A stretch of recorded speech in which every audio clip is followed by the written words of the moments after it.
Around the World in 80 Days, Jules Verne, Chapter 1, in which Phileas Fogg and Passepartout accept each other, the one as master, the other as man. Mr. Phileas Fogg lived, in 1872, at number 7, Savile Row, Burlington Gardens, the house in which Sheridan died in 1814. He was one of the most noticeable members of the Reform Club, though he seemed always to avoid attracting attention, an enigmatical personage, about whom little was known, except that he was a polished man of the world. People said that he resembled Byron, at least that his head was Byronic, but he was a bearded, tranquil Byron, who might live on 1,000 years without growing old. Certainly an Englishman, it was more doubtful whether Phileas Fogg was a Londoner. He was never seen on 'Change, nor at the bank, nor in the counting rooms of the city. No ships ever came into London docks of which he was the owner. He had no public employment. He had never been entered at any of the Inns of Court, either at the Temple, or Lincoln's Inn, or Gray's Inn, nor had his voice ever resounded in the Court of Chancery, or in the Exchequer, or the Queen's Bench, or the ecclesiastical courts. He certainly was not a manufacturer, nor was he a merchant or a gentleman farmer. His name was strange to the scientific and learned societies, and he never was known to take part in the sage deliberations of the Royal Institution or the London Institution, the Artisans' Association, or the Institution of Arts and Sciences. He belonged, in fact, to none of the numerous societies which swarm in the English capital, from the Harmonic to that of the entomologists, founded mainly for the purpose of abolishing pernicious insects. Phileas Fogg was a member of the Reform, and that was all. The way in which he got admission to this exclusive club was simple enough. He was recommended by the Barings, with whom he had an open credit. His checks were regularly paid at sight from his account current, which was always flush. Was Phileas Fogg rich? Undoubtedly. But those who knew him best could not imagine how he had made his fortune, and Mr. Fogg was the last person to whom to apply for the information. He was not lavish, nor, on the contrary, avaricious, for, whenever he knew that money was needed for a noble, useful, or benevolent purpose, he supplied it quietly and sometimes anonymously. He was, in short, the least communicative of men. He talked very little, and seemed all the more mysterious for his taciturn manner. His daily habits were quite open to observation, but whatever he did was so exactly the same thing that he had always done before, that the wits of the curious were fairly puzzled. Had he travelled? It was likely, for no one seemed to know the world more familiarly. There was no spot so secluded that he did not appear to have an intimate acquaintance with it. He often corrected, with a few clear words, the 1,000 conjectures advanced by members of the club as to lost and unheard of travellers, pointing out the true probabilities, and seeming as if gifted with a sort of second sight, so often did events justify his predictions. He must have travelled everywhere, at least in the spirit. It was at least certain that Phileas Fogg had not absented himself from London for many years. Those who were honoured by a better acquaintance with him than the rest, declared that nobody could pretend to have ever seen him anywhere else. His sole pastimes were reading the papers and playing whist. He often won at this game, which, as a silent one, harmonized with his nature, but his winnings never went into his purse, being reserved as a fund for his charities. Mr. Fogg played, not to win, but for the sake of playing. The game was in his eyes a contest, a struggle with a difficulty, yet a motionless, unwearying struggle, congenial to his tastes. Phileas Fogg was not known to have either wife or children, which may happen to the most honest people, either relatives or near friends, which is certainly more unusual. He lived alone in his house in Savile Row, with an unpenetrated. A single domestic sufficed to serve him. He breakfasted and dined at the club, at hours mathematically fixed, in the same room, at the same table, never taking his meals with other members, much less bringing a guest with him, and went home at exactly midnight, only to retire at once to bed. He never used the cosy chambers which the Reform provides for its favoured members. He passed 10 hours out of the 24 in Savile Row, either in sleeping or making his toilet. When he chose to take a walk, it was with a regular step in the entrance hall with its mosaic flooring, or in the circular gallery with its dome supported by 20 red porphyry Ionic columns, and illumined by blue-painted windows. When he breakfasted or dined, all the resources of the club, its kitchens and pantries, its buttery and dairy, aided to crowd his table with their most succulent stores. He was served by the gravest waiters, in dress coats, and shoes with swanskin soles, who proffered the viands in special porcelain, and on the finest linen. Club decanters, of a lost mould, contained his sherry, his port, and his cinnamon-spiced claret, while his beverages were refreshingly cooled with ice, brought at great cost from the American lakes. If to live in this style is to be eccentric, it must be confessed that there is something good in eccentricity. The mansion in Savile Row, though not sumptuous, was exceedingly comfortable. The habits of its occupant were such as to demand but little from the sole domestic, but Phileas Fogg required him to be almost superhumanly prompt and regular. On this very 2nd of October he had dismissed James Forster, because that luckless youth had brought him shaving water at 84 degrees Fahrenheit instead of 86, and he was awaiting his successor, who was due at the house between 11 and half past. Phileas Fogg was seated squarely in his armchair, his feet close together like those of a grenadier on parade, his hands resting on his knees, his body straight, his head erect. He was steadily watching a complicated clock which indicated the hours, the minutes, the seconds, the days, the months, and the years. At exactly 11:30 Mr. Fogg would, according to his daily habit, quit Savile Row, and repair to the Reform. A rap at this moment sounded on the door of the cosy apartment where Phileas Fogg was seated, and James Forster, the dismissed servant, appeared. "The new servant," said he. A young man of 30 advanced and bowed. "You're a Frenchman, I believe?" asked Phileas Fogg, "and your name is John?" "Jean, if monsieur pleases," replied the newcomer. "Jean Passepartout, a surname which has clung to me because I have a natural aptness for going out of one business into another. I believe I'm honest, monsieur, but, to be outspoken, I've had several trades. I've been an itinerant singer, a circus rider, when I used to vault like Leotard, and dance on a rope like Blondin. Then I got to be a professor of gymnastics, so as to make better use of my talents, and then I was a sergeant fireman at Paris, and assisted at many a big fire. But I quitted France 5 years ago, and, wishing to taste the sweets of domestic life, took service as a valet here in England. Finding myself out of place, and hearing that Monsieur Phileas Fogg was the most exact and settled gentleman in the United Kingdom, I have come to Monsieur in the hope of living with him a tranquil life, and forgetting even the name of Passepartout." "Passepartout suits me," responded Mr. Fogg. "You are well recommended to me. I hear a good report of you. You know my conditions?" "Yes, monsieur." "Good. What time is it?" 22 minutes after 11, returned Passepartout, drawing an enormous silver watch from the depths of his pocket. "You are too slow," said Mr. Fogg. "Pardon me, monsieur, it is impossible. You are 4 minutes too slow." "No matter, it's enough to mention the error. Now from this moment, 29 minutes after 11 a.m., this Wednesday, 2nd October, you are in my service." Phileas Fogg got up, took his hat in his left hand, put it on his head with an automatic motion, and went off without a word.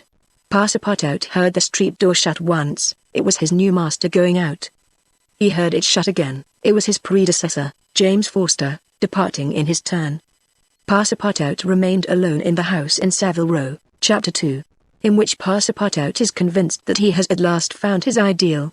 "Faith," muttered Passepartout, somewhat flurried, "I've seen people at Madame Tussaud's as lively as my new master. Madame Tussaud's people, let it be said, are of wax, and are much visited in London. Speech is all that is wanting to make them human." During his brief interview with Mr. Fogg, Passepartout had been carefully observing him. He appeared to be a man about 40 years of age, with fine, handsome features, and a tall, well-shaped figure. His hair and whiskers were light, his forehead compact and unwrinkled, his face rather pale, his teeth magnificent. His countenance possessed in the highest degree what physiognomists call repose in action, a quality of those who act rather than talk. Calm and phlegmatic, with a clear eye, Mr. Fogg seemed a perfect type of that English composure which Angelica Kauffmann has so skillfully represented on canvas. Seen in the various phases of his daily life, he gave the idea of being perfectly well balanced, as exactly regulated as a Leroy chronometer. Phileas Fogg was, indeed, exactitude personified, and this was betrayed even in the expression of his very hands and feet, for in men, as well as in animals, the limbs themselves are expressive of the passions. He was so exact that he was never in a hurry, was always ready, and was economical alike of his steps and his motions. He never took one step too many, and always went to his destination by the shortest cut. He made no superfluous gestures, and was never seen to be moved or agitated. He was the most deliberate person in the world, yet always reached his destination at the exact moment. He lived alone, and, so to speak, outside of every social relation, and as he knew that in this world account must be taken of friction, and that friction retards, he never rubbed against anybody. As for Passepartout, he was a true Parisian of Paris. Since he had abandoned his own country for England, Taking service as a valet, he had in vain searched for a master after his own heart. Passepartout was by no means one of those pert dunces depicted by Molière with a bold gaze and a nose held high in the air. He was an honest fellow, with a pleasant face, lips a trifle protruding, soft-mannered and serviceable, with a good round head, such as one likes to see on the shoulders of a friend. His eyes were blue, his complexion rubicund, his figure almost portly and well-built, his body muscular, and his physical powers fully developed by the exercises of his younger days. His brown hair was somewhat tumbled, for, while the ancient sculptors are said to have known 18 methods of arranging Minerva's dresses, Passepartout was familiar with but one of dressing his own. 3 strokes of a large tooth comb completed his toilet. It would be rash to predict how Passepartout's lively nature would agree with Mr. Fogg. It was impossible to tell whether the new servant would turn out as absolutely methodical as his master required. Experience alone could solve the question. Passepartout had been a sort of vagrant in his early years, and now yearned for repose, but so far he had failed to find it, though he had already served in 10 English houses. But he could not take root in any of these. With chagrin, he found his masters invariably whimsical and irregular, constantly running about the country, or on the lookout for adventure. His last master, young Lord Longferry, Member of Parliament, after passing his nights in the Haymarket taverns, was too often brought home in the morning on policemen's shoulders. Passepartout, desirous of respecting the gentleman whom he served, ventured a mild remonstrance on such conduct, which, being ill received, he took his leave. Hearing that Mr. Phileas Fogg was looking for a servant, and that his life was one of unbroken regularity, that he neither travelled nor stayed from home overnight, he felt sure that this would be the place he was after. He presented himself, and was accepted, as has been seen, at 11:30. Then, Passepartout found himself alone in the house in Savile Row. He began its inspection without delay, scouring it from cellar to garret. So clean, well-arranged, solemn a mansion pleased him. It seemed to him like a snail's shell, lighted and warmed by gas, which sufficed for both these purposes. When Passepartout reached the 2nd story he recognized at once the room which he was to inhabit, and he was well satisfied with it. Electric bells and speaking tubes afforded communication with the lower stories, while on the mantel stood an electric clock, precisely like that in Mr. Fogg's bedchamber, both beating the same second at the same instant. "That's good, that'll do," said Passepartout to himself. He suddenly observed, hung over the clock, a card which, upon inspection, proved to be a program of the daily routine of the house.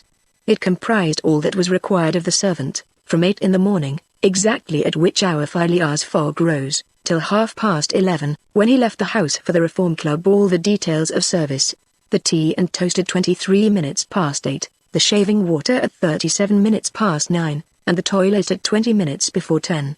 Everything was regulated and foreseen that was to be done from 11:30 a.m. till midnight, the hour at which the methodical gentleman retired. Mr. Fogg's wardrobe was amply supplied and in the best taste. Each pair of trousers, coat, and vest bore a number, indicating the time of year and season at which they were in turn to be laid out for wearing, and the same system was applied to the master's shoes. In short, the house in Savile Row, which must have been a very temple of disorder and unrest under the illustrious but dissipated Sheridan, was coziness, comfort, and method idealized. There was no study, nor were the books, which would have been quite useless to Mr. Fogg, for at the Reform 2 libraries, one of general literature and the other of law and politics, were at his service. A moderate-sized safe stood in his bedroom, constructed so as to defy fire as well as burglars, but Passepartout found neither arms nor hunting weapons anywhere. Everything betrayed the most tranquil and peaceable habits. Having scrutinized the house from top to bottom, he rubbed his hands, a broad smile overspread his features, and he said joyfully, "This is just what I wanted. Ah, we shall get on together, Mr. Fogg and I. What a domestic and regular gentleman. A real machine. Well, I don't mind serving a machine." Chapter 3, in which a conversation takes place which seems likely to cost Phileas Fogg dear. Phileas Fogg, having shut the door of his house at 11:30, and having put his right foot before his left 575 times, and his left foot before his right 576 times, reached the Reform Club, an imposing edifice in Pall Mall, which could not have cost less than $3 million to build. He repaired at once to the dining room, the 9 windows of which open upon a tasteful garden, where the trees were already gilded with an autumn colouring, and took his place at the habitual table, the cover of which had already been laid for him. His breakfast consisted of a side dish, a broiled fish with reading sauce, a scarlet slice of roast beef garnished with mushrooms, a rhubarb and gooseberry tart, and a morsel of Cheshire cheese, the whole being washed down with several cups of tea, for which the reform is famous. He rose at 13 minutes to 1, and directed his steps towards the large hall, a sumptuous apartment adorned with lavishly framed paintings. A flunkey handed him an uncut Times, which he proceeded to cut with a skill which betrayed familiarity with this delicate operation. The perusal of this paper absorbed Phileas Fogg until 4:15, whilst the Standard, his next task, occupied him till the dinner hour. Dinner passed as breakfast had done, and Mr. Fogg reappeared in the reading room and sat down to the Pall Mall at 20 minutes before 6. Half an hour later several members of the Reform came in and drew up to the fireplace, where a coal fire was steadily burning. They were Mr. Fogg's usual partners at whist, Andrew Stewart, an engineer, John Sullivan and Samuel Forlantin, bankers, Thomas Flanagan, a brewer, and Gautier Ralph, one of the directors of the Bank of England, all rich and highly respectable personages, even in a club which comprises the princes of English trade and finance. "Well, Ralph," said Thomas Flanagan, "what about that robbery?" "Oh," replied Stewart, "the bank will lose the money." "On the contrary," broke in Ralph, "I hope we may put our hands on the robber. Skillful detectives have been sent to all the principal ports of America and the continent, and he'll be a clever fellow if he slips through their fingers." "But have you got the robber's description?" asked Stewart. "In the first place, he is no robber at all," returned Ralph, positively. "What? A fellow who makes off with £55,000, no robber?" "No. Perhaps he's a manufacturer, then. The Daily Telegraph says that he is a gentleman." It was Phileas Fogg, whose head now emerged from behind his newspapers, who made this remark. He bowed to his friends, and entered into the conversation. The affair which formed its subject, and which was town talk, had occurred 3 days before at the Bank of England. A package of bank notes, to the value of £55,000, had been taken from the principal cashier's table, that functionary being at the moment engaged in registering the receipt of 3 shillings and 6pence. Of course, he could not have his eyes everywhere. Let it be observed that the Bank of England reposes a touching confidence in the honesty of the public.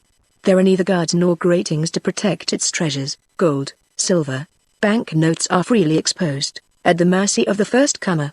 A keen observer of English customs relates that, being in one of the rooms of the bank one day, he had the curiosity to examine a gold ingot weighing some 7 or 8 pounds. He took it up, scrutinized it, passed it to his neighbor, he to the next man, and so on until the ingot, going from hand to hand, was transferred to the end of a dark entry, nor did it return to its place for half an hour. Meanwhile, the cashier had not so much as raised his head. But in the present instance things had not gone so smoothly. The package of notes not being found when 5 o'clock sounded from the ponderous clock in the drawing office, the amount was passed to the account of profit and loss. As soon as the robbery was discovered, picked detectives hastened off to Liverpool, Glasgow, Havre, Suez, Brindisi, New York, and other ports, inspired by the proffered reward of £2,000, and 5%, on the sum that might be recovered.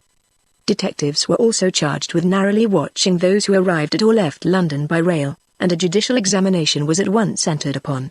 There were real grounds for supposing, as the Daily Telegraph said, that the thief did not belong to a professional band. On the day of the robbery a well-dressed gentleman of polished manners, and with a well-to-do air, had been observed going to and fro in the paying room where the crime was committed.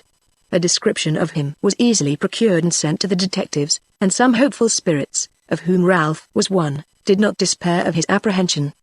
The papers and clubs were full of the affair, and everywhere people were discussing the probabilities of a successful pursuit, and the Reform Club was especially agitated, several of its members being bank officials. Ralph would not concede that the work of the detectives was likely to be in vain, for he thought that the prize offered would greatly stimulate their zeal and activity. But Stewart was far from sharing this confidence, and, as they placed themselves at the whist table, they continued to argue the matter. Stewart and Flanagan played together, while Phileas Fogg had Forlantin for his partner. As the game proceeded the conversation ceased, excepting between the robbers. When it revived again, "I maintain," said Stewart, "that the chances are in favour of the thief, who must be a shrewd fellow." "Well, but where can he fly to?" asked Ralph. "No country is safe for him, sure." "Where could he go, then?" "Oh, I don't know that. The world is big enough." "It was once," said Phileas Fogg, in a low tone. "Cut, sir," he added, handing the cards to Thomas Flanagan. The discussion fell during the rubber, after which Stuart took up its thread. What do you mean by once? Has the world grown smaller? Certainly, returned Ralph. I agree with Mr. Fogg. The world has grown smaller, since a man can now go round it 10 times more quickly than 100 years ago. And that is why the search for this thief will be more likely to succeed, and also why the thief can get away more easily. Be so good as to play, Mr. Stuart, said Phileas Fogg, but the incredulous Stuart was not convinced, and when the hand was finished, said eagerly, You have a strange way, Ralph, of proving that the world has grown smaller.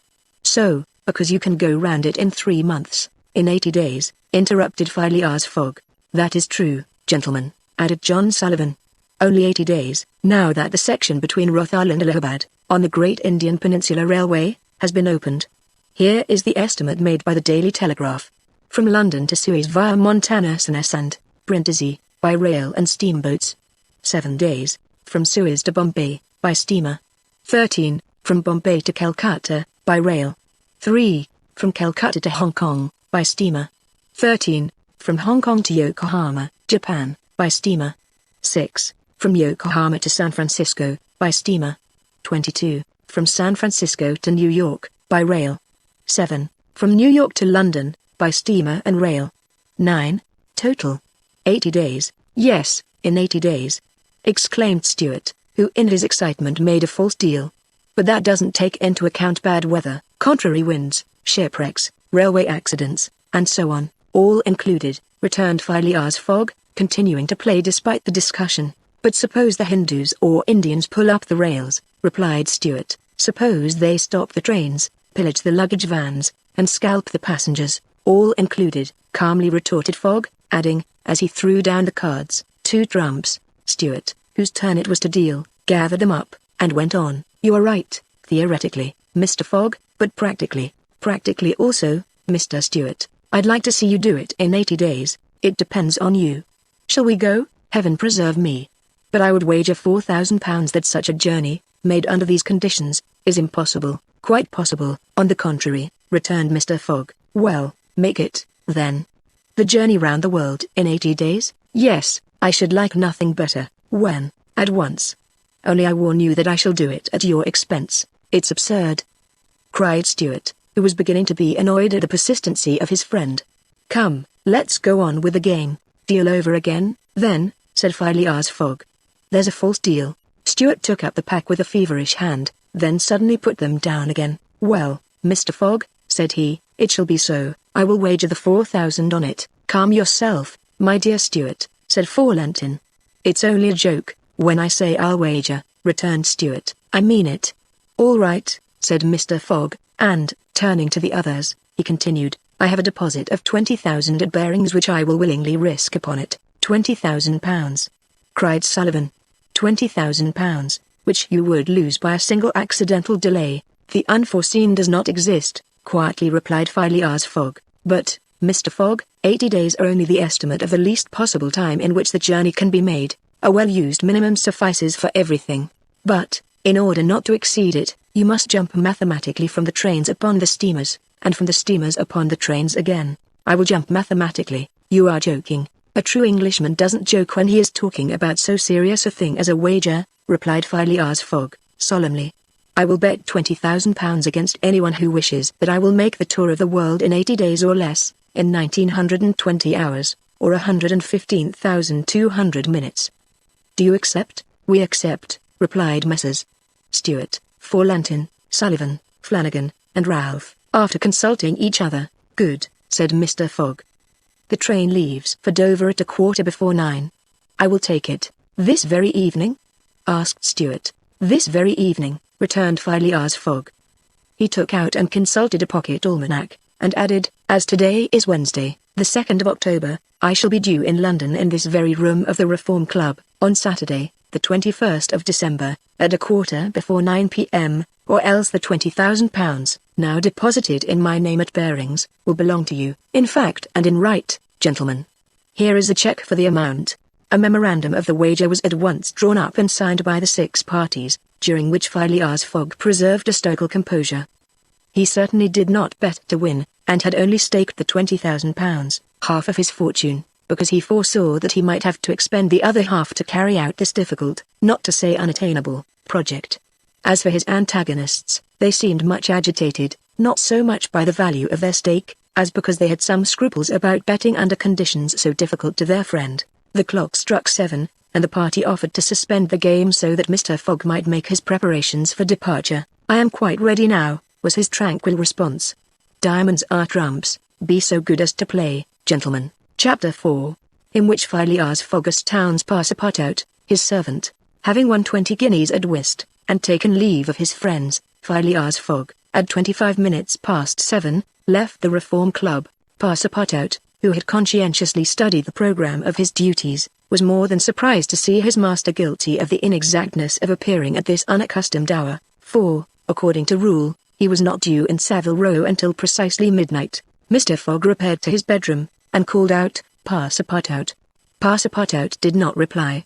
It could not be he who was called, it was not the right hour. "Passepartout," repeated Mr. Fogg, without raising his voice. Passepartout made his appearance. "I've called you twice," observed his master, "but it is not midnight," responded the other, showing his watch. "I know it, I don't blame you. We start for Dover and Calais in 10 minutes. A puzzled grin overspread Passepartout's round face. Clearly he had not comprehended his master. "Monsieur is going to leave home?" "Yes," returned Phileas Fogg. "We are going round the world." Passepartout opened wide his eyes, raised his eyebrows, held up his hands, and seemed about to collapse, so overcome was he with stupefied astonishment. "Round the world," he murmured. "In 80 days, responded Mr. Fogg. "So we haven't a moment to lose." "But the trunks?" gasped Passepartout, unconsciously swaying his head from right to left. "We'll have no trunks, only a carpet-bag, with 2 shirts and 3 pairs of stockings for me, and the same for you. We'll buy our clothes on the way. Bring down my mackintosh and travelling cloak, and some stout shoes, though we shall do little walking. Make haste." Passepartout tried to reply, but could not. He went out, mounted to his own room, fell into a chair, and muttered, "That's good, that is." And I, who wanted to remain quiet, he mechanically set about making the preparations for departure. Around the world in 80 days. Was his master a fool? No. Was this a joke, then? They were going to Dover, good. To Calais, good again. After all, Passepartout, who had been away from France 5 years, would not be sorry to set foot on his native soil again. Perhaps they would go as far as Paris, and it would do his eyes good to see Paris once more. But surely a gentleman so chary of his steps would stop there, no doubt. But, then, it was none the less true that he was going away, this so domestic person hitherto. By 8 o'clock Passepartout had packed the modest carpet-bag, containing the wardrobes of his master and himself. Then, still troubled in mind, he carefully shut the door of his room, and descended to Mr. Fogg. Mr. Fogg was quite ready. Under his arm might have been observed a red-bound copy of Bradshaw's Continental Railway Steam Transit and General Guide, with its timetables showing the arrival and departure of steamers and railways. He took the carpet-bag, opened it, and slipped into it a goodly roll of Bank of England notes, which would pass wherever he might go. "You have forgotten nothing?" asked he. "Nothing, monsieur. My mackintosh and cloak, here they are. Good. Take this carpet-bag," handing it to Passepartout. "Take good care of it, for there are £20,000 in it." Passepartout nearly dropped the bag, as if the £20,000 were in gold, and weighed him down. Master and man then descended. The street door was double-locked, and at the end of Savile Row they took a cab and drove rapidly to Charing Cross. The cab stopped before the railway station at 20 minutes past 8.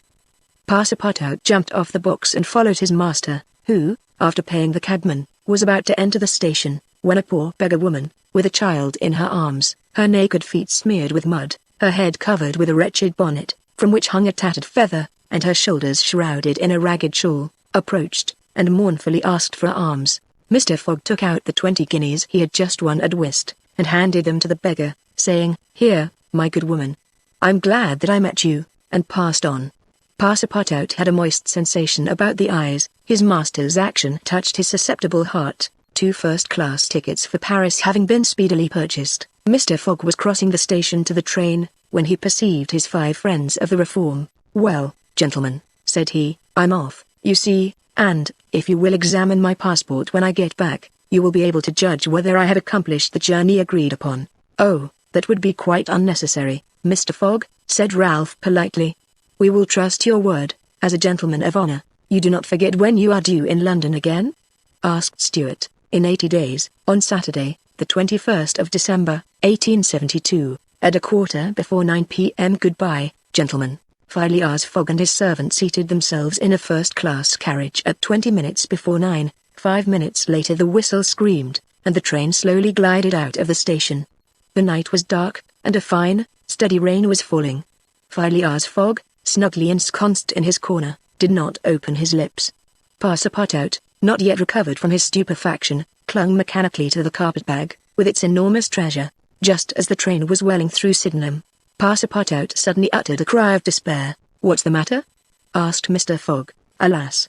In my hurry I forgot." "What?" "To turn off the gas in my room." "Very well, young man," returned Mr. Fogg, coolly, "it will burn at your expense." Chapter 5, in which a new species of funds, unknown to the moneyed men, appears on 'Change. Phileas Fogg rightly suspected that his departure from London would create a lively sensation at the West End. The news of the bet spread through the Reform Club, and afforded an exciting topic of conversation to its members.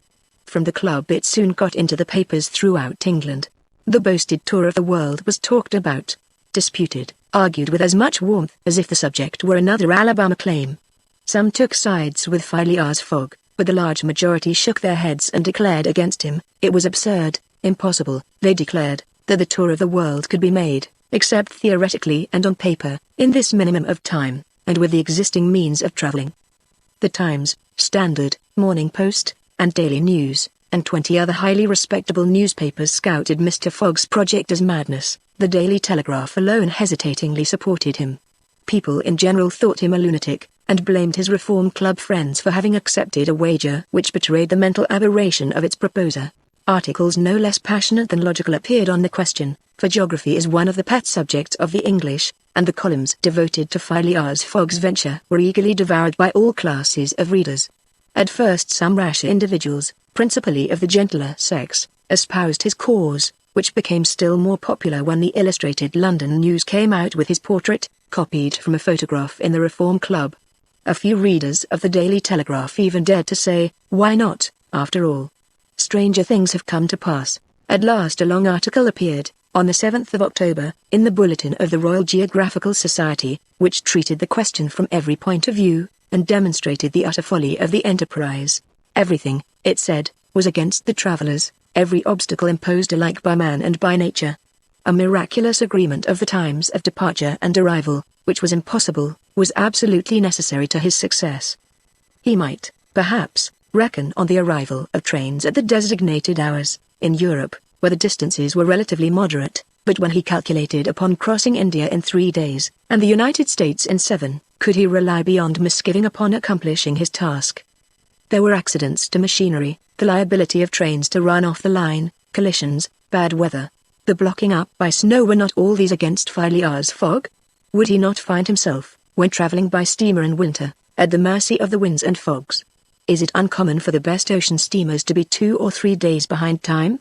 But a single delay would suffice to fatally break the chain of communication. Should Phileas Fogg once miss, even by an hour, a steamer, he would have to wait for the next, and that would irrevocably render his attempt vain. This article made a great deal of noise, and, being copied into all the papers, seriously depressed the advocates of the rash tourist. Everybody knows that England is the world of betting men, who are of a higher class than mere gamblers. To bet is in the English temperament. Not only the members of the Reform, but the general public, made heavy wagers for or against Phileas Fogg, who was set down in the betting books as if he were a racehorse. Bonds were issued, and made their appearance on 'Change. Phileas Fogg bonds were offered at par or at a premium, and a great business was done in them. But 5 days after the article in the Bulletin of the Geographical Society appeared, the demand began to subside. Phileas Fogg declined. They were offered by packages, at first of 5, then of 10, until at last nobody would take less than 20, 50, 100. Lord Albemarle, an elderly paralytic gentleman, was now the only advocate of Phileas Fogg left. This noble lord, who was fastened to his chair, would have given his fortune to be able to make the tour of the world, if it took 10 years, and he'd bet £5,000 on Phileas Fogg. When the folly as well as the uselessness of the adventure was pointed out to him, he contented himself with replying, "If the thing is feasible, the first to do it ought to be an Englishman." The fog party dwindled more and more. Everybody was going against him, and the bets stood 150 and 200 to 1, and a week after his departure an incident occurred which deprived him of backers at any price. The Commissioner of Police was sitting in his office at 9 o'clock one evening, when the following telegraphic dispatch was put into his hands. Suez to London, Rowan, Commissioner of Police, Scotland Yard. I've found the bank robber, Phileas Fogg. Send without delay warrant of arrest to Bombay, fix, detective. The effect of this dispatch was instantaneous. The polished gentleman disappeared to give place to the bank robber. His photograph, which was hung with those of the rest of the members at the Reform Club, was minutely examined, and it betrayed, feature by feature, the description of the robber which had been provided to the police. The mysterious habits of Phileas Fogg were recalled, his solitary ways, his sudden departure, and it seemed clear that, in undertaking a tour round the world on the pretext of the wager, he had had no other end in view than to elude the detectives, and throw them off his track. Chapter 6, in which Fix, the detective, betrays a very natural impatience. The circumstances under which this telegraphic dispatch about Phileas Fogg was sent were as follows. The steamer Mongolia, belonging to the Peninsular and Oriental Company, built of iron, of 2,800 tons burden, and 500 horsepower, was due at 11 o'clock a.m. on Wednesday, the 9th of October, at Suez. The Mongolia plied regularly between Brindisi and Bombay via the Suez Canal, and was one of the fastest steamers belonging to the company, always making more than 10 knots an hour between Brindisi and Suez, and 9.5 between Suez and Bombay. 2 men were promenading up and down the wharves, among the crowd of natives and strangers who were sojourning at this once straggling village now, thanks to the enterprise of M. Lesseps, a fast-growing town. One was the British consul at Suez, who, despite the prophecies of the English government, and the unfavourable predictions of Stevenson, was in the habit of seeing, from his office window, English ships daily passing to and fro on the Great Canal, by which the old roundabout route from England to India by the Cape of Good Hope was abridged by at least a half. The other was a small, slight-built personage, with a nervous, intelligent face, and bright eyes peering out from under eyebrows which he was incessantly twitching. He was just now manifesting unmistakable signs of impatience, nervously pacing up and down, and unable to stand still for a moment. This was Fix, one of the detectives who had been dispatched from England in search of the bank robber. It was his task to narrowly watch every passenger who arrived at Suez, and to follow up all who seemed to be suspicious characters, or bore a resemblance to the description of the criminal, which he had received 2 days before from the police headquarters at London. The detective was evidently inspired by the hope of obtaining the splendid reward which would be the prize of success, and awaited with a feverish impatience, easy to understand, the arrival of the steamer Mongolia. So you say, Consul, asked he for the 20th time, that this steamer is never behind time? No, Mr. Fix, replied the consul. She was bespoken yesterday at Port Said, and the rest of the way is of no account to such a craft. I repeat that the Mongolia has been in advance of the time required by the company's regulations, and gained the prize awarded for excess of speed. Does she come directly from Brindisi? Directly from Brindisi. She takes on the Indian mails there, and she left the Saturday at 5 p.m. Have patience, Mr. Fix, she will not be late. But really, I don't see how, from the description you have, you will be able to recognize your man, even if he is on board the Mongolia. A man rather feels the presence of these fellows, Consul, than recognizes them. You must have a scent for them, and a scent is like a sixth sense which combines hearing, seeing, and smelling. I've arrested more than one of these gentlemen in my time, and, if my thief is on board, I'll answer for it, he'll not slip through my fingers. I hope so, Mr. Fix, for it was a heavy robbery, a magnificent robbery, Consul, £55,000. We don't often have such windfalls. Burglars are getting to be so contemptible nowadays. A fellow gets hung for a handful of shillings. Mr. Fix, said the consul, I like your way of talking, and hope you will succeed, but I fear you will find it far from easy. Don't you see, the description which you have there has a singular resemblance to an honest man? Consul, remarked the detective, dogmatically, great robbers always resemble honest folks. Fellows who have rascally faces have only one course to take, and that is to remain honest, otherwise they would be arrested offhand. The artistic thing is, to unmask honest countenances. It's no light task, I admit, but a real art. Mr. Fix evidently was not wanting in a tinge of self-conceit. Little by little the scene on the quay became more animated. Sailors of various nations, merchants, ship-brokers, porters, fellers, bustled to and fro as if the steamer were immediately expected. The weather was clear, and slightly chilly. The minarets of the town loomed above the houses in the pale rays of the sun. A jetty pier, some 2,000 yards long, extended into the roadstead. A number of fishing smacks and coasting boats, some retaining the fantastic fashion of ancient galleys, were discernible on the Red Sea. As he passed among the busy crowd, Fix, according to habit, scrutinized the passers-by with a keen, rapid glance. It was now 10:30. "The steamer doesn't come," he exclaimed, as the port clock struck. "She can't be far off now," returned his companion. "How long will she stop at Suez?" "4 hours, long enough to get in her coal. It is 1,310 miles from Suez to Aden, at the other end of the Red Sea, and she has to take in a fresh coal supply." "And does she go from Suez directly to Bombay, without putting in anywhere?" "Good," said Fix. "If the robber is on board he will no doubt get off at Suez, so as to reach the Dutch or French colonies in Asia by some other route. He ought to know that he would not be safe an hour in India, which is English soil, unless," objected the consul. "He is exceptionally shrewd. An English criminal, you know, is always better concealed in London than anywhere else." This observation furnished the detective food for thought, and meanwhile the consul went away to his office. Fix, left alone, was more impatient than ever, having a presentiment that the robber was on board the Mongolia. If he had indeed left London intending to reach the New World, he would naturally take the route via India, which was less watched and more difficult to watch than that of the Atlantic. But Fix's reflections were soon interrupted by a succession of sharp whistles, which announced the arrival of the Mongolia. The porters and fellows rushed down the quay, and a dozen boats pushed off from the shore to go and meet the steamer. Soon her gigantic hull appeared passing along between the banks, and 11 o'clock struck as she anchored in the road. She brought an unusual number of passengers, some of whom remained on deck to scan the picturesque panorama of the town, while the greater part disembarked in the boats, and landed on the quay. Fix took up a position, and carefully examined each face and figure which made its appearance.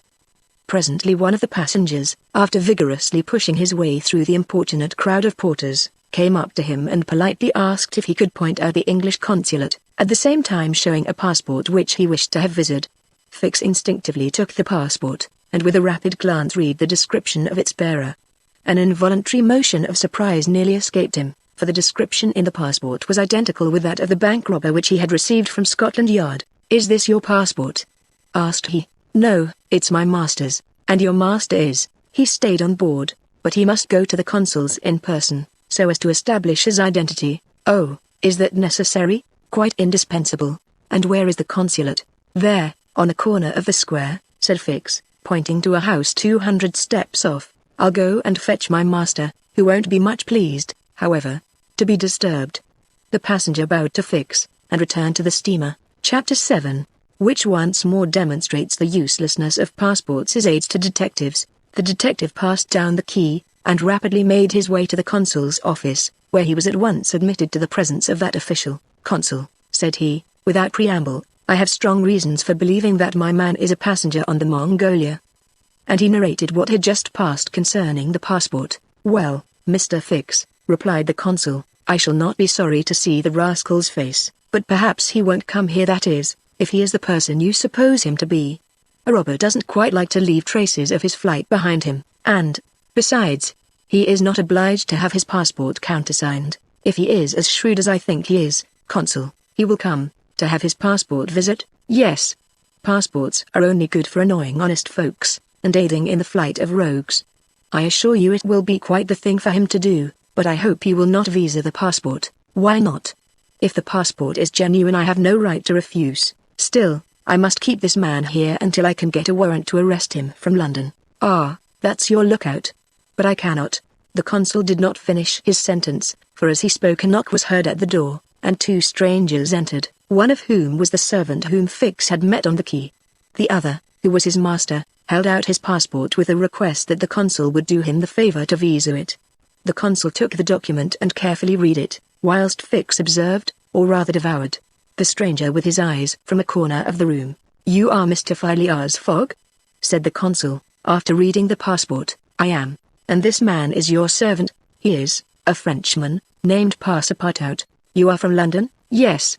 "And you are going to Bombay?" "Very good, sir. You know that a visa is useless, and that no passport is required?" "I know it, sir," replied Phileas Fogg. but I wish to prove, by your visa, that I came by Suez. Very well, sir. The consul proceeded to sign and date the passport, after which he added his official seal. Mr. Fogg paid the customary fee, coldly bowed, and went out, followed by his servant. "Well?" queried the detective. "Well, he looks and acts like a perfectly honest man," replied the consul. "Possibly, but that is not the question. Do you think, consul, that this phlegmatic gentleman resembles, feature by feature, the robber whose description I have received? I concede that. But then, you know, all descriptions—" "I'll make certain of it," interrupted Fix. "The servant seems to me less mysterious than the master. Besides, he's a Frenchman, and can't help talking. Excuse me for a little while, consul." Fix started off in search of Passepartout. Meanwhile Mr. Fogg, after leaving the consulate, repaired to the quay, gave some orders to Passepartout, went off to the Mongolia in a boat, and descended to his cabin. He took up his notebook, which contained the following memoranda. Left London, Wednesday, October 2nd, at 8:45 p.m., reached Paris, Thursday, October 3rd, at 7:20 a.m., left Paris, Thursday, at 8:40 a.m., reached Turin by Montanasenus, Friday, October 4th, at 6:35 a.m., left Turin, Friday, at 7:20 a.m., arrived at Brindisi, Saturday, October 5th, at 4 p.m., sailed on the Mongolia, Saturday, at 5 p.m., reached Suez, Wednesday, October 9th, at 11 a.m., total of hours spent, 158 plus, or, in days, 6 days and a half. These dates were inscribed in an itinerary divided into columns, indicating the month, the day of the month, and the day for the stipulated and actual arrivals at each principal point: Paris, Brindisi, Suez, Bombay, Calcutta, Singapore, Hong Kong, Yokohama, San Francisco, New York, and London from the 2nd of October to the 21st of December, and giving a space for setting down the gain made or the loss suffered on arrival at each locality. This methodical record thus contained an account of everything needed, and Mr. Fogg always knew whether he was behindhand or in advance of his time. On this Friday, October 9th, he noted his arrival at Suez, and observed that he had as yet neither gained nor lost. He sat down quietly to breakfast in his cabin, never once thinking of inspecting the town, being one of those Englishmen who are wont to see foreign countries through the eyes of their domestics. Chapter 8. In which Passepartout talks rather more, perhaps, than is prudent. Fix soon rejoined Passepartout, who was lounging and looking about on the quay, as if he did not feel that he, at least, was obliged not to see anything. "Well, my friend," said the detective, coming up with him, "is your passport visit?" "Ah, it's you, is it, monsieur?" responded Passepartout. "Thanks, yes, the passport is all right. And you are looking about you?" "Yes, but we travel so fast that I seem to be journeying in a dream." "So this is Suez?" "Yes."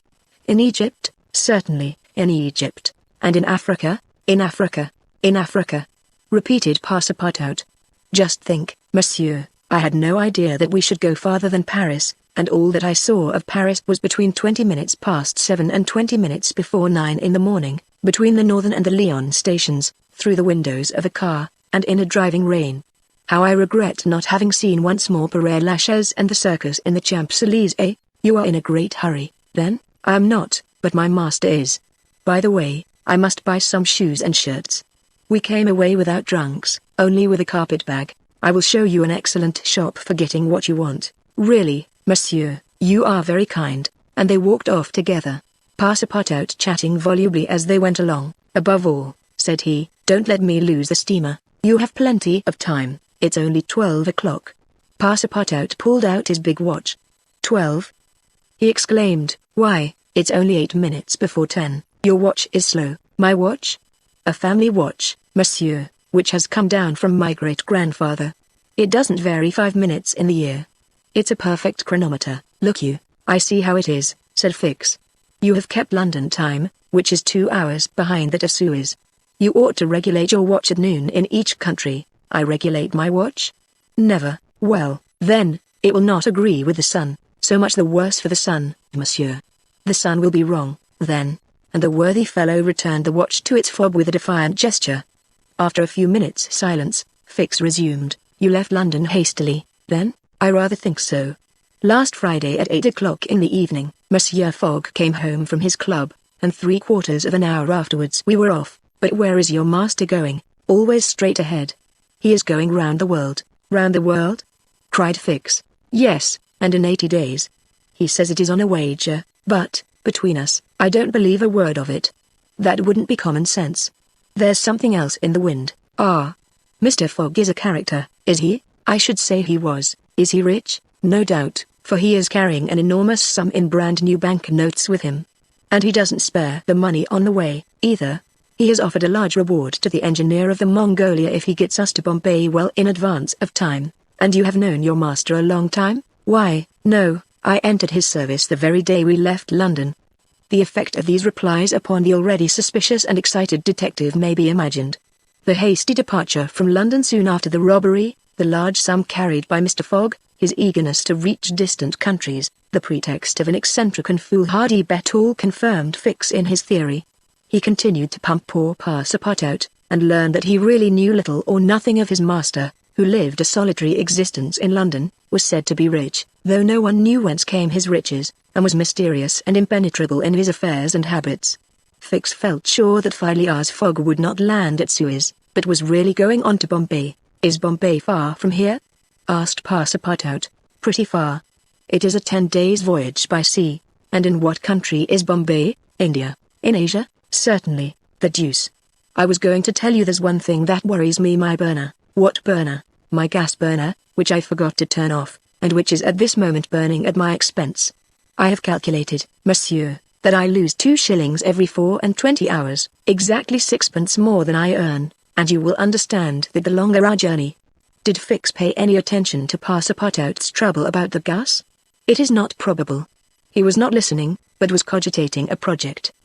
Passepartout and he had now reached the shop, where Fix left his companion to make his purchases, after recommending him not to miss the steamer, and hurried back to the consulate. Now that he was fully convinced, Fix had quite recovered his equanimity. "Consul," said he, "I have no longer any doubt. I have spotted my man. He passes himself off as an odd stick who is going round the world in 80 days, then he's a sharp fellow," returned the consul, "and counts on returning to London after putting the police of the 2 countries off his track." "We'll see about that," replied Fix. "But are you not mistaken?" "I am not mistaken. Why was this robber so anxious to prove, by the visa, that he had passed through Suez? Why? I have no idea, but listen to me." He reported in a few words the most important parts of his conversation with Passepartout. "In short," said the consul, "appearances are wholly against this man." "And what are you going to do? Send a dispatch to London for a warrant of arrest to be dispatched instantly to Bombay, take passage on board the Mongolia, follow my rogue to India, and there, on English ground, arrest him politely, with my warrant in my hand, and my hand on his shoulder." Having uttered these words with a cool, careless air, the detective took leave of the consul, and repaired to the telegraph office, whence he sent the dispatch which we have seen to the London police office. A quarter of an hour later found Fix, with a small bag in his hand, proceeding on board the Mongolia, and, ere many moments longer, the noble steamer rode out at full steam upon the waters of the Red Sea. Chapter 9. In which the Red Sea and the Indian Ocean prove propitious to the designs of Phileas Fogg. The distance between Suez and Aden is precisely 1,310 miles, and the regulations of the company allow the steamers 138 hours in which to traverse it. The Mongolia, thanks to the vigorous exertions of the engineer, seemed likely, so rapid was her speed, to reach her destination considerably within that time. The greater part of the passengers from Brindisi were bound for India, some for Bombay, others for Calcutta by way of Bombay, the nearest route thither, now that a railway crosses the Indian peninsula. Among the passengers was a number of officials and military officers of various grades, the latter being either attached to the regular British forces or commanding the sepoy troops, and receiving high salaries ever since the central government has assumed the powers of the East India Company. For the sub-lieutenants get £280, brigadiers, £2,400, and generals of divisions, £4,000. What with the military men, a number of rich young Englishmen on their travels, and the hospitable efforts of the purser, the time passed quickly on the Mongolia. The best affair was spread upon the cabin tables at breakfast, lunch, dinner, and the 8 o'clock supper, and the ladies scrupulously changed their toilets twice a day, and the hours were whirled away, when the sea was tranquil, with music, dancing, and games. But the Red Sea is full of caprice, and often boisterous, like most long and narrow gulfs. When the wind came from the African or Asian coast, the Mongolia, with her long hull, rolled fearfully. Then the ladies speedily disappeared below, the pianos were silent, singing and dancing suddenly ceased. Yet the good ship ploughed straight on, unretarded by wind or wave, towards the Straits of Bab el-Mandeb. What was Phileas Fogg doing all this time? It might be thought that, in his anxiety, he would be constantly watching the changes of the wind, the disorderly raging of the billows every chance, in short, which might force the Mongolia to slacken her speed, and thus interrupt his journey. But, if he thought of these possibilities, he did not betray the fact by any outward sign. Always the same impassible member of the Reform Club, whom no incident could surprise, as unvarying as the ship's chronometers, and seldom having the curiosity even to go upon the deck, he passed through the memorable scenes of the Red Sea with cold indifference, did not care to recognize the historic towns and villages which, along its borders, raised their picturesque outlines against the sky, and betrayed no fear of the dangers of the Arabic Gulf, which the old historians always spoke of with horror, and upon which the ancient navigators never ventured without propitiating the gods by ample sacrifices. How did this eccentric personage pass his time on the Mongolia? He made his 4 hearty meals every day, regardless of the most persistent rolling and pitching on the part of the steamer, and he played whist indefatigably, for he had found partners as enthusiastic in the game as himself. A tax collector, on the way to his post at Goa, the Reverend Decimus Smith, returning to his parish at Bombay, and a brigadier general of the English army, who was about to rejoin his brigade at Benares, made up the party, and, with Mr. Fogg, played whist by the hour together in absorbing silence. As for Passepartout, he, too, had escaped seasickness, and took his meals conscientiously in the forward cabin. He rather enjoyed the voyage, for he was well fed and well lodged, took a great interest in the scenes through which they were passing, and consoled himself with the delusion that his master's whim would end at Bombay.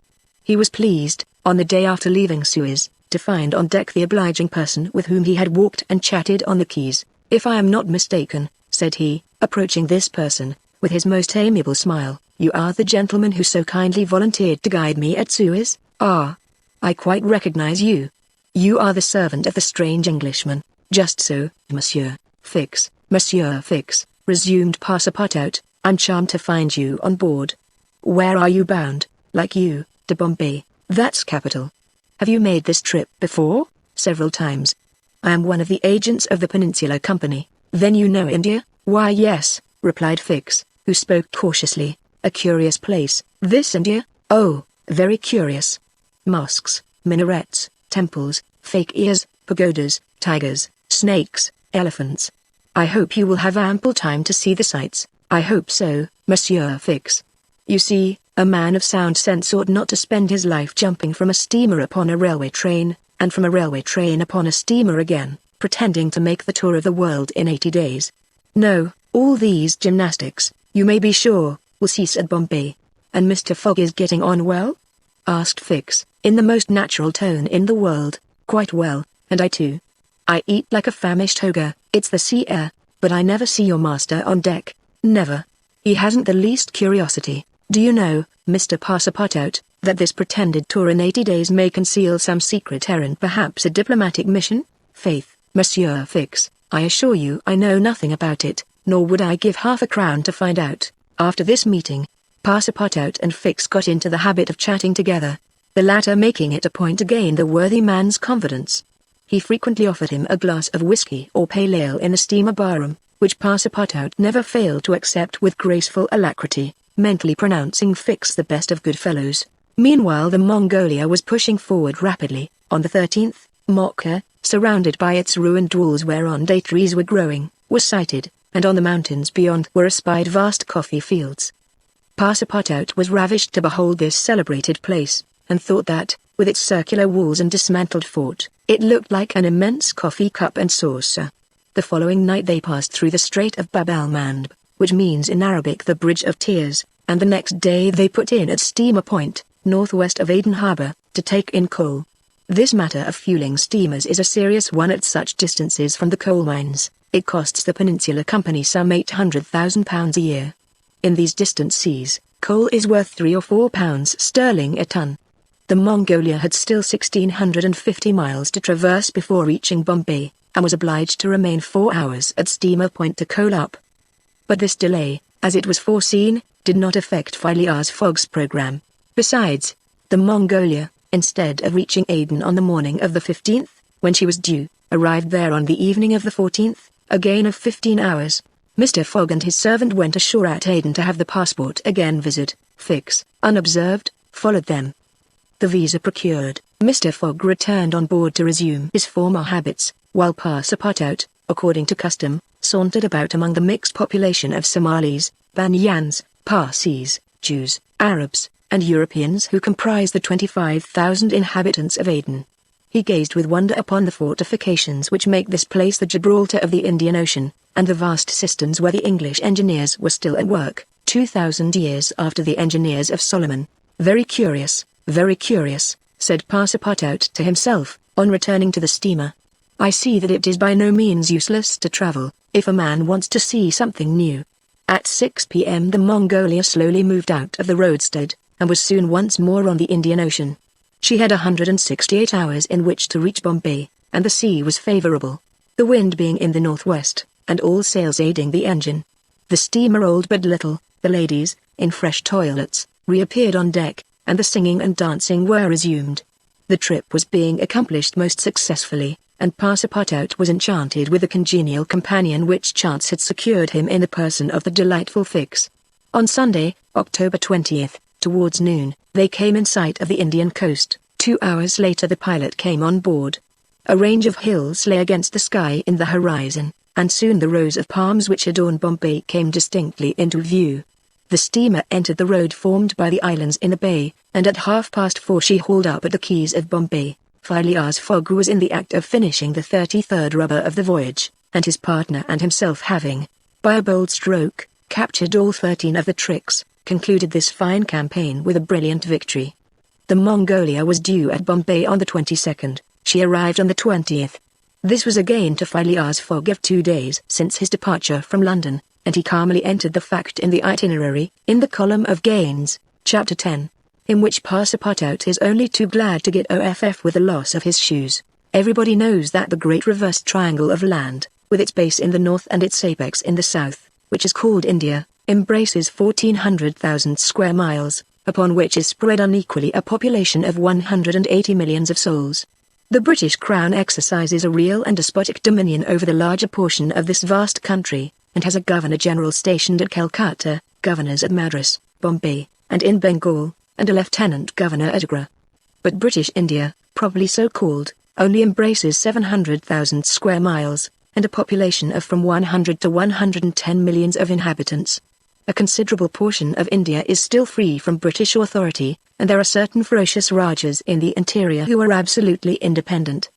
The celebrated East India Company was all-powerful from 1756, when the English first gained a foothold on the spot where now stands the city of Madras, down to the time of the Great Sepoy insurrection.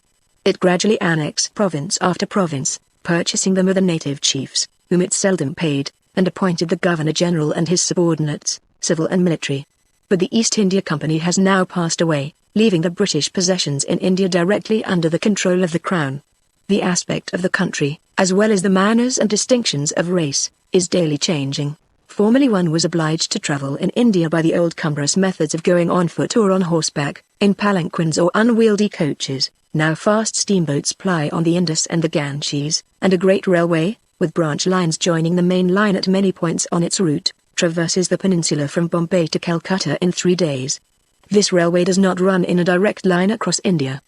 The distance between Bombay and Calcutta, as the bird flies, is only from 1,000 to 1,100 miles, but the deflections of the road increase this distance by more than a third. The general route of the Great Indian Peninsula Railway is as follows. Leaving Bombay, it passes through Salsette, crossing to the continent opposite Tanna, goes over the chain of the Western Ghats, runs thence northeast as far as Berhampur, skirts the nearly independent territory of Bundelkhand, ascends to Allahabad, turns thence eastwardly, meeting the Ganges at Benares, then departs from the river a little, and, descending southeastward by Burdivne and the French town of Chandanagar, has its terminus at Calcutta. The passengers of the Mongolia went ashore at 4:30 p.m. At exactly 8 the train would start for Calcutta. Mr. Fogg, after bidding goodbye to his whist partners, left the steamer, gave his servant several errands to do, urged it upon him to be at the station promptly at 8, and, with his regular step, which beat to the second, like an astronomical clock, directed his steps to the passport office. As for the wonders of Bombay, its famous city hall, its splendid library, its forts and docks, its bazaars, mosques, synagogues, its Armenian churches, and the noble pagoda on Malabar Hill, with its 2 polygonal towers, he cared not a straw to see them. He would not deign to examine even the masterpieces of Elephanta, or the mysterious Hypogea, concealed southeast from the docks, or those fine remains of Buddhist architecture, the Kanharian grottos of the island of Salsette. Having transacted his business at the passport office, Phileas Fogg repaired quietly to the railway station, where he ordered dinner. Among the dishes served up to him, the landlord especially recommended a certain giblet of native rabbit, on which he prided himself. Mr. Fogg accordingly tasted the dish, but, despite its spiced sauce, found it far from palatable. He rang for the landlord, and, on his appearance, said, fixing his clear eyes upon him, "Is this rabbit, sir?" "Yes, my lord," the rogue boldly replied, "rabbit from the jungles. And this rabbit did not mew when he was killed?" "Mew, my lord." "What, a rabbit mew?" "I swear to you, be so good, landlord, as not to swear. But remember this, cats were formerly considered, in India, as sacred animals." "That was a good time, for the cats, my lord?" "Perhaps for the travellers as well." After which Mr. Fogg quietly continued his dinner. Fix had gone on shore shortly after Mr. Fogg, and his first destination was the headquarters of the Bombay police. He made himself known as a London detective, told his business at Bombay, and the position of affairs relative to the supposed robber, and nervously asked if a warrant had arrived from London. It had not reached the office, indeed, there had not yet been time for it to arrive. Fix was sorely disappointed, and tried to obtain an order of arrest from the director of the Bombay police. This the director refused, as the matter concerned the London office, which alone could legally deliver the warrant. Fix did not insist, and was fain to resign himself to await the arrival of the important document, but he was determined not to lose sight of the mysterious rogue as long as he stayed in Bombay. He did not doubt for a moment, any more than Passepartout, that Phileas Fogg would remain there, at least until it was time for the warrant to arrive. Passepartout, however, had no sooner heard his master's orders on leaving the Mongolia than he saw at once that they were to leave Bombay as they had done Suez and Paris, and that the journey would be extended at least as far as Calcutta, and perhaps beyond that place. He began to ask himself if this bet that Mr. Fogg talked about was not really in good earnest, and whether his fate was not in truth forcing him, despite his love of repose, around the world in 80 days. Having purchased the usual quota of shirts and shoes, he took a leisurely promenade about the streets, where crowds of people of many nationalities, Europeans, Persians with pointed caps, Banyas with round turbans, Sinds with square bonnets, Parsis with black mitres, and long-robed Armenians were collected. It happened to be the day of a Parsi festival. These descendants of the sect of Zoroaster, the most thrifty, civilized, intelligent, and austere of the East Indians, among whom are counted the richest native merchants of Bombay, were celebrating a sort of religious carnival, with processions and shows, in the midst of which Indian dancing girls, clothed in rose-colored gauze, looped up with gold and silver, danced airily, but with perfect modesty, to the sound of viols and the clanging of tambourines. It is needless to say that Passepartout watched these curious ceremonies with staring eyes and gaping mouth, and that his countenance was that of the greenest booby imaginable. Unhappily for his master, as well as himself, his curiosity drew him unconsciously farther off than he intended to go. At last, having seen the Parsi carnival wind away in the distance, he was turning his steps towards the station, when he happened to espy the splendid pagoda on Malabar Hill, and was seized with an irresistible desire to see its interior. He was quite ignorant that it is forbidden to Christians to enter certain Indian temples, and that even the faithful must not go in without first leaving their shoes outside the door. It may be said here that the wise policy of the British government severely punishes a disregard of the practices of the native religions. Passepartout, however, thinking no harm, went in like a simple tourist, and was soon lost in admiration of the splendid Brahmin ornamentation which everywhere met his eyes, when of a sudden he found himself sprawling on the sacred flagging. He looked up to behold 3 enraged priests, who forthwith fell upon him, tore off his shoes, and began to beat him with loud, savage exclamations.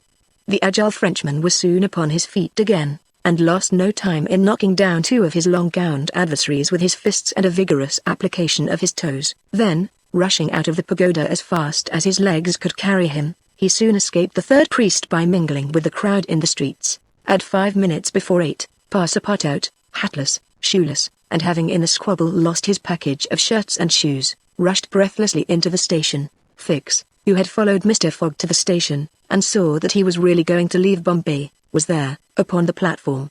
He had resolved to follow the supposed Robert to Calcutta, and farther, if necessary.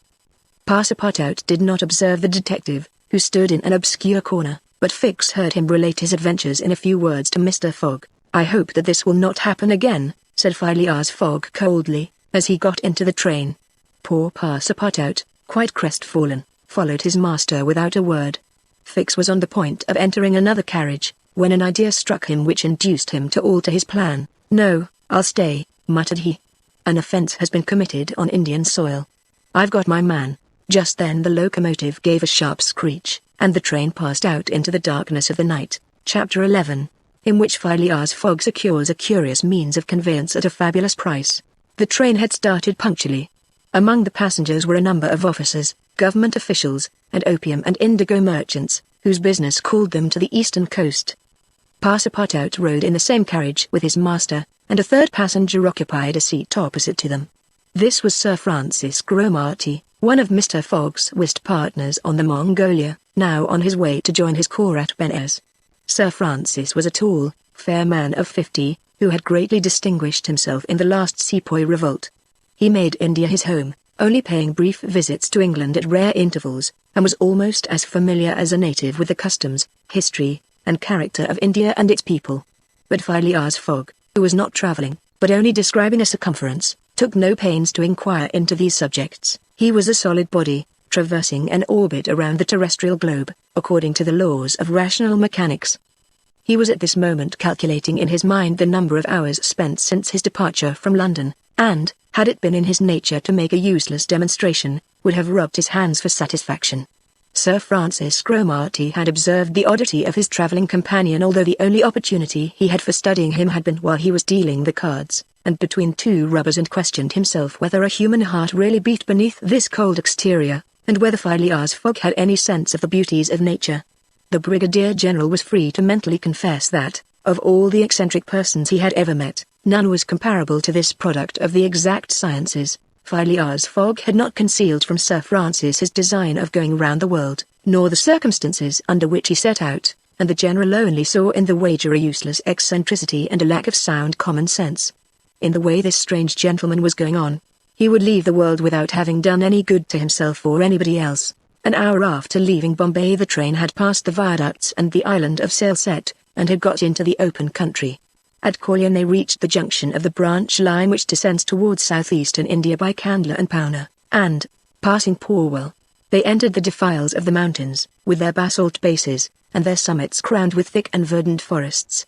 Phileas Fogg and Sir Francis Cromarty exchanged a few words from time to time, and now Sir Francis, reviving the conversation, observed, "Some years ago, Mr. Fogg, you would have met with a delay at this point which would probably have lost you your wager." "How so, Sir Francis?" "Because the railway stopped at the base of these mountains, which the passengers were obliged to cross in palanquins or on ponies to Kandla, on the other side. Such a delay would not have deranged my plans in the least," said Mr. Fogg. "I have constantly foreseen the likelihood of certain obstacles, but, Mr. Fogg," pursued Sir Francis, "you run the risk of having some difficulty about this worthy fellow's adventure at the pagoda." Passepartout, his feet comfortably wrapped in his travelling blanket, was sound asleep and did not dream that anybody was talking about him. The government is very severe upon that kind of offence. It takes particular care that the religious customs of the Indians should be respected, and if your servant were caught, "Very well, Sir Francis," replied Mr. Fogg, "if he had been caught he would have been condemned and punished, and then would have quietly returned to Europe. I don't see how this affair could have delayed his master." The conversation fell again. During the night the train left the mountains behind, and passed Nasik, and the next day proceeded over the flat, well-cultivated country of the Khandish, with its straggling villages, above which rose the minarets of the pagodas. This fertile territory is watered by numerous small rivers and limpid streams, mostly tributaries of the Godavari. Passepartout, on waking and looking out, could not realize that he was actually crossing India in a railway train. The locomotive, guided by an English engineer and fed with English coal, threw out its smoke upon cotton, coffee, nutmeg, clove, and pepper plantations, while the steam curled in spirals around groups of palm trees, in the midst of which were seen picturesque bungalows, viharis, sort of abandoned monasteries, and marvelous temples enriched by the exhaustless ornamentation of Indian architecture. Then they came upon vast tracts extending to the horizon, with jungles inhabited by snakes and tigers, which fled at the noise of the train, succeeded by forests penetrated by the railway, and still haunted by elephants which, with pensive eyes, gazed at the train as it passed. The travellers crossed, beyond Milligam, the fatal country so often stained with blood by the sectaries of the goddess Kali. Not far off rose Ellora, with its graceful pagodas, and the famous Aurangabad, capital of the ferocious Aurangzeb, now the chief town of one of the detached provinces of the kingdom of the Nizam. It was thereabouts that Feringir, the Thuggi chief, king of the Strangulars, held his sway. These ruffians, united by a secret bond, strangled victims of every age in honor of the goddess Death, without ever shedding blood. There was a period when this part of the country could scarcely be travelled over without corpses being found in every direction. The English government has succeeded in greatly diminishing these murders, though the Thuggis still exist, and pursue the exercise of their horrible rights. At 12:30 the train stopped at Berhampur, where Passepartout was able to purchase some Indian slippers, ornamented with false pearls, in which, with evident vanity, he proceeded to encase his feet.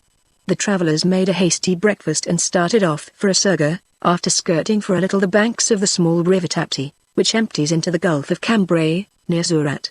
Passepartout was now plunged into absorbing reverie. Up to his arrival at Bombay, he had entertained hopes that their journey would end there, but, now that they were plainly whirling across India at full speed, a sudden change had come over the spirit of his dreams. His old vagabond nature returned to him. The fantastic ideas of his youth once more took possession of him. He came to regard his master's project as intended in good earnest, believed in the reality of the bet, and therefore in the tour of the world and the necessity of making it without fail within the designated period. Already he began to worry about possible delays, and accidents which might happen on the way. He recognized himself as being personally interested in the wager, and trembled at the thought that he might have been the means of losing it by his unpardonable folly of the night before. Being much less cool-headed than Mr. Fogg, he was much more restless, counting and recounting the days passed over, uttering maledictions when the train stopped, and accusing it of sluggishness, and mentally blaming Mr. Fogg for not having bribed the engineer. The worthy fellow was ignorant that, while it was possible by such means to hasten the rate of a steamer, it could not be done on the railway. The train entered the defiles of the Sitpur Mountains, which separate the Khandesh from Bundelkhand, towards evening. The next day Sir Francis Cromarty asked Passepartout what time it was, to which, on consulting his watch, he replied that it was 3 in the morning. This famous timepiece, always regulated on the Greenwich meridian, which was now some 77 degrees westward, was at least 4 hours slow. Sir Francis corrected Passepartout's time, whereupon the latter made the same remark that he had done to Fix, and upon the general insisting that the watch should be regulated in each new meridian, since he was constantly going eastward, that is in the face of the sun, and therefore the days were shorter by 4 minutes for each degree gone over, Passepartout obstinately refused to alter his watch, which he kept at London time. It was an innocent delusion which could harm no one. The train stopped, at 8 o'clock, in the midst of a glade some 15 miles beyond Rothal, where there were several bungalows, and workmen's cabins.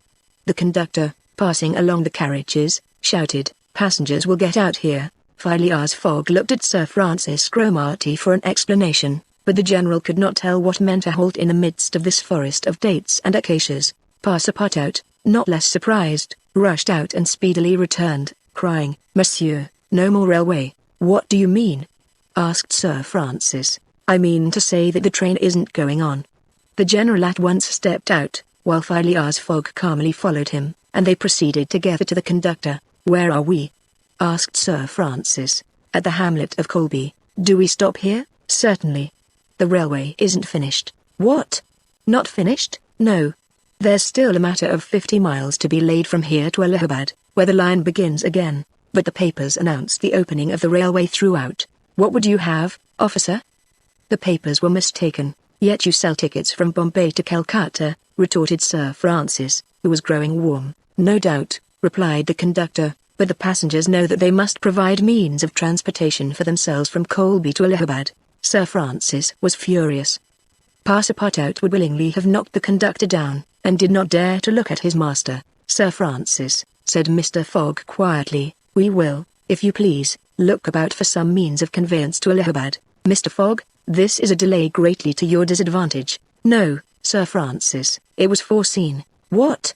You knew that the way—" "Not at all, but I knew that some obstacle or other would sooner or later arise on my route. Nothing, therefore, is lost. I have 2 days, which I have already gained, to sacrifice. A steamer leaves Calcutta for Hong Kong at noon, on the 25th. This is the 22nd, and we shall reach Calcutta in time." There was nothing to say to so confident a response. It was but too true that the railway came to a termination at this point. The papers were like some watches, which have a way of getting too fast, and had been premature in their announcement of the completion of the line. The greater part of the travellers were aware of this interruption, and, leaving the train, they began to engage such vehicles as the village could provide, four-wheeled palkaris, wagons drawn by zebus, carriages that looked like perambulating pagodas, palanquins, ponies, and what not. Mr. Fogg and Sir Francis Cromarty, after searching the village from end to end, came back without having found anything. "I shall go afoot," said Phileas Fogg. Passepartout, who had now rejoined his master, made a wry grimace, as he thought of his magnificent, but too frail Indian shoes. Happily he too had been looking about him, and, after a moment's hesitation, said, "Monsieur, I think I have found a means of conveyance." "What? An elephant?" "An elephant that belongs to an Indian who lives but 100 steps from here." "Let's go and see the elephant," replied Mr. Fogg. They soon reached a small hut, near which, enclosed within some high palings, was the animal in question. An Indian came out of the hut, and, at their request, conducted them within the enclosure. The elephant, which its owner had reared, not for a beast of burden, but for warlike purposes, was half domesticated. The Indian had begun already, by often irritating him, and feeding him every 3 months on sugar and butter, to impart to him a ferocity not in his nature, this method being often employed by those who train the Indian elephants for battle. Happily, however, for Mr. Fogg, the animal's instruction in this direction had not gone far, and the elephant still preserved his natural gentleness. Kearney, this was the name of the beast, could doubtless travel rapidly for a long time, and, in default of any other means of conveyance, Mr. Fogg resolved to hire him. But elephants are far from cheap in India, where they are becoming scarce. The males, which alone are suitable for circus shows, are much sought, especially as but few of them are domesticated.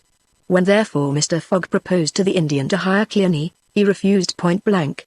Mr. Fogg persisted, offering the excessive sum of £10 an hour for the loan of the beast to Allahabad. Refused. £20? Refused also. £40? Still refused. Passepartout jumped at each advance, but the Indian declined to be tempted.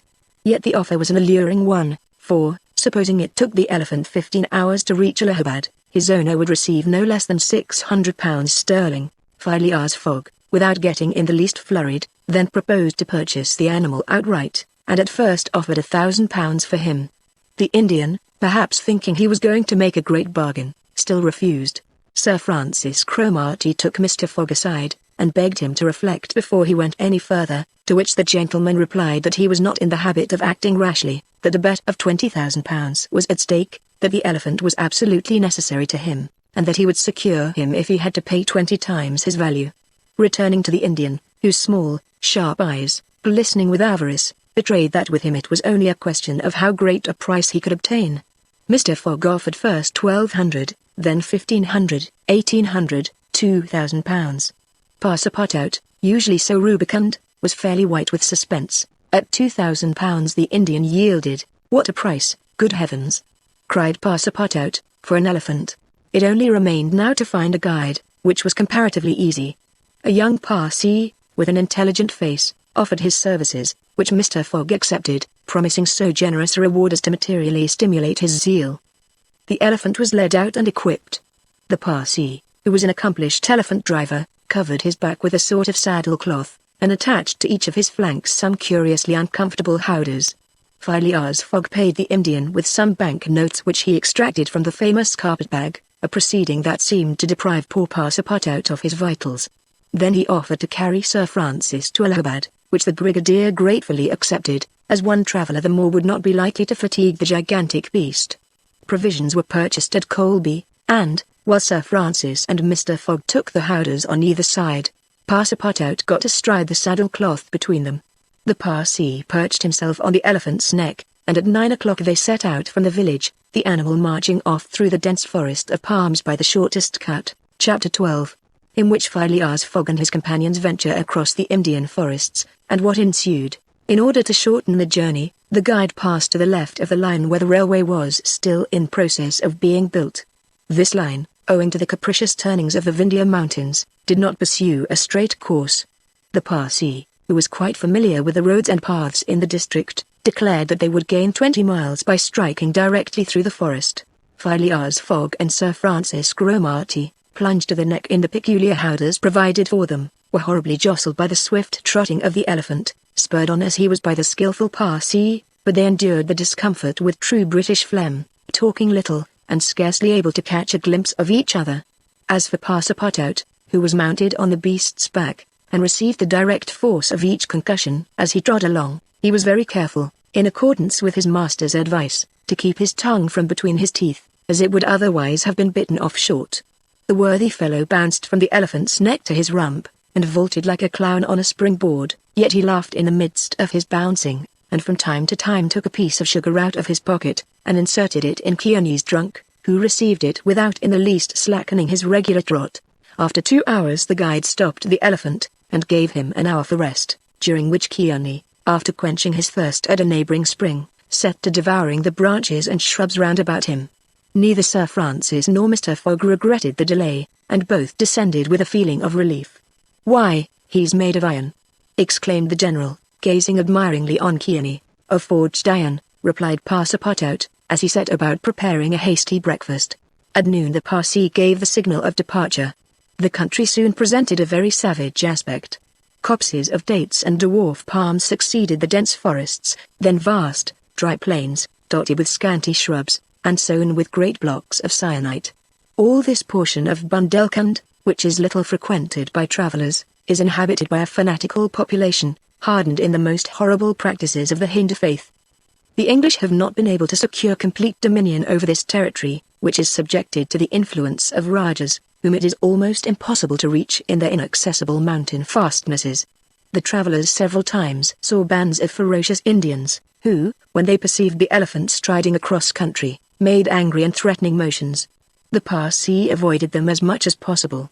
Few animals were observed on the route, even the monkeys hurried from their path with contortions and grimaces which convulsed Passepartout with laughter. In the midst of his gaiety, however, one thought troubled the worthy servant. What would Mr. Fogg do with the elephant when he got to Allahabad? Would he carry him on with him? Impossible. The cost of transporting him would make him ruinously expensive. Would he sell him, or set him free? The estimable beast certainly deserved some consideration. Should Mr. Fogg choose to make him, Passepartout, a present of Kearney, he would be very much embarrassed, and these thoughts did not cease worrying him for a long time. The principal chain of the Vindhyas was crossed by 8 in the evening, and another halt was made on the northern slope, in a ruined bungalow. They had gone nearly 25 miles that day, and an equal distance still separated them from the station of Allahabad. The night was cold. The Parsi lit a fire in the bungalow with a few dry branches, and the warmth was very grateful. Provisions purchased at Colby sufficed for supper, and the travellers ate ravenously. The conversation, beginning with a few disconnected phrases, soon gave place to loud and steady snores. The guide watched Kearney, who slept standing, bolstering himself against the trunk of a large tree. Nothing occurred during the night to disturb the slumberers, although occasional growls from panthers and chatterings of monkeys broke the silence. The more formidable beasts made no cries or hostile demonstration against the occupants of the bungalow. Sir Francis slept heavily, like an honest soldier overcome with fatigue. Passepartout was wrapped in uneasy dreams of the bouncing of the day before. As for Mr. Fogg, he slumbered as peacefully as if he had been in his serene mansion in Savile Row. The journey was resumed at 6 in the morning. The guide hoped to reach Allahabad by evening. In that case, Mr. Fogg would only lose a part of the 48 hours saved since the beginning of the tour. Kearney, resuming his rapid gait, soon descended the lower spurs of the Vindhyas, and towards noon they passed by the village of Kalina, on the Kani, one of the branches of the Ganges. The guide avoided inhabited places, thinking it safer to keep the open country, which lies along the first depressions of the basin of the great river. Allahabad was now only 12 miles to the northeast. They stopped under a clump of bananas, the fruit of which, as healthy as bread and as succulent as cream, was amply partaken of and appreciated. At 2 o'clock the guide entered a thick forest which extended several miles. He preferred to travel under cover of the woods. They had not as yet had any unpleasant encounters, and the journey seemed on the point of being successfully accomplished, when the elephant, becoming restless, suddenly stopped. It was then 4 o'clock. "What's the matter?" asked Sir Francis, putting out his head. "I don't know, officer," replied the Parsee, listening attentively to a confused murmur which came through the thick branches. The murmur soon became more distinct. It now seemed like a distant concert of human voices accompanied by brass instruments. Passepartout was all eyes and ears. Mr. Fogg patiently waited without a word. The Parsee jumped to the ground, fastened the elephant to a tree, and plunged into the thicket. He soon returned, saying, "A procession of Brahmins is coming this way. We must prevent their seeing us, if possible." The guide unloosed the elephant and led him into a thicket, at the same time asking the travelers not to stir. He held himself ready to bestride the animal at a moment's notice, should flight become necessary, but he evidently thought that the procession of the faithful would pass without perceiving them amid the thick foliage, in which they were wholly concealed. The discordant tones of their voices and instruments drew nearer, and now droning songs mingled with the sound of the tambourines and cymbals. The head of the procession soon appeared beneath the trees, 100 paces away, and the strange figures who performed the religious ceremony were easily distinguished through the branches. First came the priests, with mitres on their heads, and clothed in long laced robes. They were surrounded by men, women, and children, who sang a kind of lugubrious psalm, interrupted at regular intervals by the tambourines and cymbals, while behind them was drawn a car with large wheels, the spokes of which represented serpents entwined with each other. Upon the car, which was drawn by 4 richly caparisoned zebus, stood a hideous statue with 4 arms, the body colored a dull red, with haggard eyes, disheveled hair, protruding tongue, and lips tinted with beetle. It stood upright upon the figure of a prostrate and headless giant. Sir Francis, recognizing the statue, whispered, "The goddess Kali, the goddess of love and death, perhaps," muttered back Passepartout, "but of love, that ugly old hag?" "Never." The Parsee made a motion to keep silence. A group of old fakirs were capering and making a wild ado round the statue. These were striped with ochre, and covered with cuts whence their blood issued drop by drop. Stupid fanatics, who, in the great Indian ceremonies, still throw themselves under the wheels of Juggernaut. Some Brahmins, clad in all the sumptuousness of Oriental apparel, and leading a woman who faltered at every step, followed. This woman was young, and as fair as a European. Her head and neck, shoulders, ears, arms, hands, and toes were loaded down with jewels and gems, with bracelets, earrings, and rings, while a tunic bordered with gold, and covered with a light muslin robe, betrayed the outline of her form. The guards who followed the young woman presented a violent contrast to her, armed as they were with naked sabres hung at their waists, and long damascened pistols, and bearing a corpse on a palanquin. It was the body of an old man, gorgeously arrayed in the habiliments of the Rajah, wearing, as in life, a turban embroidered with pearls, a robe of tissue of silk and gold, a scarf of cashmere sewed with diamonds, and the magnificent weapons of a Hindu prince. Next came the musicians and a rearguard of capering fakirs, whose cries sometimes drowned the noise of the instruments. These closed the procession. Sir Francis watched the procession with a sad countenance, and, turning to the guide, said, "A sutty." The Parsee nodded, and put his finger to his lips. The procession slowly wound under the trees, and soon its last ranks disappeared in the depths of the wood. The songs gradually died away, occasionally cries were heard in the distance, until at last all was silence again. Phileas Fogg had heard what Sir Francis said, and, as soon as the procession had disappeared, asked, "What is a sutty?" "A sutty," returned the general, "is a human sacrifice, but a voluntary one. The woman you have just seen will be burned tomorrow at the dawn of day." "Oh, the scoundrels!" cried Passepartout, who could not repress his indignation. "And the corpse?" asked Mr. Fogg. "Is that of the prince, her husband," said the guide, "an independent Rajah of Bundelkund." "Is it possible," resumed Phileas Fogg, his voice betraying not the least emotion, "that these barbarous customs still exist in India, and that the English have been unable to put a stop to them?" "These sacrifices do not occur in the larger portion of India," replied Sir Francis, "but we have no power over these savage territories, and especially here in Bundelkund. The whole district north of the Vindhyas is the theatre of incessant murders and pillage." "The poor wretch!" exclaimed Passepartout, "to be burned alive." "Yes," returned Sir Francis, "burned alive. And, if she were not, You cannot conceive what treatment she would be obliged to submit to from her relatives. They would shave off her hair, feed her on a scanty allowance of rice, treat her with contempt. She would be looked upon as an unclean creature, and would die in some corner, like a scurvy dog. The prospect of so frightful an existence drives these poor creatures to the sacrifice much more than love or religious fanaticism. Sometimes, however, the sacrifice is really voluntary, and it requires the active interference of the government to prevent it. Several years ago, when I was living at Bombay, a young widow asked permission of the governor to be burned along with her husband's body, but, as you may imagine, he refused. The woman left the town, took refuge with an independent Raja, and there carried out her self-devoted purpose. While Sir Francis was speaking, the guide shook his head several times, and now said, "The sacrifice which will take place tomorrow at dawn is not a voluntary one." "How do you know?" "Everybody knows about this affair in Bundelkund." "But the wretched creature did not seem to be making any resistance," observed Sir Francis. "That was because they had intoxicated her with fumes of hemp and opium." "But where are they taking her?" "To the pagoda of Pillaji, 2 miles from here. She will pass the night there, and the sacrifice will take place tomorrow, at the first light of dawn." The guide now led the elephant out of the thicket, and leapt upon his neck. Just at the moment that he was about to urge Kearney forward with a peculiar whistle, Mr. Fogg stopped him, and, turning to Sir Francis Cromarty, said, "Suppose we save this woman." "Save the woman, Mr. Fogg? I have yet 12 hours to spare. I can devote them to that." "Why, you are a man of heart." "Sometimes," replied Phileas Fogg, quietly, "when I have the time." Chapter 13. In which Passepartout receives a new proof that fortune favors the brave.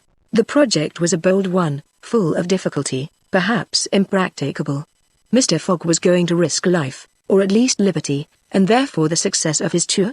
But he did not hesitate, and he found in Sir Francis Cromarty an enthusiastic ally. As for Passepartout, he was ready for anything that might be proposed. His master's idea charmed him. He perceived a heart, a soul, under that icy exterior. He began to love Phileas Fogg. There remained the guide. What course would he adopt? Would he not take part with the Indians? In default of his assistance, it was necessary to be assured of his neutrality. Sir Francis frankly put the question to him. "Officers," replied the guide, "I am a Parsee, and this woman is a Parsee. Command me as you will." "Excellent," said Mr. Fogg. "However," resumed the guide, "it is certain, not only that we shall risk our lives, but horrible tortures, if we are taken." "That is foreseen," replied Mr. Fogg. "I think we must wait till night before acting." "I think so," said the guide. The worthy Indian then gave some account of the victim, who, he said, was a celebrated beauty of the Parsee race, and the daughter of a wealthy Bombay merchant. She had received a thoroughly English education in that city, and, from her manners and intelligence, would be thought an European. Her name was Ada. Left an orphan, she was married against her will to the old Raja of Bundelkund, and, knowing the fate that awaited her, she escaped, was retaken, and devoted by the Raja's relatives, who had an interest in her death, to the sacrifice from which it seemed she could not escape. The Parsee's narrative only confirmed Mr. Fogg and his companions in their generous design. It was decided that the guide should direct the elephant towards the pagoda of Pillaji, which he accordingly approached as quickly as possible. They halted, half an hour afterwards, in a copse, some 500 feet from the pagoda, where they were well concealed, but they could hear the groans and cries of the fakirs distinctly. They then discussed the means of getting at the victim. The guide was familiar with the pagoda of Pillaji, in which, as he declared, the young woman was imprisoned. Could they enter any of its doors while the whole party of Indians was plunged in a drunken sleep, or was it safer to attempt to make a hole in the walls? This could only be determined at the moment and the place themselves. But it was certain that the abduction must be made that night, and not when, at break of day, the victim was led to her funeral pyre. Then no human intervention could save her. As soon as night fell, about 6 o'clock, they decided to make a reconnaissance around the pagoda. The cries of the fakirs were just ceasing. The Indians were in the act of plunging themselves into the drunkenness caused by liquid opium mingled with hemp, and it might be possible to slip between them to the temple itself. The Parsee, leading the others, noiselessly crept through the wood, and in 10 minutes they found themselves on the banks of a small stream, whence, by the light of the rosine torches, they perceived a pyre of wood, on the top of which lay the embalmed body of the Raja, which was to be burned with his wife. The pagoda, whose minarets loomed above the trees in the deepening dusk, stood 100 steps away. "Come," whispered the guide. He slipped more cautiously than ever through the brush, followed by his companions. The silence around was only broken by the low murmuring of the wind among the branches. Soon the party stopped on the borders of the glade, which was lit up by the torches. The ground was covered by groups of the Indians, motionless in their drunken sleep. It seemed a battlefield strewn with the dead. Men, women, and children lay together. In the background, among the trees, the pagoda of Pillaji loomed distinctly. Much to the guide's disappointment, the guards of the Raja, lighted by torches, were watching at the doors and marching to and fro with naked sabers. Probably the priests, too, were watching within. The Parsi, now convinced that it was impossible to force an entrance to the temple, advanced no farther, but led his companions back again. Phileas Fogg and Sir Francis Cromarty also saw that nothing could be attempted in that direction. They stopped, and engaged in a whispered colloquy. "It is only 8 now," said the brigadier, "and these guards may also go to sleep." "It is not impossible," returned the Parsi. They lay down at the foot of a tree, and waited. The time seemed long. The guide ever and anon left them to take an observation on the edge of the wood, but the guards watched steadily by the glare of the torches, and a dim light crept through the windows of the pagoda. They waited till midnight, but no change took place among the guards, and it became apparent that their yielding to sleep could not be counted on. The other plan must be carried out. An opening in the walls of the pagoda must be made. It remained to ascertain whether the priests were watching by the side of their victim as assiduously as were the soldiers at the door. After a last consultation, the guide announced that he was ready for the attempt, and advanced, followed by the others. They took a roundabout way, so as to get at the pagoda on the rear. They reached the walls about 12:30, without having met anyone. Here there was no guard, nor were there either windows or doors. The night was dark. The moon, on the wane, scarcely left the horizon, and was covered with heavy clouds. The height of the trees deepened the darkness. It was not enough to reach the walls. An opening in them must be accomplished, and to attain this purpose the party only had their pocket knives. Happily the temple walls were built of brick and wood, which could be penetrated with little difficulty. After one brick had been taken out, the rest would yield easily. They set noiselessly to work, and the Parsi on one side and Passepartout on the other began to loosen the bricks so as to make an aperture 2 feet wide. They were getting on rapidly, when suddenly a cry was heard in the interior of the temple, followed almost instantly by other cries replying from the outside. Passepartout and the guide stopped.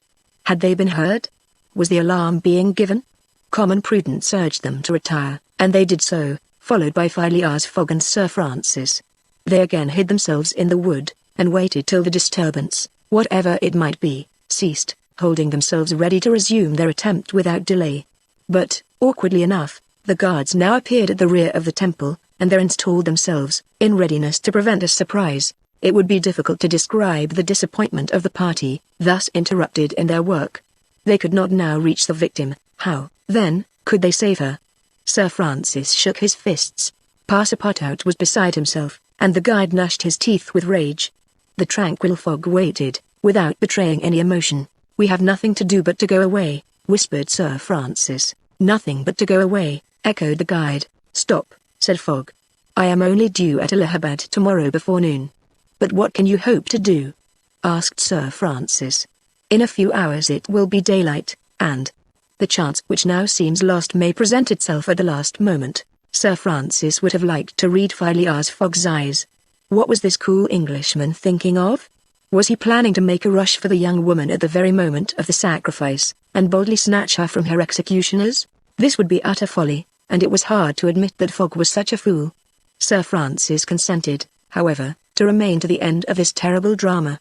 The guide led them to the rear of the glade, where they were able to observe the sleeping groups. Meanwhile Passepartout, who had perched himself on the lower branches of a tree, was resolving an idea which had at first struck him like a flash, and which was now firmly lodged in his brain. He had commenced by saying to himself, "What folly!" And then he repeated, "Why not, after all? It's a chance, perhaps the only one, and with such sots."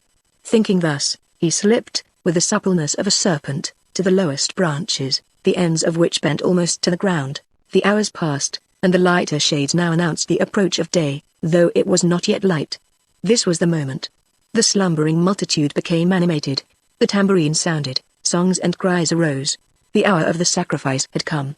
The doors of the pagoda swung open, and a bright light escaped from its interior, in the midst of which Mr. Fogg and Sir Francis espied the victim. She seemed, having shaken off the stupor of intoxication, to be striving to escape from her executioner. Sir Francis's heart throbbed, and, convulsively seizing Mr. Fogg's hand, found in it an open knife. Just at this moment the crowd began to move. The young woman had again fallen into a stupor caused by the fumes of hemp, and passed among the fakirs, who escorted her with their wild, religious cries. Phileas Fogg and his companions, mingling in the rear ranks of the crowd, followed, and in 2 minutes they reached the banks of the stream, and stopped 50 paces from the pyre, upon which still lay the Rajah's corpse. In the semi-obscurity they saw the victim, quite senseless, stretched out beside her husband's body. Then a torch was brought, and the wood, heavily soaked with oil, instantly took fire. At this moment Sir Francis and the guide seized Phileas Fogg, who, in an instant of mad generosity, was about to rush upon the pyre. But he had quickly pushed them aside, when the whole scene suddenly changed. A cry of terror arose. The whole multitude prostrated themselves, terror-stricken, on the ground. The old Rajah was not dead. Then, since he rose of a sudden, like a spectre, took up his wife in his arms, and descended from the pyre in the midst of the clouds of smoke, which only heightened his ghostly appearance. Fakirs and soldiers and priests, seized with instant terror, lay there, with their faces on the ground, not daring to lift their eyes and behold such a prodigy. The inanimate victim was borne along by the vigorous arms which supported her, and which she did not seem in the least to burden. Mr. Fogg and Sir Francis stood erect, the Parsee bowed his head, and Passepartout was, no doubt, scarcely less stupefied. The resuscitated Rajah approached Sir Francis and Mr. Fogg, and, in an abrupt tone, said, "Let us be off." It was Passepartout himself, who had slipped upon the pyre in the midst of the smoke and, profiting by the still overhanging darkness, had delivered the young woman from death. It was Passepartout who, playing his part with a happy audacity, had passed through the crowd amid the general terror. A moment after all 4 of the party had disappeared in the woods, and the elephant was bearing them away at a rapid pace. But the cries and noise, and a ball which whizzed through Phileas Fogg's hat, apprised them that the trick had been discovered. The old Rajah's body, indeed, now appeared upon the burning pyre, and the priests, recovered from their terror, perceived that an abduction had taken place. They hastened into the forest, followed by the soldiers, who fired a volley after the fugitives, but the latter rapidly increased the distance between them, and ere long found themselves beyond the reach of the bullets and arrows. Chapter 14, in which Phileas Fogg descends the whole length of the beautiful valley of the Ganges without ever thinking of seeing it. The rash exploit had been accomplished, and for an hour Passepartout laughed gaily at his success. Sir Francis pressed the worthy fellow's hand, and his master said, "Well done," which, from him, was high commendation, to which Passepartout replied that all the credit of the affair belonged to Mr. Fogg. As for him, he had only been struck with a queer idea, and he laughed to think that for a few moments he, Passepartout, the ex-gymnast, ex-sergeant fireman, had been the spouse of a charming woman, a venerable, embalmed Rajah. As for the young Indian woman, she had been unconscious throughout of what was passing, and now, wrapped up in a travelling blanket, was reposing in one of the howdahs. The elephant, thanks to the skillful guidance of the Parsee, was advancing rapidly through the still darksome forest, and, an hour after leaving the pagoda, had crossed a vast plain. They made a halt at 7 o'clock, the young woman being still in a state of complete prostration. The guide made her drink a little brandy and water, but the drowsiness which stupefied her could not yet be shaken off. Sir Francis, who was familiar with the effects of the intoxication produced by the fumes of hemp, reassured his companions on her account. But he was more disturbed at the prospect of her future fate. He told Phileas Fogg that, should Auda remain in India, she would inevitably fall again into the hands of her executioners. These fanatics were scattered throughout the county, and would, despite the English police, recover their victim at Madras, Bombay, or Calcutta. She would only be safe by quitting India forever. Phileas Fogg replied that he would reflect upon the matter. The station at Allahabad was reached about 10 o'clock, and, the interrupted line of railway being resumed, would enable them to reach Calcutta in less than 24 hours. Phileas Fogg would thus be able to arrive in time to take the steamer which left Calcutta the next day, October 25th, at noon, for Hong Kong. The young woman was placed in one of the waiting rooms of the station, whilst Passepartout was charged with purchasing for her various articles of toilet, a dress, shawl, and some furs, for which his master gave him unlimited credit. Passepartout started off forthwith, and found himself in the streets of Allahabad, that is, the city of God, one of the most venerated in India, being built at the junction of the 2 sacred rivers, Ganges and Jamna, the waters of which attract pilgrims from every part of the peninsula. The Ganges, according to the legends of the Ramayana, rises in heaven, whence, owing to Brahma's agency, it descends to the earth. Passepartout made it a point, as he made his purchases, to take a good look at the city. It was formerly defended by a noble fort, which has since become a state prison. Its commerce has dwindled away, and Passepartout in vain looked about him for such a bazaar as he used to frequent in Regent Street. At last he came upon an elderly, crusty Jew, who sold second-hand articles, and from whom he purchased a dress of Scotch stuff, a large mantle, and a fine otter-skin pelisse, for which he did not hesitate to pay £75.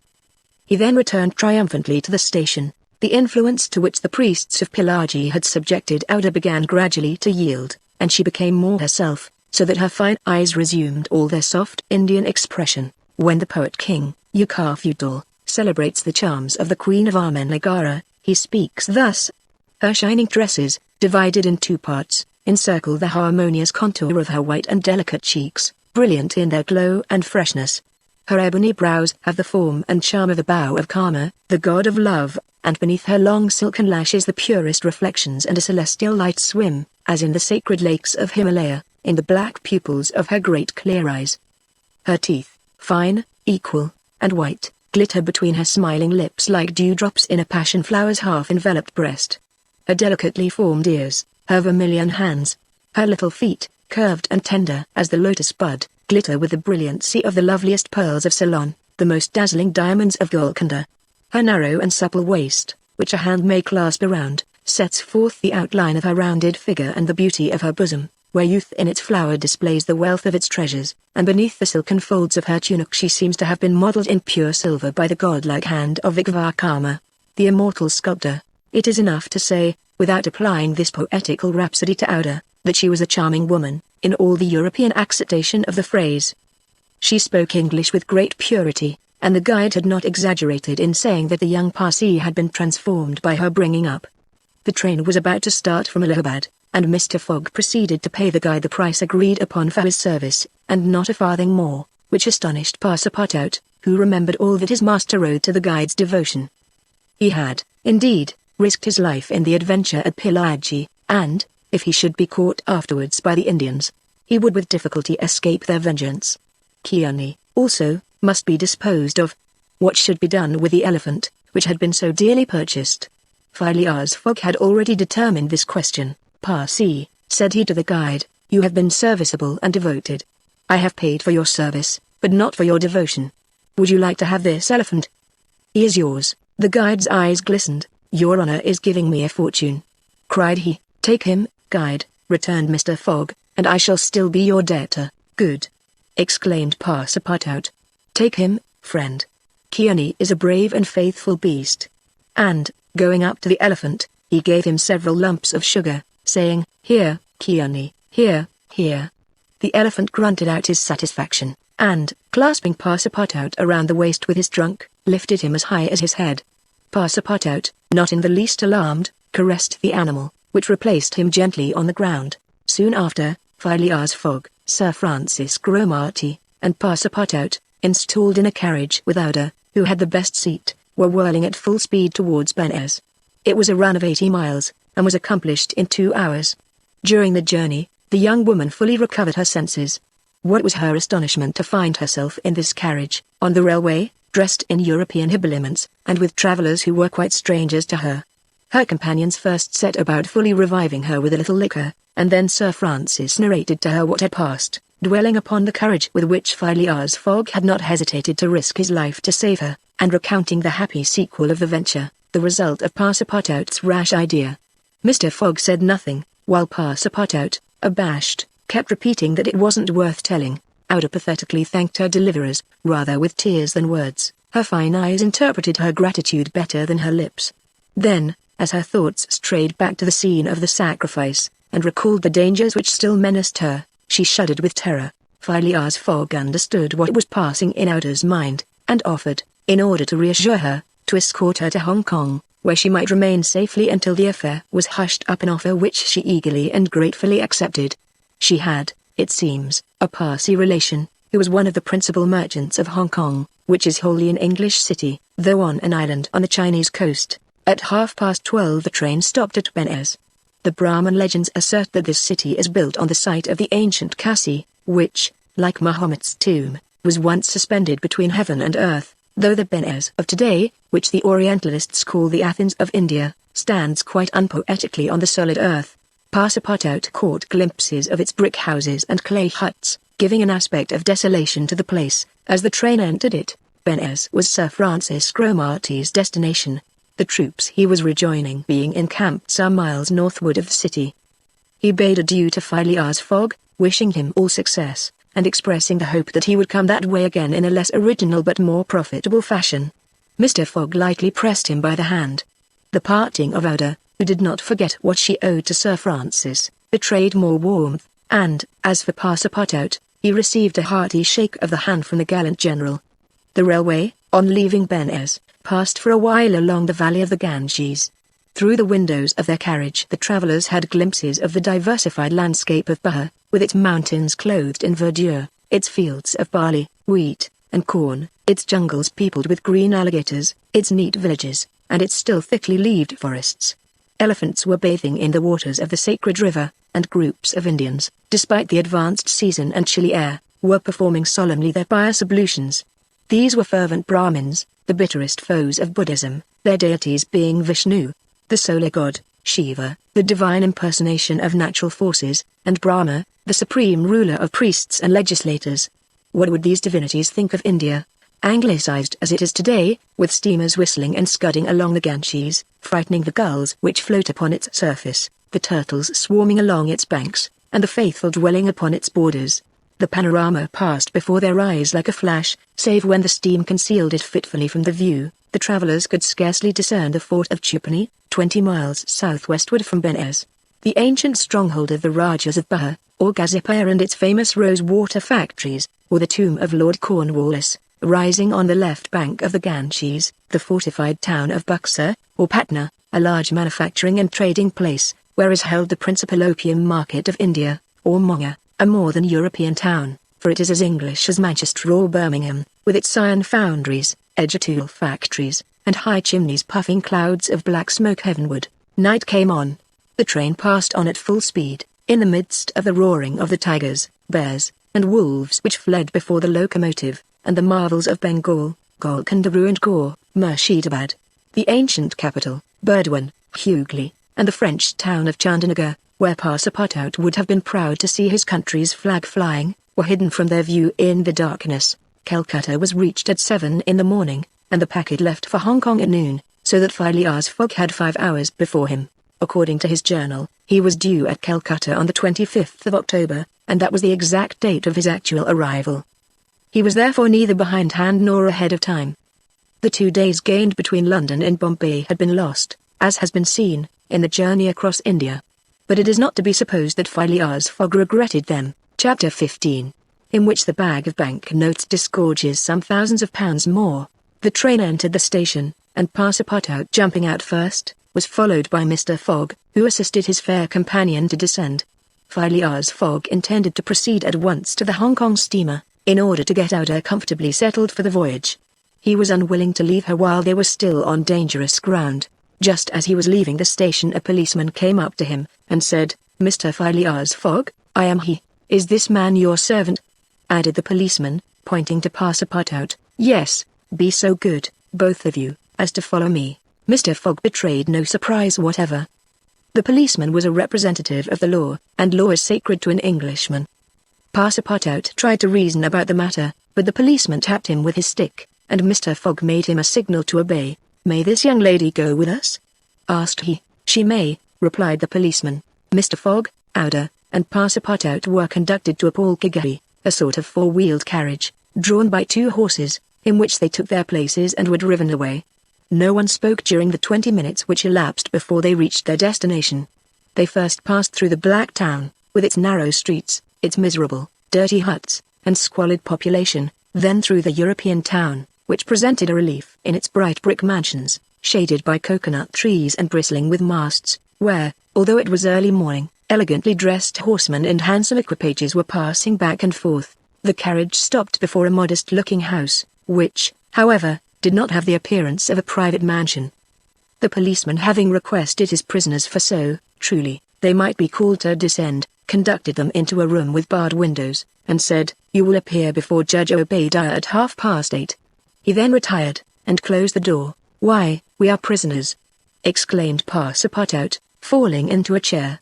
Auda, with an emotion she tried to conceal, said to Mr. Fogg, "Sir, you must leave me to my fate. It is on my account that you receive this treatment, it is for having saved me." Phileas Fogg contented himself with saying that it was impossible. It was quite unlikely that he should be arrested for preventing a suttee. The complainants would not dare present themselves with such a charge. There was some mistake. Moreover, he would not, in any event, abandon Auda, but would escort her to Hong Kong. "But the steamer leaves at noon," observed Passepartout, nervously. "We shall be on board by noon," replied his master, placidly. It was said so positively that Passepartout could not help muttering to himself, "Parbleu, that's certain. Before noon we shall be on board." But he was by no means reassured. At 8:30 the door opened. The policeman appeared, and, requesting them to follow him, led the way to an adjoining hall. It was evidently a courtroom, and a crowd of Europeans and natives already occupied the rear of the apartment. Mr. Fogg and his two companions took their places on a bench opposite the desks of the magistrate and his clerk. Immediately after, Judge Obadiah, a fat, round man, followed by the clerk, entered. He proceeded to take down a wig which was hanging on a nail, and put it hurriedly on his head. "The first case," said he. Then, putting his hand to his head, he exclaimed, "Hey! This is not my wig." "No, your worship," returned the clerk, "it is mine, my dear Mr. Oysterpuff. How can a judge give a wise sentence in a clerk's wig?" The wigs were exchanged. Passepartout was getting nervous, for the hands on the face of the big clock over the judge seemed to go around with terrible rapidity. "The first case," repeated Judge Obadiah. "Phileas Fogg?" demanded Oysterpuff. "I am here," replied Mr. Fogg. "Passepartout, present," responded Passepartout. "Good," said the judge. "You have been looked for, prisoners, for 2 days on the trains from Bombay." "But of what are we accused?" asked Passepartout, impatiently. "You are about to be informed. I'm an English subject, sir," said Mr. Fogg, "and I have the right. Have you been ill-treated?" "Not at all." "Very well, let the complainants come in." A door was swung open by order of the judge, and 3 Indian priests entered. "That's it," muttered Passepartout, "these are the rogues who were going to burn our young lady." The priests took their places in front of the judge, and the clerk proceeded to read in a loud voice a complaint of sacrilege against Phileas Fogg and his servant, who were accused of having violated a place held consecrated by the Brahmin religion. "You hear the charge?" asked the judge. "Yes, sir," replied Mr. Fogg, consulting his watch, "and I admit it." "You admit it?" "I admit it, and I wish to hear these priests admit, in their turn, what they were going to do at the pagoda of Pillaji." The priests looked at each other. They did not seem to understand what was said. "Yes," cried Passepartout, warmly, "at the pagoda of Pillaji, where they were on the point of burning their victim." The judge stared with astonishment, and the priests were stupefied. "What victim?" said Judge Obadiah. "Burn whom? In Bombay itself?" "Bombay?" cried Passepartout. "Certainly. We are not talking of the pagoda of Pillaji, but of the pagoda of Malabar Hill, at Bombay. And as a proof," added the clerk, "here are the desecrator's very shoes, which he left behind him." Whereupon he placed a pair of shoes on his desk. "My shoes!" cried Passepartout, in his surprise permitting this imprudent exclamation to escape him. The confusion of master and man, who had quite forgotten the affair at Bombay, for which they were now detained at Calcutta, may be imagined. Fix the detective had foreseen the advantage which Passepartout's escapade gave him, and, delaying his departure for 12 hours, had consulted the priests of Malabar Hill. Knowing that the English authorities dealt very severely with this kind of misdemeanor, he promised them a goodly sum in damages, and sent them forward to Calcutta by the next train. Owing to the delay caused by the rescue of the young widows, Fix and the priests reached the Indian capital before Mr. Fogg and his servant, the magistrates having been already warned by a dispatch to arrest them should they arrive. Fix's disappointment when he learned that Phileas Fogg had not made his appearance in Calcutta may be imagined. He made up his mind that the robber had stopped somewhere on the route and taken refuge in the southern provinces. For 24 hours Fix watched the station with feverish anxiety. At last he was rewarded by seeing Mr. Fogg and Passepartout arrive, accompanied by a young woman, whose presence he was wholly at a loss to explain. He hastened for a policeman, and this was how the party came to be arrested and brought before Judge Obadiah. Had Passepartout been a little less preoccupied, he would have espied the detective ensconced in a corner of the courtroom, watching the proceedings with an interest easily understood, for the warrant had failed to reach him at Calcutta, as it had done at Bombay and Suez. Judge Obadiah had unfortunately caught Passepartout's rash exclamation, which the poor fellow would have given the world to recall. "The facts are admitted?" asked the judge. "Admitted," replied Mr. Fogg, coldly. "Inasmuch," resumed the judge, "as the English law protects equally and sternly the religions of the Indian people, and as the man Passepartout has admitted that he violated the sacred pagoda of Malabar Hill, at Bombay, on the 20th of October, I condemn the said Passepartout to imprisonment for 15 days and a fine of £300. £300, cried Passepartout, startled at the largeness of the sum. "Silence!" shouted the constable. "And inasmuch," continued the judge, "as it is not proved that the act was not done by the connivance of the master with the servant, and as the master in any case must be held responsible for the acts of his paid servant, I condemn Phileas Fogg to a week's imprisonment and a fine of £150. Fix rubbed his hands softly with satisfaction. If Phileas Fogg could be detained in Calcutta a week, it would be more than time for the warrant to arrive. Passepartout was stupefied. This sentence ruined his master. A wager of £20,000 lost, because he, like a precious fool, had gone into that abominable pagoda. Phileas Fogg, as self-composed as if the judgment did not in the least concern him, did not even lift his eyebrows while it was being pronounced. Just as the clerk was calling the next case, he rose, and said, "I offer bail." "You have that right," returned the judge. Fix's blood ran cold, but he resumed his composure when he heard the judge announce that the bail required for each prisoner would be £1,000. "I will pay it at once," said Mr. Fogg, taking a roll of bank bills from the carpet-bag, which Passepartout had by him, and placing them on the clerk's desk. "This sum will be restored to you upon your release from prison," said the judge. "Meanwhile, you are liberated on bail." "Come," said Phileas Fogg to his servant. "But let them at least give me back my shoes," cried Passepartout angrily. These are pretty dear shoes," he muttered, as they were handed to him. "More than £1,000 apiece, besides, they pinch my feet." Mr. Fogg, offering his arm to Ouda, then departed, followed by the crestfallen Passepartout. Fix still nourished hopes that the robber would not, after all, leave the £2,000 behind him, but would decide to serve out his week in jail, and issued forth on Mr. Fogg's traces. That gentleman took a carriage, and the party were soon landed on one of the quays. The Rangoon was moored half a mile off in the harbour, its signal of departure hoisted at the masthead. 11 o'clock was striking. Mr. Fogg was an hour in advance of time. Fix saw them leave the carriage and push off in a boat for the steamer, and stamped his feet with disappointment. "The rascal is off, after all," he exclaimed. £2,000 sacrificed. "He's as prodigal as a thief. I'll follow him to the end of the world if necessary, but, at the rate he is going on, the stolen money will soon be exhausted." The detective was not far wrong in making this conjecture. Since leaving London, what with travelling expenses, bribes, the purchase of the elephant, bails, and fines, Mr. Fogg had already spent more than £5,000 on the way, and the percentage of the sum recovered from the bank robber promised to the detectives was rapidly diminishing. Chapter 16, in which Fix does not seem to understand in the least what is said to him. The Rangoon, one of the Peninsular and Oriental Company's boats plying in the Chinese and Japanese seas, was a screw steamer, built of iron, weighing about 1,770 tons, and with engines of 400 horsepower. She was as fast, but not as well fitted up, as the Mongolia, and Ouda was not as comfortably provided for on board of her as Phileas Fogg could have wished. However, the trip from Calcutta to Hong Kong only comprised some 3,500 miles, occupying from 10 to 12 days, and the young woman was not difficult to please. During the first days of the journey, Ouda became better acquainted with her protector, and constantly gave evidence of her deep gratitude for what he had done. The phlegmatic gentleman listened to her, apparently at least, with coldness, neither his voice nor his manner betraying the slightest emotion, but he seemed to be always on the watch that nothing should be wanting to Ouda's comfort.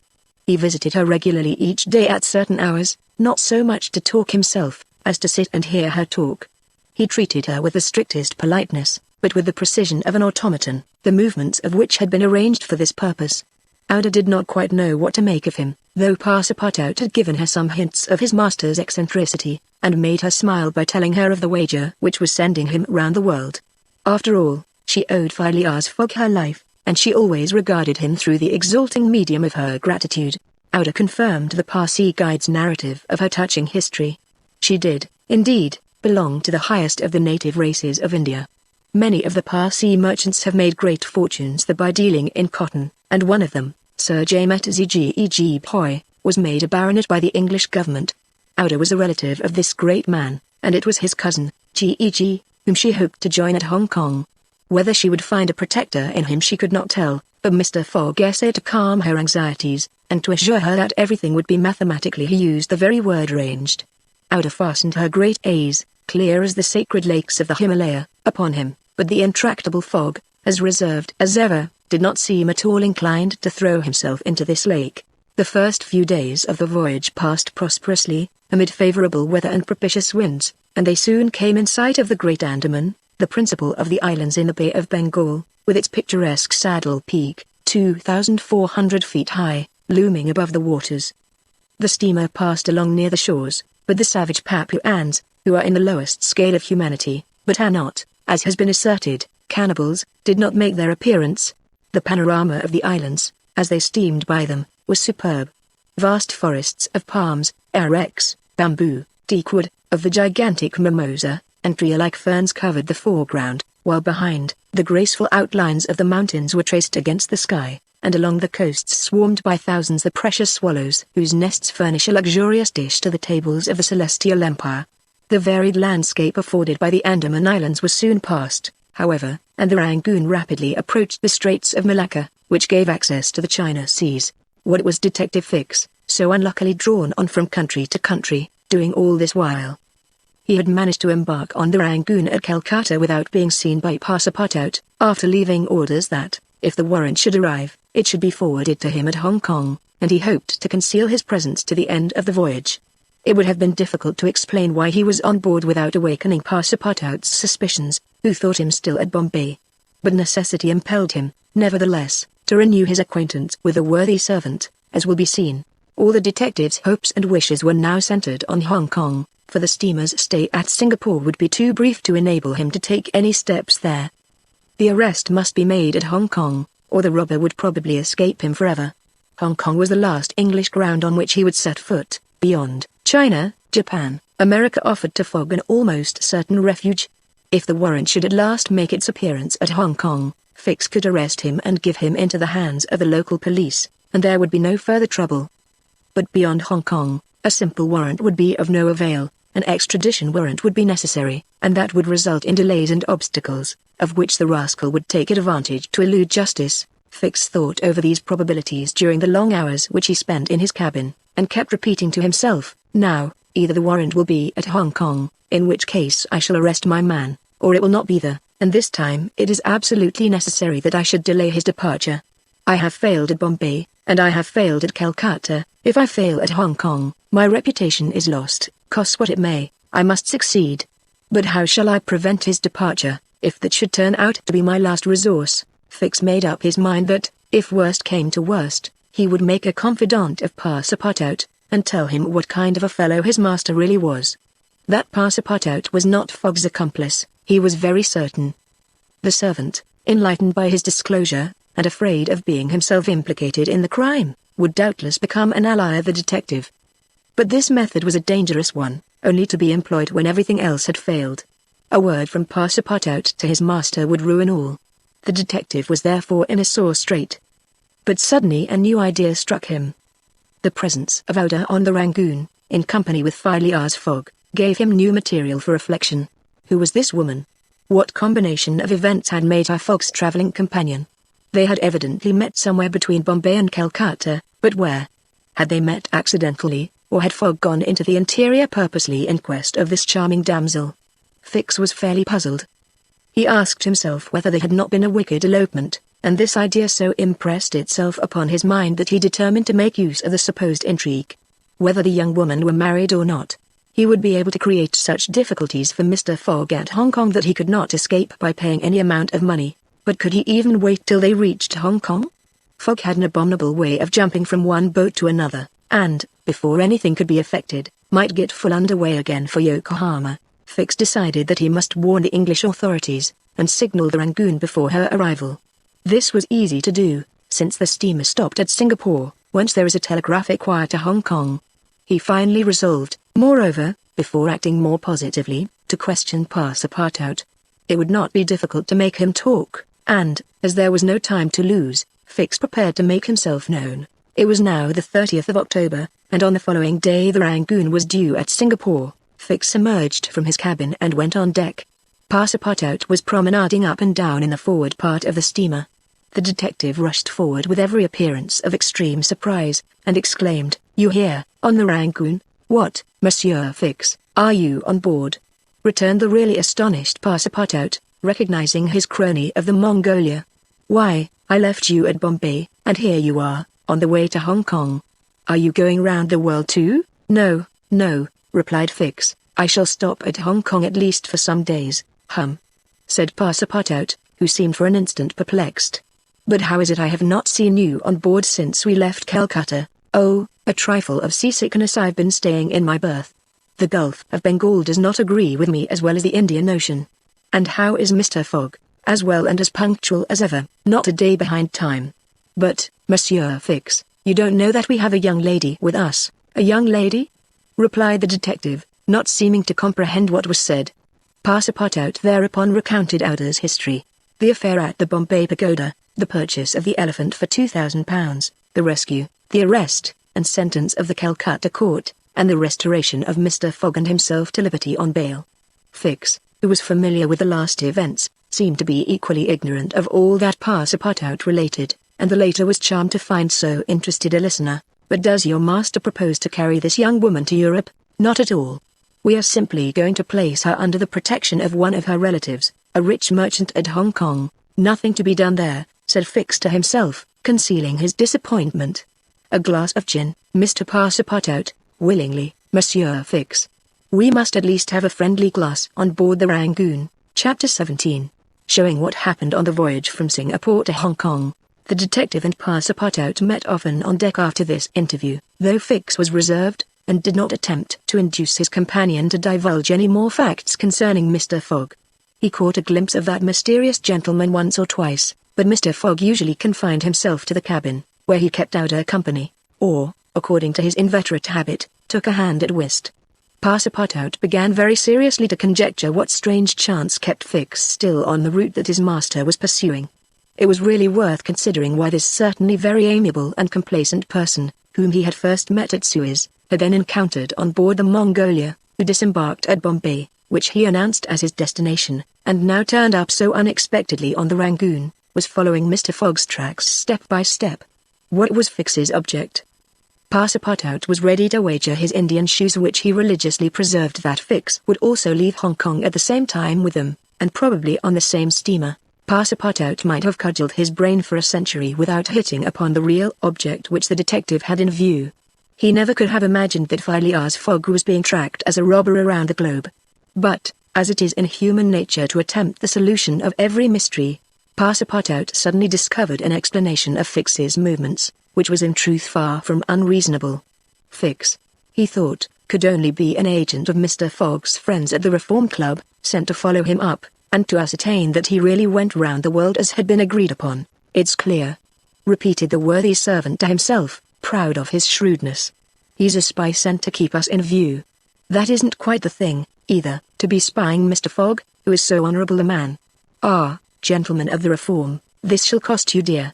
Passepartout, enchanted with his discovery, resolved to say nothing to his master, lest he should be justly offended at this mistrust on the part of his adversaries. But he determined to chaff Fix, when he had the chance, with mysterious allusions, which, however, need not betray his real suspicions. During the afternoon of Wednesday, 30th October, the Rangoon entered the Strait of Malacca, which separates the peninsula of that name from Sumatra. The mountainous and craggy islets intercepted the beauties of this noble island from the view of the travellers. The Rangoon weighed anchor at Singapore the next day at 4 a.m., to receive coal, having gained half a day on the prescribed time of her arrival. Phileas Fogg noted this gain in his journal, and then, accompanied by Auda, who betrayed a desire for a walk on shore, disembarked. Fix, who suspected Mr. Fogg's every movement, followed them cautiously, without being himself perceived, while Passepartout, laughing in his sleeve at Fix's manoeuvres, went about his usual errands. The island of Singapore is not imposing in aspect, for there are no mountains, yet its appearance is not without attractions. It is a park checkered by pleasant highways and avenues. A handsome carriage, drawn by a sleek pair of New Holland horses, carried Phileas Fogg and Ouda into the midst of rows of palms with brilliant foliage, and of clove trees, whereof the cloves form the heart of a half-open flower. Pepper plants replaced the prickly hedges of European fields, sago bushes, large ferns with gorgeous branches, varied the aspect of this tropical clime, while nutmeg trees in full foliage filled the air with a penetrating perfume. Agile and grinning bands of monkeys skipped about in the trees, nor were tigers wanting in the jungles. After a drive of 2 hours through the country, Ouda and Mr. Fogg returned to the town, which is a vast collection of heavy-looking, irregular houses, surrounded by charming gardens rich in tropical fruits and plants, and at 10 o'clock they re-embarked, closely followed by the detective, who had kept them constantly in sight. Passepartout, who had been purchasing several dozen mangoes, a fruit as large as good-sized apples, of a dark brown color outside and a bright red within, and whose white pulp, melting in the mouth, affords one a delicious sensation, was waiting for them on deck. He was only too glad to offer some mangoes to Ouda, who thanked him very gracefully for them. At 11 o'clock the Rangoon rode out of Singapore harbour, and in a few hours the high mountains of Malacca, with their forests, inhabited by the most beautifully furred tigers in the world, were lost to view. Singapore is distant some 1,300 miles from the island of Hong Kong, which is a little English colony near the Chinese coast. Phileas Fogg hoped to accomplish the journey in 6 days, so as to be in time for the steamer which would leave on the 6th of November for Yokohama, the principal Japanese port. The Rangoon had a large quota of passengers, many of whom disembarked at Singapore, among them a number of Indians, Ceylonese, Chinamen, Malays, and Portuguese, mostly second-class travellers. The weather, which had hitherto been fine, changed with the last quarter of the moon. The sea rolled heavily, and the wind at intervals rose almost to a storm, but happily blew from the southwest, and thus aided the steamer's progress.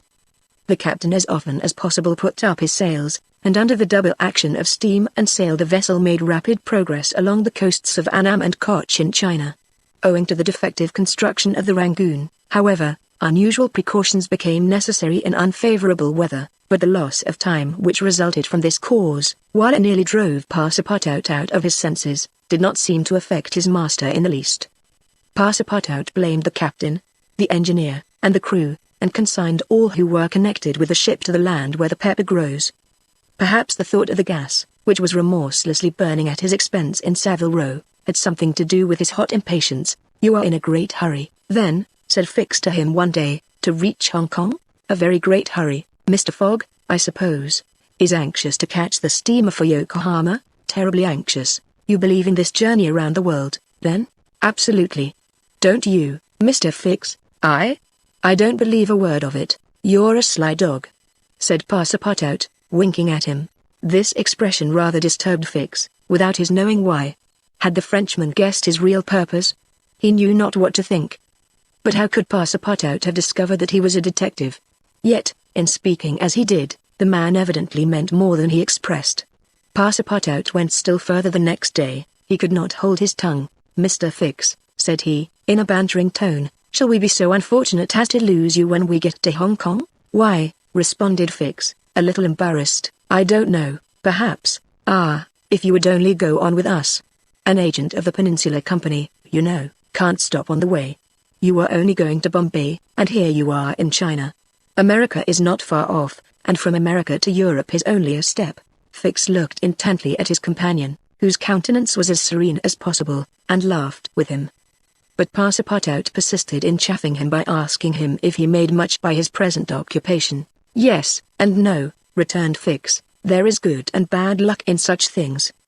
But you must understand that I don't travel at my own expense." "Oh, I am quite sure of that," cried Passepartout, laughing heartily. Fix, fairly puzzled, descended to his cabin and gave himself up to his reflections. He was evidently suspected. Somehow or other the Frenchman had found out that he was a detective. But had he told his master? What part was he playing in all this? Was he an accomplice or not? Was the game, then, up? Fix spent several hours turning these things over in his mind, sometimes thinking that all was lost, then persuading himself that Fogg was ignorant of his presence, and then undecided what course it was best to take. Nevertheless, he preserved his coolness of mind, and at last resolved to deal plainly with Passepartout. If he did not find it practicable to arrest Fogg at Hong Kong, and if Fogg made preparations to leave that last foothold of English territory, he, Fix, would tell Passepartout all.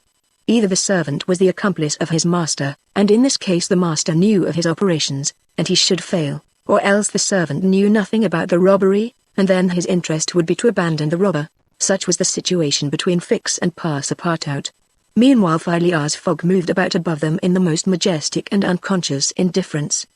He was passing methodically in his orbit around the world, regardless of the lesser stars which gravitated around him. Yet there was nearby what the astronomers would call a disturbing star, which might have produced an agitation in this gentleman's heart. But no. The charms of Outer failed to act, to Passepartout's great surprise, and the disturbances, if they existed, would have been more difficult to calculate than those of Uranus which led to the discovery of Neptune. It was every day an increasing wonder to Passepartout, who read in Outer's eyes the depths of her gratitude to his master.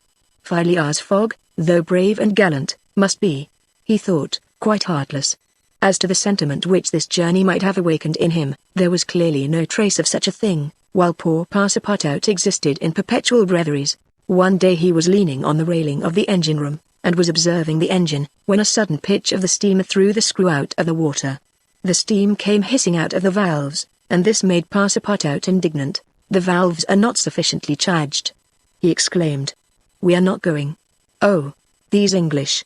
If this was an American craft, we should blow up, perhaps, but we should at all events go faster." Chapter 18, in which Phileas Fogg, Passepartout, and Fix go each about his business. The weather was bad during the latter days of the voyage.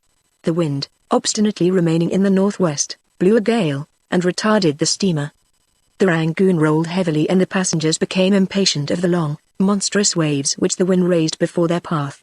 A sort of tempest arose on the 3rd of November, the squall knocking the vessel about with fury, and the waves running high. The Rangoon reefed all her sails, and even the rigging proved too much, whistling and shaking amid the squall. The steamer was forced to proceed slowly, and the captain estimated that she would reach Hong Kong 20 hours behind time, and more if the storm lasted. Phileas Fogg gazed at the tempestuous sea, which seemed to be struggling especially to delay him, with his habitual tranquillity. He never changed countenance for an instant, though a delay of 20 hours, by making him too late for the Yokohama boat, would almost inevitably cause the loss of the wager. But this man of nerve manifested neither impatience nor annoyance. It seemed as if the storm were a part of his program, and had been foreseen.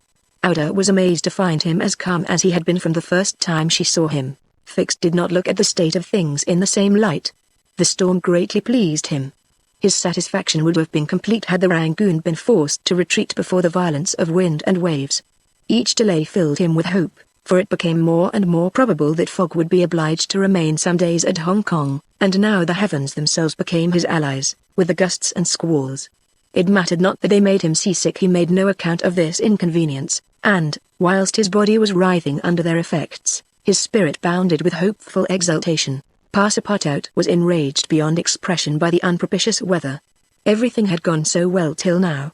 Earth and sea had seemed to be at his master's service, steamers and railways obeyed him, wind and steam united to speed his journey. Had the hour of adversity come? Passepartout was as much excited as if the £20,000 were to come from his own pocket. The storm exasperated him, the gale made him furious, and he longed to lash the obstinate sea into obedience. Poor fellow! Fix carefully concealed from him his own satisfaction, for, had he betrayed it, Passepartout could scarcely have restrained himself from personal violence.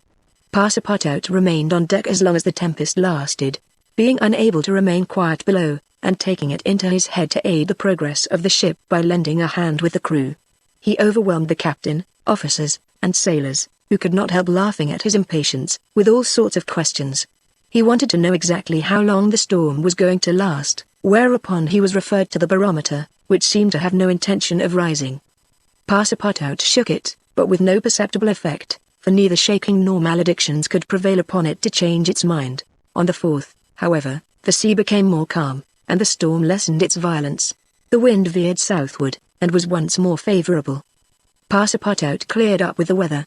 Some of the sails were unfurled, and the Rangoon resumed its most rapid speed. The time lost could not, however, be regained. Land was not signaled until 5 o'clock on the morning of the 6th, the steamer was due on the 5th. Phileas Fogg was 24 hours behindhand, and the Yokohama steamer would, of course, be missed. The pilot went on board at 6, and took his place on the bridge, to guide the Rangoon through the channels to the port of Hong Kong.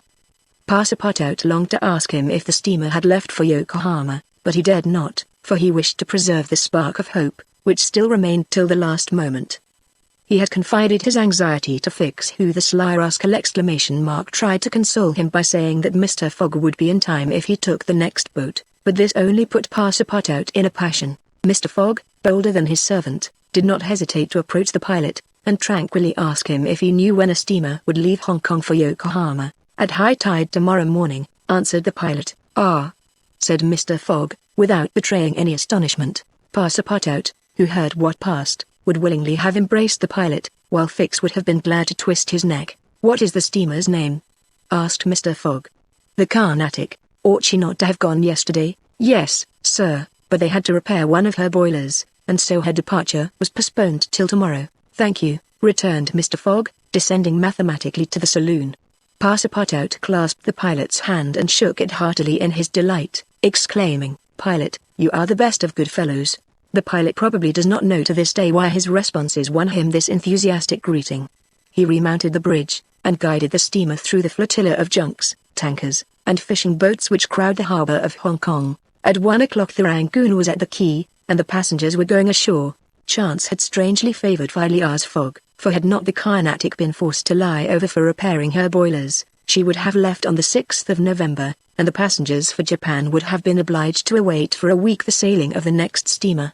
Mr. Fogg was, it is true, 24 hours behind his time, but this could not seriously imperil the remainder of his tour. The steamer which crossed the Pacific from Yokohama to San Francisco made a direct connection with it from Hong Kong, and it could not sail until the latter reached Yokohama, and if Mr. Fogg was 24 hours late on reaching Yokohama, this time would no doubt be easily regained in the voyage of 22 days across the Pacific.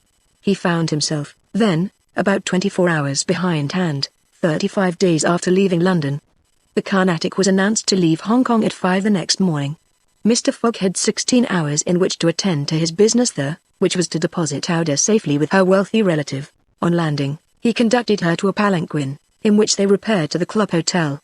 A room was engaged for the young woman, and Mr. Fogg, after seeing that she wanted for nothing, set out in search of her cousin Geg. He instructed Passepartout to remain at the hotel until his return, that Aouda might not be left entirely alone. Mr. Fogg repaired to the Exchange, where, he did not doubt, everyone would know so wealthy and considerable a personage as the Parsi merchant. Meeting a broker, he made the inquiry, to learn that Geg had left China 2 years before, and, retiring from business with an immense fortune, had taken up his residence in Europe. In Holland the broker thought, with the merchants of which country he had principally traded. Phileas Fogg returned to the hotel, begged a moment's conversation with Aouda, and without more ado, apprised her that Geg was no longer at Hong Kong, but probably in Holland. Aouda at first said nothing. She passed her hand across her forehead, and reflected a few moments. Then, in her sweet, soft voice, she said, "What ought I to do, Mr. Fogg?" "It is very simple," responded the gentleman. "Go on to Europe, but I cannot intrude." "You do not intrude, nor do you in the least embarrass my project." Passepartout, monsieur, go to the Carnatic, and engage 3 cabins. Passepartout, delighted that the young woman, who was very gracious to him, was going to continue the journey with them, went off at a brisk gait to obey his master's order. Chapter 19, in which Passepartout takes a too great interest in his master, and what comes of it. Hong Kong is an island which came into the possession of the English by the Treaty of Nankin, after the War of 1842, and the colonizing genius of the English has created upon it an important city and an excellent port. The island is situated at the mouth of the Canton River, and is separated by about 60 miles from the Portuguese town of Macau, on the opposite coast. Hong Kong has beaten Macau in the struggle for the Chinese trade, and now the greater part of the transportation of Chinese goods finds its depot at the former place. Docks, hospitals, wharves, a Gothic cathedral, a government house, macadamized streets, give to Hong Kong the appearance of a town in Kent or Surrey transferred by some strange magic to the Antipodes. Passepartout wandered, with his hands in his pockets, towards the Victoria Port, gazing as he went at the curious palanquins and other modes of conveyance, and the groups of Chinese, Japanese, and Europeans who passed to and fro in the streets. Hong Kong seemed to him not unlike Bombay, Calcutta, and Singapore, since, like them, it betrayed everywhere the evidence of English supremacy. At the Victoria port he found a confused mass of ships of all nations, English, French, American, and Dutch, men of war and trading vessels, Japanese and Chinese junks, sempers, tankers, and flower boats, which formed so many floating parterres. Passepartout noticed in the crowd a number of the natives who seemed very old and were dressed in yellow. On going into a barber's to get shaved he learned that these ancient men were all at least 80 years old, at which age they are permitted to wear yellow, which is the imperial color. Passepartout, without exactly knowing why, thought this very funny. On reaching the quay where they were to embark on the Carnatic, he was not astonished to find Fix walking up and down. The detective seemed very much disturbed and disappointed. "This is bad," muttered Passepartout, for the gentleman of the Reform Club. He accosted Fix with a merry smile, as if he had not perceived the gentleman's chagrin. The detective had, indeed, good reasons to inveigh against the bad luck which pursued him. The warrant had not come. It was certainly on the way, but as certainly it could not now reach Hong Kong for several days, and, this being the last English territory on Mr. Fogg's route, the robber would escape, unless he could manage to detain him. "Well, Monsieur Fix," said Passepartout, "have you decided to go with us so far as America?" "Yes," returned Fix, through his set teeth. "Good!" exclaimed Passepartout, laughing heartily. "I knew you could not persuade yourself to separate from us. Come and engage your berth." They entered the steamer office and secured cabins for 4 persons. The clerk, as he gave them the tickets, informed them that, the repairs on the Carnatic having been completed, the steamer would leave that very evening, and not next morning, as had been announced. "That will suit my master all the better," said Passepartout. "I will go and let him know." Fix now decided to make a bold move. He resolved to tell Passepartout all. It seemed to be the only possible means of keeping Phileas Fogg several days longer at Hong Kong. He accordingly invited his companion into a tavern which caught his eye on the quay. On entering, they found themselves in a large room handsomely decorated, at the end of which was a large camp bed furnished with cushions. Several persons lay upon this bed in a deep sleep. At the small tables which were arranged about the room some 30 customers were drinking English beer, porter, gin, and brandy, smoking, the while, long red clay pipes stuffed with little balls of opium mingled with essence of rose. From time to time one of the smokers, overcome with the narcotic, would slip under the table, whereupon the waiters, taking him by the head and feet, carried and laid him upon the bed. The bed already supported 20 of these stupefied sots. Fix and Passepartout saw that they were in a smoking house haunted by those wretched, cadaverous, idiotic creatures to whom the English merchants sell every year the miserable drug called opium, to the amount of £1,400,000, thousands devoted to one of the most despicable vices which afflict humanity. The Chinese government has in vain attempted to deal with the evil by stringent laws. It passed gradually from the rich, to whom it was at first exclusively reserved, to the lower classes, and then its ravages could not be arrested. Opium is smoked everywhere, at all times, by men and women, in the Celestial Empire, and, once accustomed to it, the victims cannot dispense with it, except by suffering horrible bodily contortions and agonies. A great smoker can smoke as many as 8 pipes a day, but he dies in 5 years. It was in one of these dens that Fix and Passepartout, in search of a friendly glass, found themselves. Passepartout had no money, but willingly accepted Fix's invitation in the hope of returning the obligation at some future time. They ordered 2 bottles of port, to which the Frenchman did ample justice, whilst Fix observed him with close attention. They chatted about the journey, and Passepartout was especially merry at the idea that Fix was going to continue it with them. When the bottles were empty, however, he rose to go and tell his master of the change in the time of the sailing of the Carnatic. Fix caught him by the arm, and said, "Wait a moment." "What for, Mr. Fix?" "I want to have a serious talk with you." "A serious talk?" cried Passepartout, drinking up the little wine that was left in the bottom of his glass. "Well, we'll talk about it tomorrow. I haven't time now. Stay. What I have to say concerns your master." Passepartout, at this, looked attentively at his companion. Fix's face seemed to have a singular expression. He resumed his seat. "What is it that you have to say?" Fix placed his hand upon Passepartout's arm, and, lowering his voice, said, "You have guessed who I am, parbleu," said Passepartout, smiling. "Then I'm going to tell you everything, now that I know everything, my friend." "Ah, That's very good. But go on, go on. First, though, let me tell you that those gentlemen have put themselves to a useless expense. Useless," said Fix. "You speak confidently. It's clear that you don't know how large the sum is." "Of course I do," returned Passepartout. £20,000, 55,000, answered Fix, pressing his companion's hand. "What?" cried the Frenchman. "Has Monsieur Fogg dared £55,000? Well, there's all the more reason for not losing an instant," he continued, getting up hastily. Fix pushed Passepartout back in his chair, and resumed. £55,000, and if I succeed, I get £2,000. If you'll help me, I'll let you have 500 of them." "Help you?" cried Passepartout, whose eyes were standing wide open. "Yes, help me keep Mr. Fogg here for 2 or 3 days. Why, what are you saying? Those gentlemen are not satisfied with following my master and suspecting his honor, but they must try to put obstacles in his way. I blush for them." "What do you mean?" "I mean that it is a piece of shameful trickery. They might as well waylay Mr. Fogg and put his money in their pockets. That's just what we count on doing. It's a conspiracy." "Then," cried Passepartout, who became more and more excited as the liquor mounted in his head, for he drank without perceiving it. "A real conspiracy. And gentlemen, too."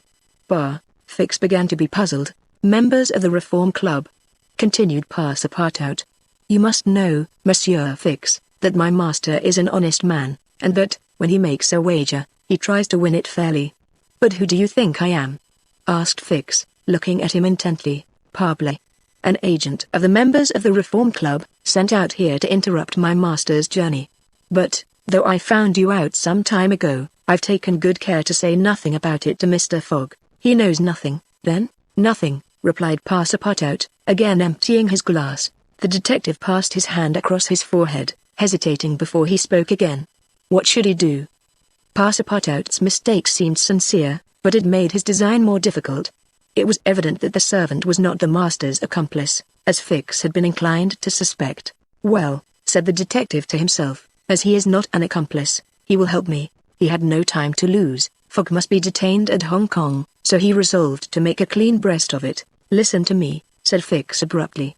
"I am not, as you think, an agent of the members of the Reform Club, retorted Passepartout, with an air of raillery. "I am a police detective, sent out here by the London office." "You, a detective? I will prove it. Here is my commission."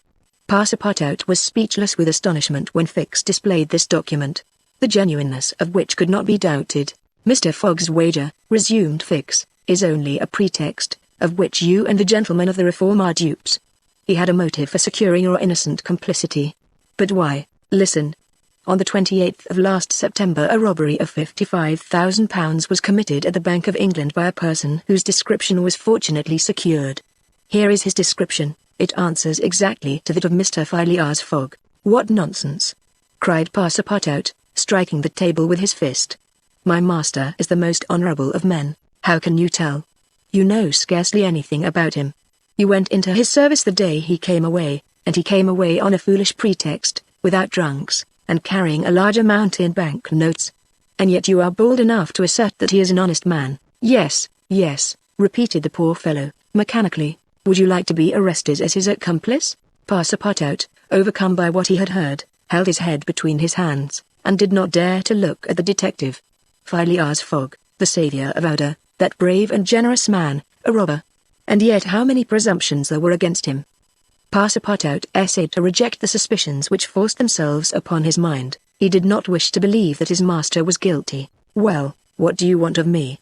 said he, at last, with an effort. "See here," replied Fix, "I have tracked Mr. Fogg to this place, but as yet I have failed to receive the warrant of arrest for which I sent to London. You must help me to keep him here in Hong Kong." "But I will share with you the £2,000 reward offered by the Bank of England." "Never," replied Passepartout, who tried to rise, but fell back, exhausted in mind and body. "Mr. Fix," he stammered, "even should what you say be true, if my master is really the robber you are seeking, for which I deny I have am, in his service, I have seen his generosity and goodness, and I will never betray him, not for all the gold in the world. I come from a village where they don't eat that kind of bread." "You refuse?" "I refuse." "Consider that I've said nothing," said Fix, "and let us drink." "Yes, let us drink." Passepartout felt himself yielding more and more to the effects of the liquor. Fix, seeing that he must, at all hazards, be separated from his master, wished to entirely overcome him. Some pipes full of opium lay upon the table. Fix slipped one into Passepartout's hand. He took it, put it between his lips, lit it, drew several puffs, and his head, becoming heavy under the influence of the narcotic, fell upon the table. "At last," said Fix, seeing Passepartout unconscious. "Mr. Fogg will not be informed of the Carnatic's departure, and, if he is, he will have to go without this cursed Frenchman." And, after paying his bill, Fix left the tavern. Chapter 20, in which Fix comes face to face with Phileas Fogg. While these events were passing at the opium house, Mr. Fogg, unconscious of the danger he was in of losing the steamer, was quietly escorting O'Day about the streets of the English Quarter, making the necessary purchases for the long voyage before them. It was all very well for an Englishman like Mr. Fogg to make the tour of the world with a carpet-bag. A lady could not be expected to travel comfortably under such conditions. He acquitted his task with characteristic serenity, and invariably replied to the remonstrances of his fair companion, who was confused by his patience and generosity. "It is in the interest of my journey a part of my program." The purchases made, they returned to the hotel, where they dined at a sumptuously served tabled hote, after which Ada, shaking hands with her protector after the English fashion, retired to her room for rest. Mr. Fogg absorbed himself throughout the evening in the perusal of the Times and Illustrated London News. Had he been capable of being astonished at anything, it would have been not to see his servant return at bedtime. But, knowing that the steamer was not to leave for Yokohama until the next morning, he did not disturb himself about the matter. When Passepartout did not appear the next morning to answer his master's bell, Mr. Fogg, not betraying the least vexation, contented himself with taking his carpet-bag, calling Ada, and sending for a palanquin. It was then 8 o'clock. At 9:30, it being then high tide, the Carnatic would leave the harbour. Mr. Fogg and Ada got into the palanquin, their luggage being brought after on a wheelbarrow, and half an hour later stepped upon the quay whence they were to embark. Mr. Fogg then learned that the Carnatic had sailed the evening before. He had expected to find not only the steamer, but his domestic, and was forced to give up both. But no sign of disappointment appeared on his face, and he merely remarked to Ada, "It is an accident, madame, nothing more." At this moment a man who had been observing him attentively approached. It was Fix, who, bowing, addressed Mr. Fogg. "Were you not, like me, sir, a passenger by the Rangoon, which arrived yesterday?" "I was, sir," replied Mr. Fogg coldly. "But I have not the honor." "Pardon me, I thought I should find your servant here." "Do you know where he is, sir?" asked Ada anxiously. "What?" responded Fix, feigning surprise. "Is he not with you?" "No," said Ada. "He has not made his appearance since yesterday." "Could he have gone on board the Carnatic without us?" "Without you, madam," answered the detective. "Excuse me, did you intend to sail in the Carnatic?" "Yes, sir, so did I, madame, and I am excessively disappointed. The Carnatic, its repairs being completed, left Hong Kong 12 hours before the stated time, without any notice being given, and we must now wait a week for another steamer." As he said a week, Fix felt his heart leap for joy. Fogg detained at Hong Kong for a week. There would be time for their warrant to arrive, and fortune at last favored the representative of the law. His horror may be imagined when he heard Mr. Fogg say, in his placid voice, "But there are other vessels besides the Carnatic, it seems to me, in the harbor of Hong Kong." And, offering his arm to Ada, he directed his steps toward the docks in search of some craft about to start. Fix, stupefied, followed. It seemed as if he were attached to Mr. Fogg by an invisible thread. Chance, however, appeared really to have abandoned the man it had hitherto served so well. For 3 hours Phileas Fogg wandered about the docks, with the determination, if necessary, to charter a vessel to carry him to Yokohama, but he could only find vessels which were loading or unloading, and which could not therefore set sail.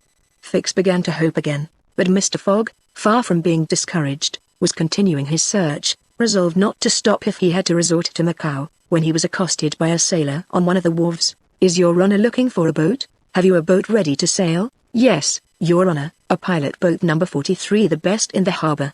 "Does she go fast?" "Between 8 and 9 knots the hour." "Will you look at her?" "Yes, your honor will be satisfied with her."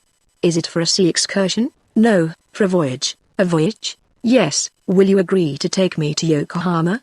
The sailor leaned on the railing, opened his eyes wide, and said, "Is your honor joking?" "No."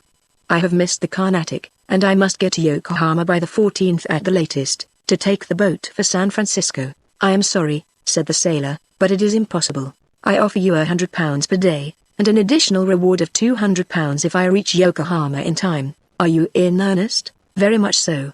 The pilot walked away a little distance, and gazed out to sea, evidently struggling between the anxiety to gain a large sum and the fear of venturing so far. Fix was in mortal suspense. Mr. Fogg turned to Ada and asked her, "You would not be afraid, would you, madam?" "Not with you, Mr. Fogg," was her answer.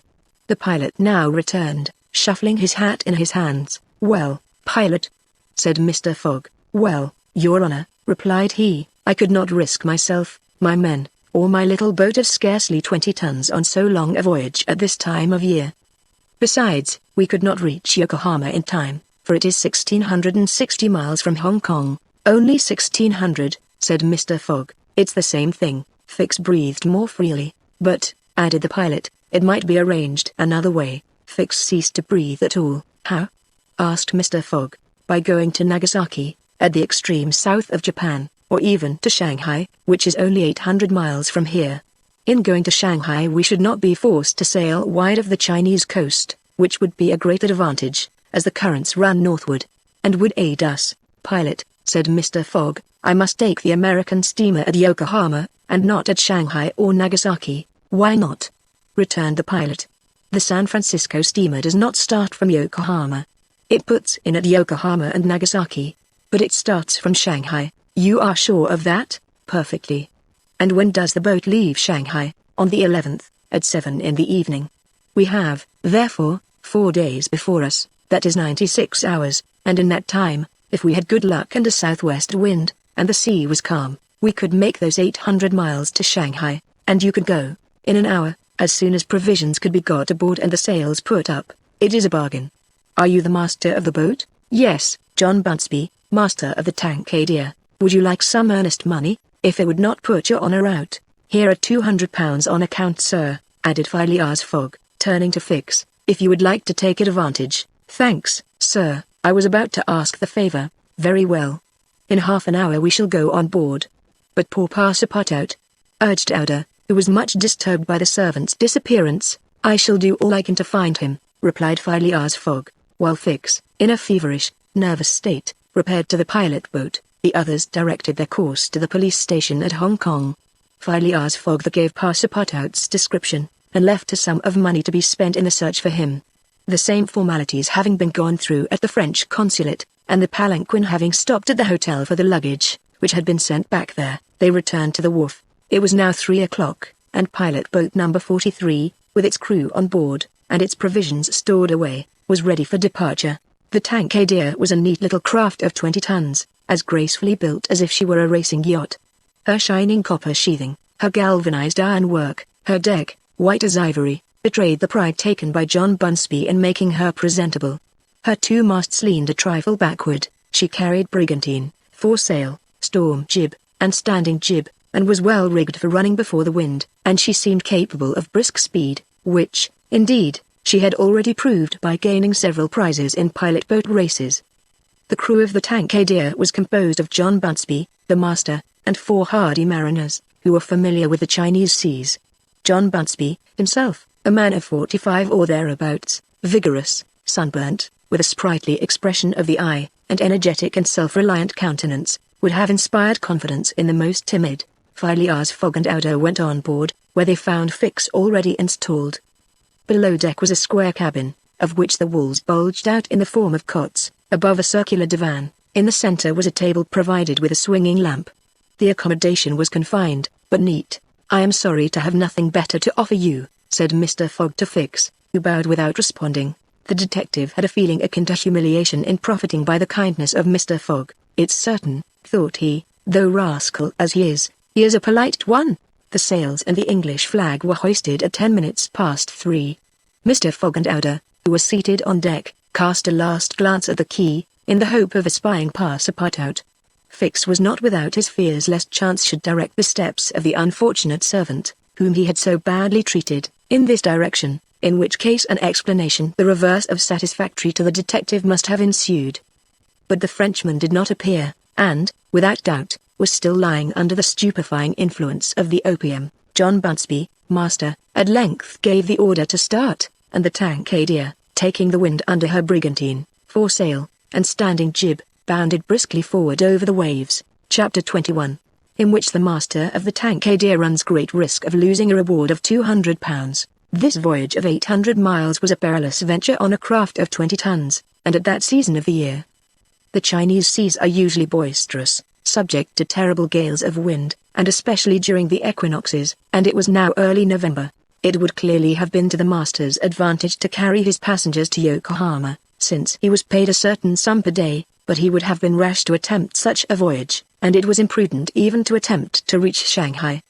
But John Bunsby believed in the Tankadere, which rode on the waves like a seagull, and perhaps he was not wrong. Late in the day they passed through the capricious channels of Hong Kong, and the Tankadere, impelled by favorable winds, conducted herself admirably. "I do not need, pilot," said Phileas Fogg, when they got into the open sea, "to advise you to use all possible speed. Trust me, Your Honor.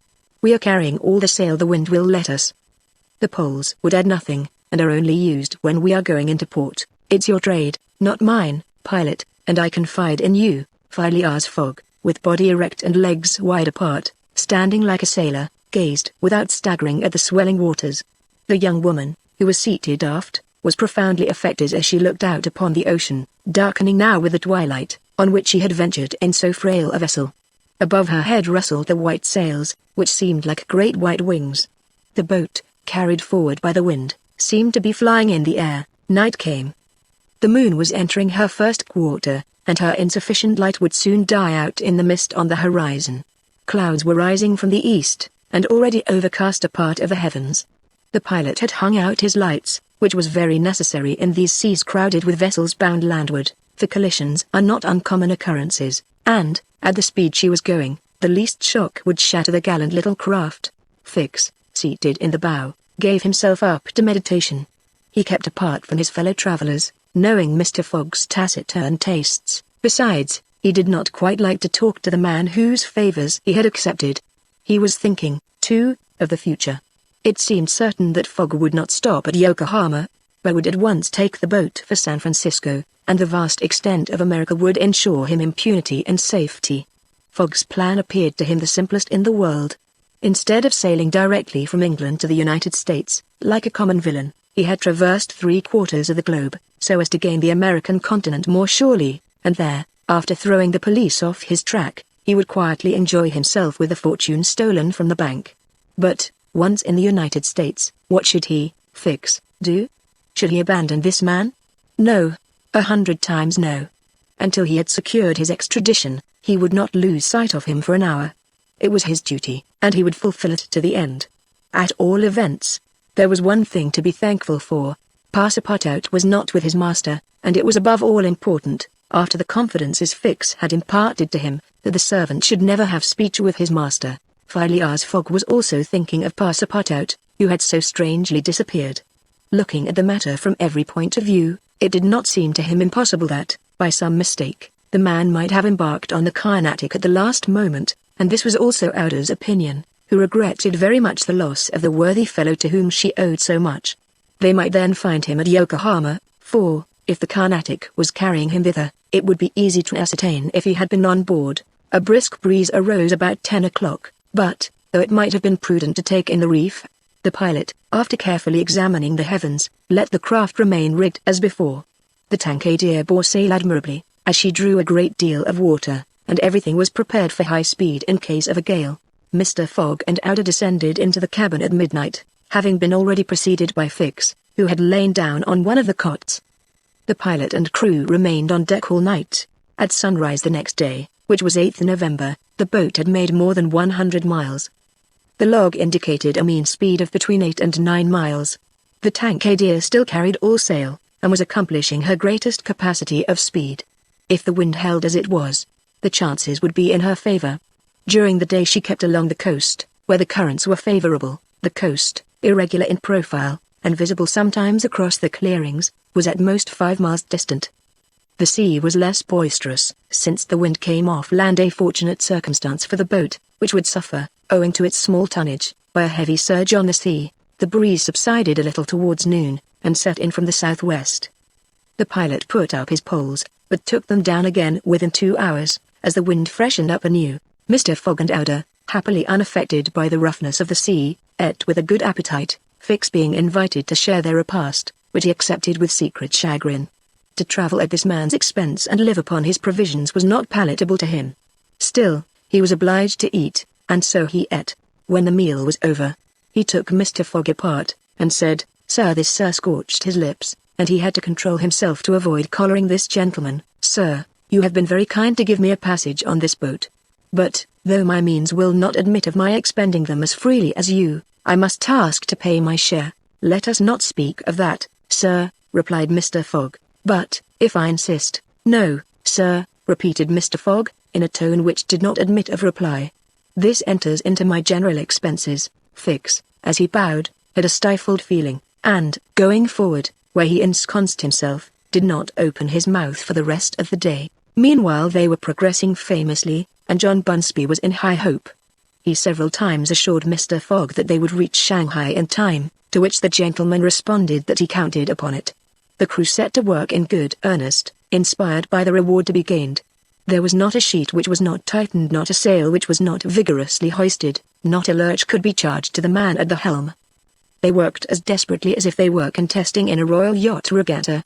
By evening, the log showed that 220 miles had been accomplished from Hong Kong, and Mr. Fogg might hope that he would be able to reach Yokohama without recording any delay in his journal, in which case, the many misadventures which had overtaken him since he left London would not seriously affect his journey. The Tankadere entered the Straits of Fokien, which separate the island of Formosa from the Chinese coast, in the small hours of the night, and crossed the Tropic of Cancer. The sea was very rough in the straits, full of eddies formed by the countercurrents, and the chopping waves broke her course, whilst it became very difficult to stand on deck. At daybreak the wind began to blow hard again, and the heavens seemed to predict a gale.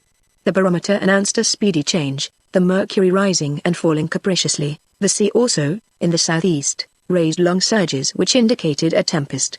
The sun had set the evening before in a red mist. In the midst of the phosphorescent scintillations of the ocean, John Bunsby long examined the threatening aspect of the heavens, muttering indistinctly between his teeth. At last he said in a low voice to Mr. Fogg, "Shall I speak out to your honor?" "Of course." "Well, we are going to have a squall. Is the wind north or south?" asked Mr. Fogg quietly. "South." "Look. A typhoon is coming up." "Glad it's a typhoon from the south, for it will carry us forward."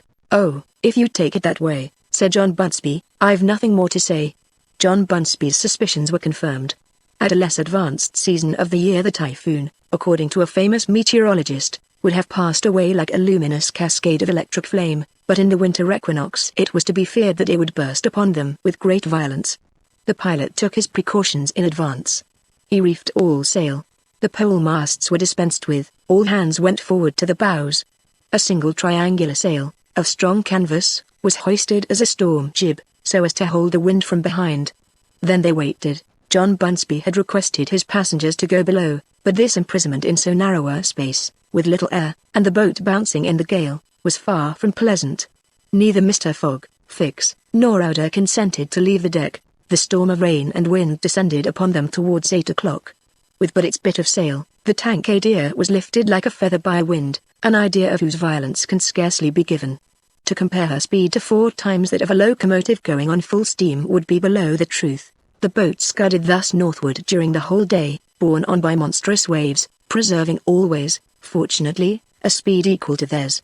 20 times she seemed almost to be submerged by these mountains of water which rose behind her, but the adroit management of the pilot saved her. The passengers were often bathed in spray, but they submitted to it philosophically. Fix cursed it, no doubt, but Ada, with her eyes fastened upon her protector, whose coolness amazed her, showed herself worthy of him, and bravely weathered the storm. As for Phileas Fogg, it seemed just as if the typhoon were a part of his program. Up to this time the Tankadere had always held her course to the north, but towards evening the wind, veering 3/4, bore down from the northwest. The boat, now lying in the trough of the waves, shook and rolled terribly. The sea struck her with fearful violence. At night the tempest increased in violence. John Bunsby saw the approach of darkness and the rising of the storm with dark misgivings. He thought a while, and then asked his crew if it was not time to slacken speed. After a consultation he approached Mr. Fogg, and said, "I think, Your Honor, that we should do well to make for one of the ports on the coast." "I think so too, said the pilot. "But which one?" "I know of but one," returned Mr. Fogg tranquilly. "And that is, Shanghai." The pilot, at first, did not seem to comprehend. He could scarcely realize so much determination and tenacity. Then he cried, "Well, yes. Your Honor is right. To Shanghai." So the Tankadier kept steadily on her northward track. The night was really terrible. It would be a miracle if the craft did not founder. Twice it could have been all over with her if the crew had not been constantly on the watch. Outer was exhausted, but did not utter a complaint. More than once Mr. Fogg rushed to protect her from the violence of the waves. Day reappeared. The tempest still raged with undiminished fury, but the wind now returned to the southeast. It was a favorable change, and the Tankadier again bounded forward on this mountainous sea, though the waves crossed each other, and imparted shocks and counter-shocks which would have crushed a craft less solidly built. From time to time the coast was visible through the broken mist, but no vessel was in sight. The Tankadier was alone upon the sea. There were some signs of a calm at noon, and these became more distinct as the sun descended toward the horizon.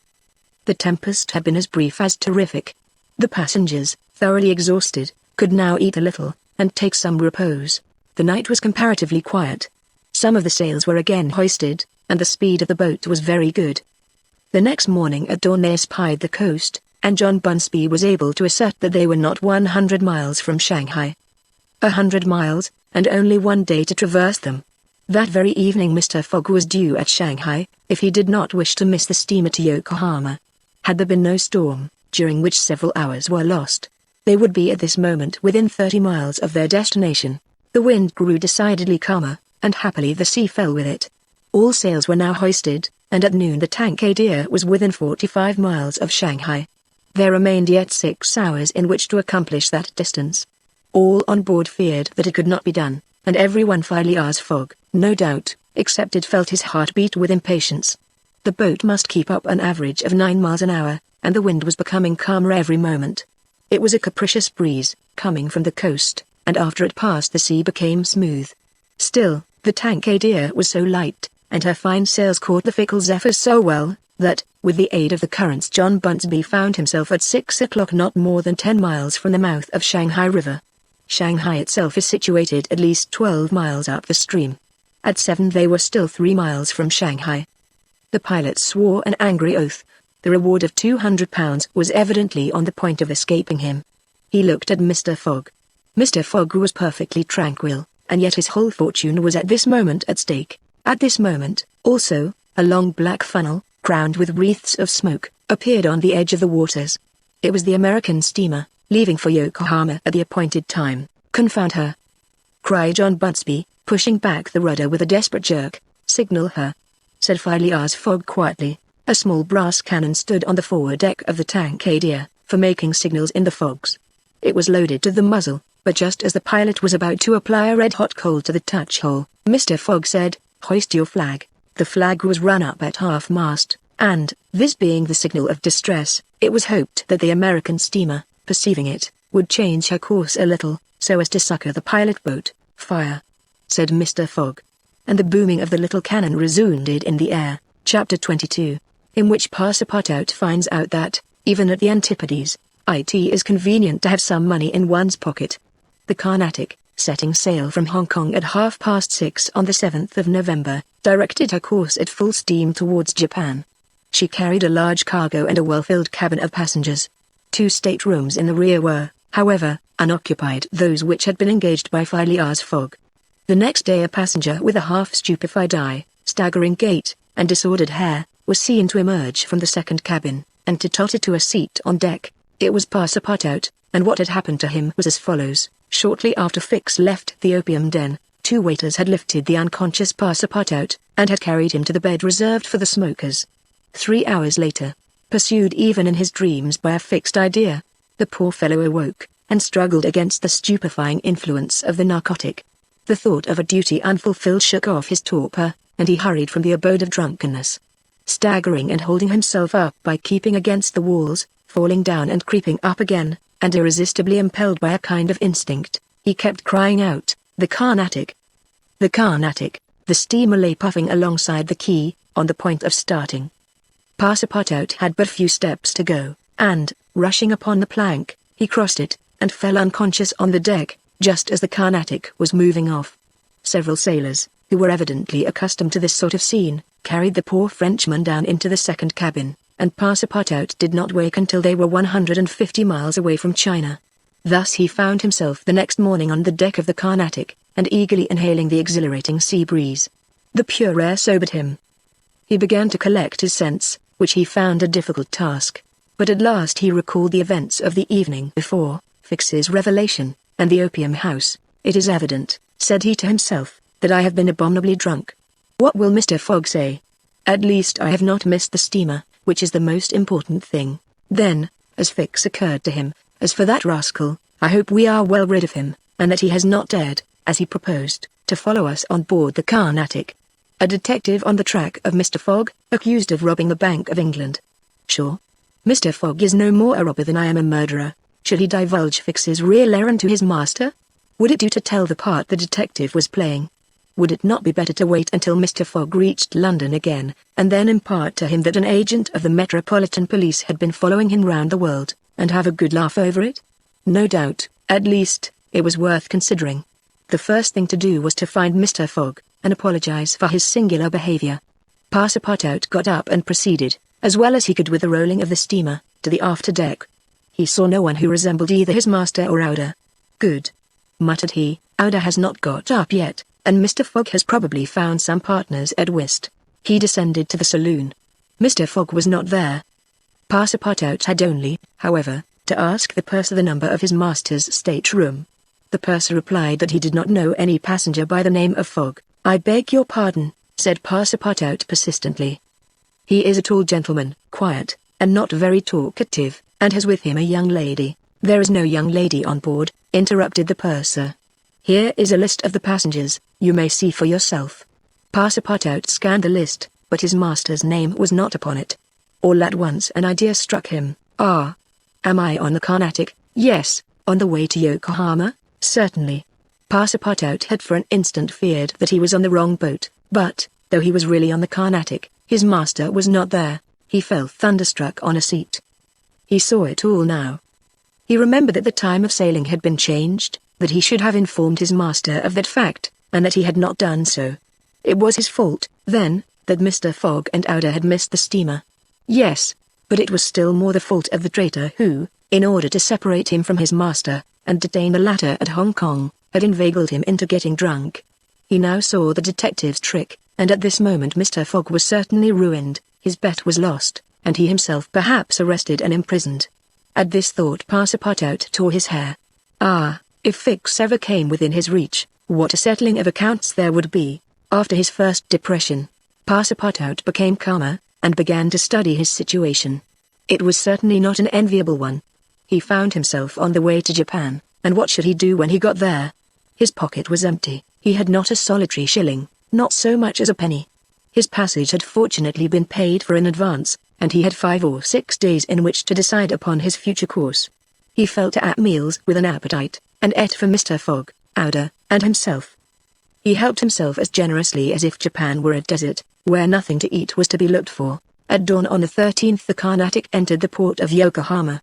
This is an important port of call in the Pacific, where all the mail steamers, and those carrying travelers between North America, China, Japan, and the Oriental Islands put in. It is situated in the Bay of Yedo, and at but a short distance from that second capital of the Japanese Empire, and the residence of the Tycoon, the civil emperor, before the Mikado, the spiritual emperor, absorbed his office in his own. The Carnatic anchored at the quay near the custom house, in the midst of a crowd of ships bearing the flags of all nations. Passepartout went timidly ashore on this so curious territory of the Sons of the Sunday. He had nothing better to do than, taking chance for his guide, to wander aimlessly through the streets of Yokohama. He found himself at first in a thoroughly European quarter, the houses having low fronts, and being adorned with verandas, beneath which he caught glimpses of neat peristyles. This quarter occupied, with its streets, squares, docks, and warehouses, all the space between the promontory of the treaty and the river. Here, as at Hong Kong and Calcutta, were mixed crowds of all races, Americans and English, Chinamen and Dutchmen, mostly merchants ready to buy or sell anything. The Frenchman felt himself as much alone among them as if he had dropped down in the midst of Hottentots. He had, at least, one resource to call on the French and English consuls at Yokohama for assistance.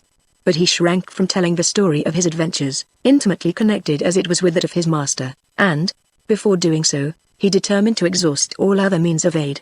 As chance did not favor him in the European quarter, he penetrated that inhabited by the native Japanese, determined, if necessary, to push on to Yedo.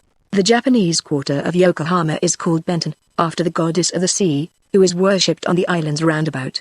Their Passepartout beheld beautiful fir and cedar groves, sacred gates of a singular architecture, bridges half hid in the midst of bamboos and reeds, temples shaded by immense cedar trees, holy retreats where were sheltered Buddhist priests and sectaries of Confucius, and interminable streets, where a perfect harvest of rose-tinted and red-cheeked children, who looked as if they had been cut out of Japanese screens, and who were playing in the midst of short-legged poodles and yellowish cats, might have been gathered.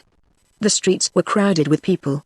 Priests were passing in processions, beating their dreary tambourines, police and custom-house officers with pointed hats encrusted with lac and carrying 2 sabers hung to their waists, soldiers, clad in blue cotton with white stripes, and bearing guns, the Mikado's guards, enveloped in silken doubles, hauberks and coats of mail, and numbers of military folk of all ranks, for the military profession is as much respected in Japan as it is despised in China, went hither and thither in groups and pairs.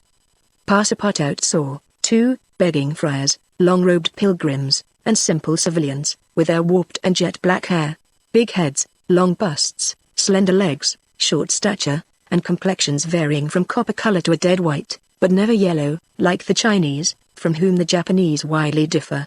He did not fail to observe the curious equipages, carriages and palanquins, barrows supplied with sails, and litters made of bamboo, nor the women whom he thought not especially handsome, who took little steps with their little feet, whereon they wore canvas shoes, straw sandals, and clogs of worked wood, and who displayed tight-looking eyes, flat chests, teeth fashionably blackened, and gowns crossed with silken scarfs, tied in an enormous knot behind, an ornament which the modern Parisian ladies seem to have borrowed from the dames of Japan.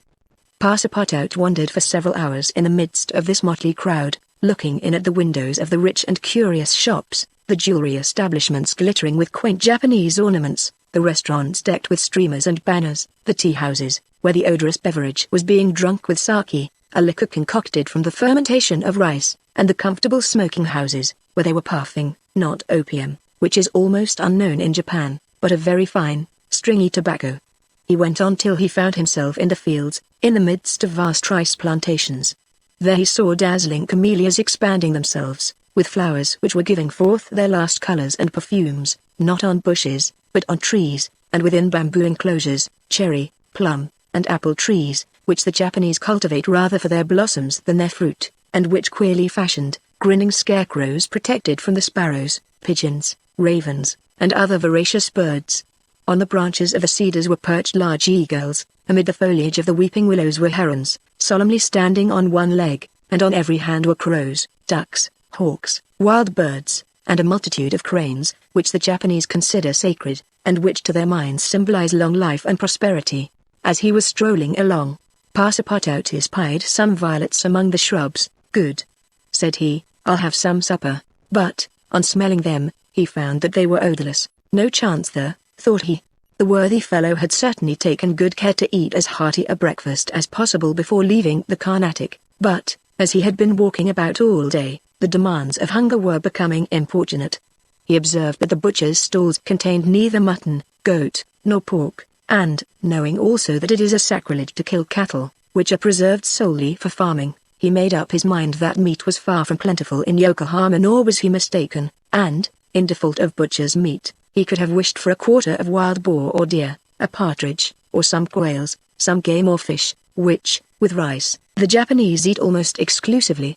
But he found it necessary to keep up a stout heart, and to postpone the meal he craved till the following morning. Night came, and Passepartout re-entered the native quarter, where he wandered through the streets, lit by vari-colored lanterns, looking on at the dancers, who were executing skillful steps and boundings, and the astrologers who stood in the open air with their telescopes. Then he came to the harbor, which was lit up by the resin torches of the fishermen, who were fishing from their boats. The streets at last became quiet, and the patrol, the officers of which, in their splendid costumes, and surrounded by their suites, Passepartout thought seemed like ambassadors, succeeded the bustling crowd. Each time a company passed, Passepartout chuckled, and said to himself, "Good. Another Japanese embassy departing for Europe." Chapter 23, in which Passepartout's nose becomes outrageously long. The next morning poor, jaded, famished Passepartout said to himself that he must get something to eat at all hazards, and the sooner he did so the better. He might, indeed, sell his watch, but he would have starved first. Now or never he must choose the strong, if not melodious voice which nature had bestowed upon him. He knew several French and English songs, and resolved to try them upon the Japanese, who must be lovers of music, since they were forever pounding on their cymbals, tam-tams, and tambourines, and could not but appreciate European talent. It was, perhaps, rather early in the morning to get up a concert, and the audience, prematurely aroused from their slumbers, might not possibly pay their entertainer with coin bearing the Mikado's features. Passepartout therefore decided to wait several hours, and, as he was sauntering along, it occurred to him that he would seem rather too well dressed for a wandering artist. The idea struck him to change his garments for clothes more in harmony with his project, by which he might also get a little money to satisfy the immediate cravings of hunger. The resolution taken, it remained to carry it out. It was only after a long search that Passepartout discovered a native dealer in old clothes, to whom he applied for an exchange. The man liked the European costume, and ere long Passepartout issued from his shop accoutered in an old Japanese coat, and a sort of one-sided turban, faded with long use. A few small pieces of silver, moreover, jingled in his pocket. "Good," thought he. "I will imagine I am at the carnival." His first care, after being thus Japansed, was to enter a tea-house of modest appearance, and, upon half a bird and a little rice, to breakfast like a man for whom dinner was as yet a problem to be solved. "Now," thought he, when he had eaten heartily, "I mustn't lose my head. I can't sell this costume again for one still more Japanese. I must consider how to leave this country of the sun, of which I shall not retain the most delightful of memories, as quickly as possible." It occurred to him to visit the steamers which were about to leave for America. He would offer himself as a cook or servant, in payment of his passage and meals. Once at San Francisco, he would find some means of going on. The difficulty was, how to traverse the 4,700 miles of the Pacific which lay between Japan and the New World. Passepartout was not the man to let an idea go begging, and directed his steps towards the docks. But, as he approached them, his project, which at first had seemed so simple, began to grow more and more formidable to his mind. What need would they have of cook or servant on an American steamer, and what confidence would they put in him, dressed as he was? What references could he give? As he was reflecting in this wise, his eyes fell upon an immense placard which a sort of clown was carrying through the streets. This placard, which was in English, read as follows: "Acrobatic Japanese Troupe. Honorable William Batulcar, Proprietor. Last representations, prior to their departure to the United States, of their long noses, under the direct patronage of the god Tingu, great attraction, the United States." Said Passepartout, "That's just what I want." He followed the clown, and soon found himself once more in the Japanese quarter. A quarter of an hour later he stopped before a large cabin, adorned with several clusters of streamers, the exterior walls of which were designed to represent, in violent colors and without perspective, a company of jugglers. This was the Honorable William Batulcar's establishment. That gentleman was a sort of Barnum, the director of a troupe of mountebanks, jugglers, clowns, acrobats, equilibrists, and gymnasts, who, according to the placard, was giving his last performances before leaving the Empire of the Sun for the States of the Union. Passepartout entered and asked for Mr. Batulcar, who straightway appeared in person. "What do you want?" said he to Passepartout, whom he at first took for a native. "Would you like a servant, sir?" asked Passepartout. "A servant?" cried Mr. Batulcar, caressing the thick grey beard which hung from his chin. "I already have two who are obedient and faithful, have never left me, and serve me for their nourishment, and here they are," added he, holding out his two robust arms, furrowed with veins as large as the strings of a bass viol. "So I can be of no use to you?" "None." "The devil! I should so like to cross the Pacific with you." "Ah," said the Honorable Mr. Batulcar. "You are no more a Japanese than I am a monkey. Who are you dressed up in that way?" "A man dresses as he can." "That's true. You're a Frenchman, aren't you? Yes, a Parisian of Paris. Then you ought to know how to make grimaces. Why, replied Passepartout, a little vexed that his nationality should cause this question. We Frenchmen know how to make grimaces, it is true, but not any better than the Americans do. True. Well, if I can't take you as a servant, I can as a clown. You see, my friend, in France they exhibit foreign clowns, and in foreign parts French clowns. Ah, you are pretty strong, eh? Especially after a good meal. And you can sing? Yes, returned Passepartout, who had formerly been wont to sing in the streets.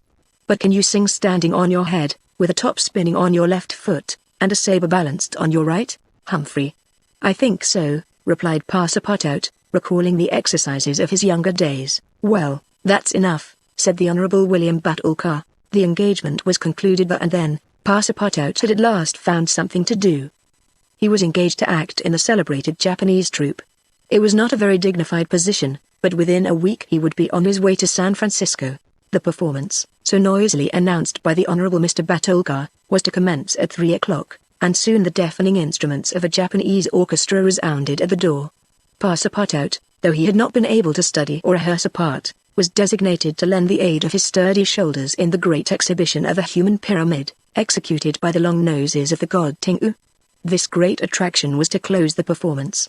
Before 3 o'clock the large shed was invaded by the spectators, comprising Europeans and natives, Chinese and Japanese, men, women and children, who precipitated themselves upon the narrow benches and into the boxes opposite the stage. The musicians took up a position inside, and were vigorously performing on their gongs, tam-tams, flutes, bones, tambourines, and immense drums.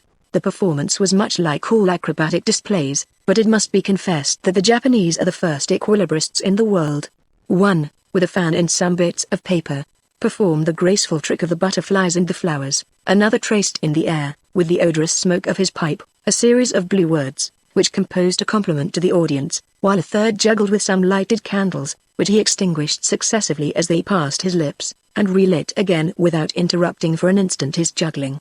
Another reproduced the most singular combinations with a spinning top. In his hands the revolving tops seemed to be animated with a life of their own in their interminable whirling. They ran over pipe stems, the edges of sabers, wires and even hairs stretched across the stage. They turned around on the edges of large glasses, crossed bamboo ladders, dispersed into all the corners, and produced strange musical effects by the combination of their various pitches of tone.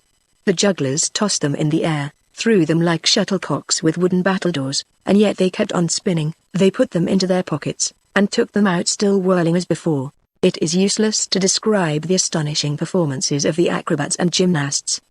The turning on ladders, poles, balls, barrels, and was executed with wonderful precision. But the principal attraction was the exhibition of the long noses, a show to which Europe is as yet a stranger. The long noses form a peculiar company, under the direct patronage of the god Tingu. Attired after the fashion of the Middle Ages, they bore upon their shoulders a splendid pair of wings. But what especially distinguished them was the long noses which were fastened to their faces, and the uses which they made of them. These noses were made of bamboo, and were 5, 6, and even 10 feet long, some straight, others curved, some ribboned, and some having imitation warts upon them. It was upon these appendages, fixed tightly on their real noses, that they performed their gymnastic exercises. A dozen of these sectaries of Tingu lay flat upon their backs, while others, dressed to represent lightning rods, came and frolicked on their noses, jumping from one to another, and performing the most skillful leapings and somersaults. As a last scene, a human pyramid had been announced, in which 50 long noses were to represent the car of Juggernaut. But, instead of forming a pyramid by mounting each other's shoulders, the artists were to group themselves on top of the noses. It happened that the performer who had hitherto formed the base of the car had quitted the troupe, and as, to fill this part, only strength and adroitness were necessary, Passepartout had been chosen to take his place. The poor fellow really felt sad when melancholy reminiscence of his youth ! He donned his costume, adorned with vari-colored wings, and fastened to his natural feature a false nose 6 feet long. But he cheered up when he thought that this nose was winning him something to eat. He went upon the stage, and took his place beside the rest who were to compose the base of the car of Juggernaut. They all stretched themselves on the floor, their noses pointing to the ceiling. A second group of artists disposed themselves on these long appendages, then a third above these, then a fourth, until a human monument reaching to the very cornices of the theatre soon arose on top of the noses. This elicited loud applause, in the midst of which the orchestra was just striking up a deafening air. When the pyramid stuttered, the balance was lost, one of the lower noses vanished from the pyramid, and the human monument was shattered like a castle built of cards. It was Passepartout's fault. Abandoning his position, clearing the footlights without the aid of his wings, and, clambering up to the right-hand gallery, he fell at the feet of one of the spectators, crying, "Ah, my master! My master, you here?" "Myself. Very well, then let us go to the steamer, young man." Mr. Fogg, Outer, and Passepartout passed through the lobby of the theatre to the outside, where they encountered the Honourable Mr. Batulcar, furious with rage. He demanded damages for the breakage of the pyramid, and Phileas Fogg appeased him by giving him a handful of bank notes. At 6:30, the very hour of departure, Mr. Fogg and Outer, followed by Passepartout, who in his hurry had retained his wings, and nose 6 feet long, stepped upon the American steamer, Chapter 24, during which Mr. Fogg and party crossed the Pacific Ocean. What happened when the pilot boat came in sight of Shanghai will be easily guessed. The signals made by the Tankadier had been seen by the captain of the Yokohama steamer, who, espying the flag at half-mast, had directed his course towards the little craft.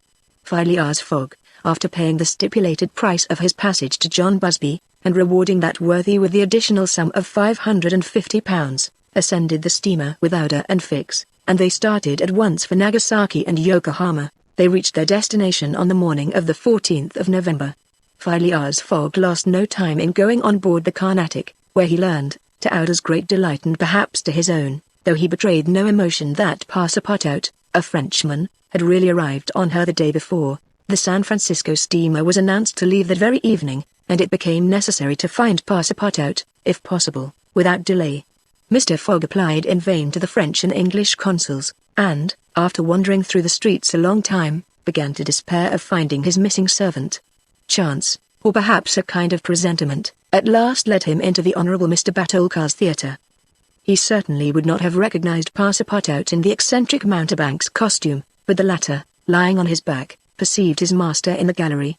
He could not help starting, which so changed the position of his nose as to bring the pyramid pell-mell upon the stage. All this Passepartout learned from Outer, who recounted to him what had taken place on the voyage from Hong Kong to Shanghai on the Tankadier, in company with one Mr. Fix. Passepartout did not change countenance on hearing this name.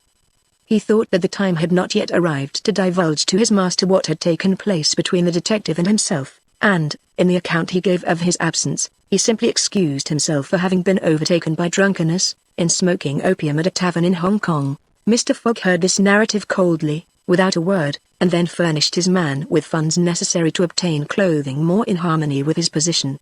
Within an hour the Frenchman had cut off his nose and parted with his wings, and retained nothing about him which recalled the secretary of the god Ting-u.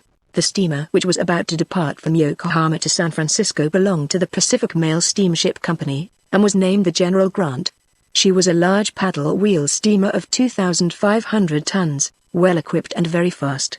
The massive walking beam rose and fell above the deck. At one end a piston rod worked up and down, and at the other was a connecting rod which, in changing the rectilinear motion to a circular one, was directly connected with the shaft of the paddles. The General Grant was rigged with 3 masts, giving a large capacity for sails, and thus materially aiding the steam power. By making 12 miles an hour, she would cross the ocean in 21 days.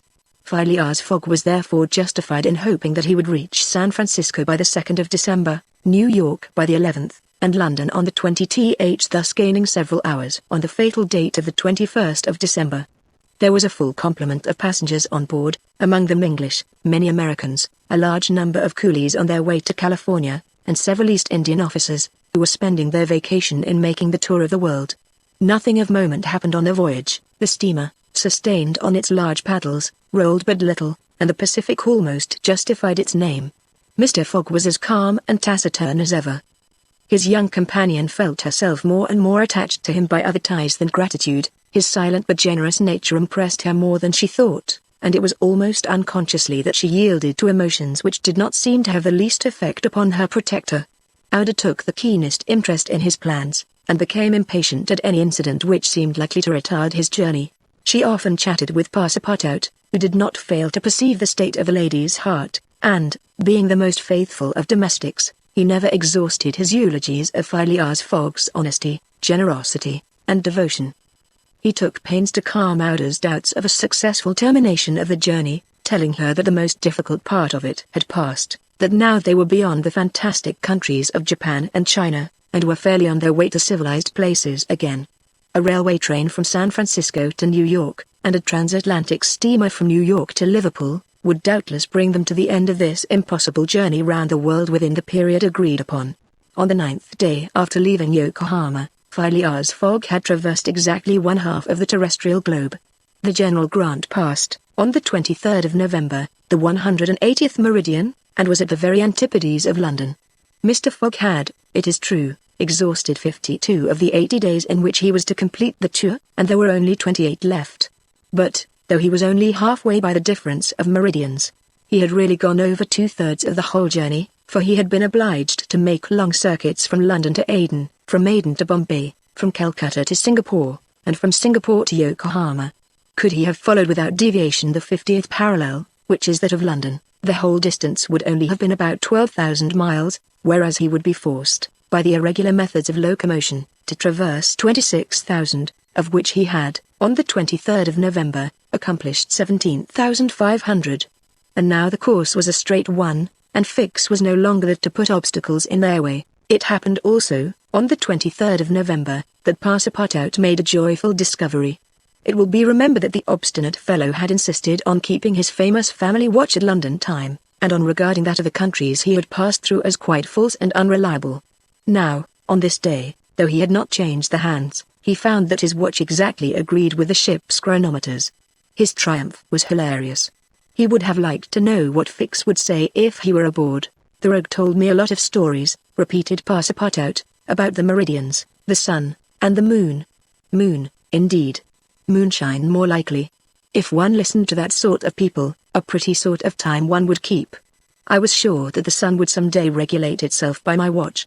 Passepartout was ignorant that, if the face of his watch had been divided into 24 hours, like the Italian clocks, he would have no reason for exultation, for the hands of his watch would then, instead of as now indicating 9 o'clock in the morning, indicate 9 o'clock in the evening, that is, the 21st hour after midnight, precisely the difference between London time and that of the 180th meridian. But if Fix had been able to explain this purely physical effect, Passepartout would not have admitted, even if he had comprehended it.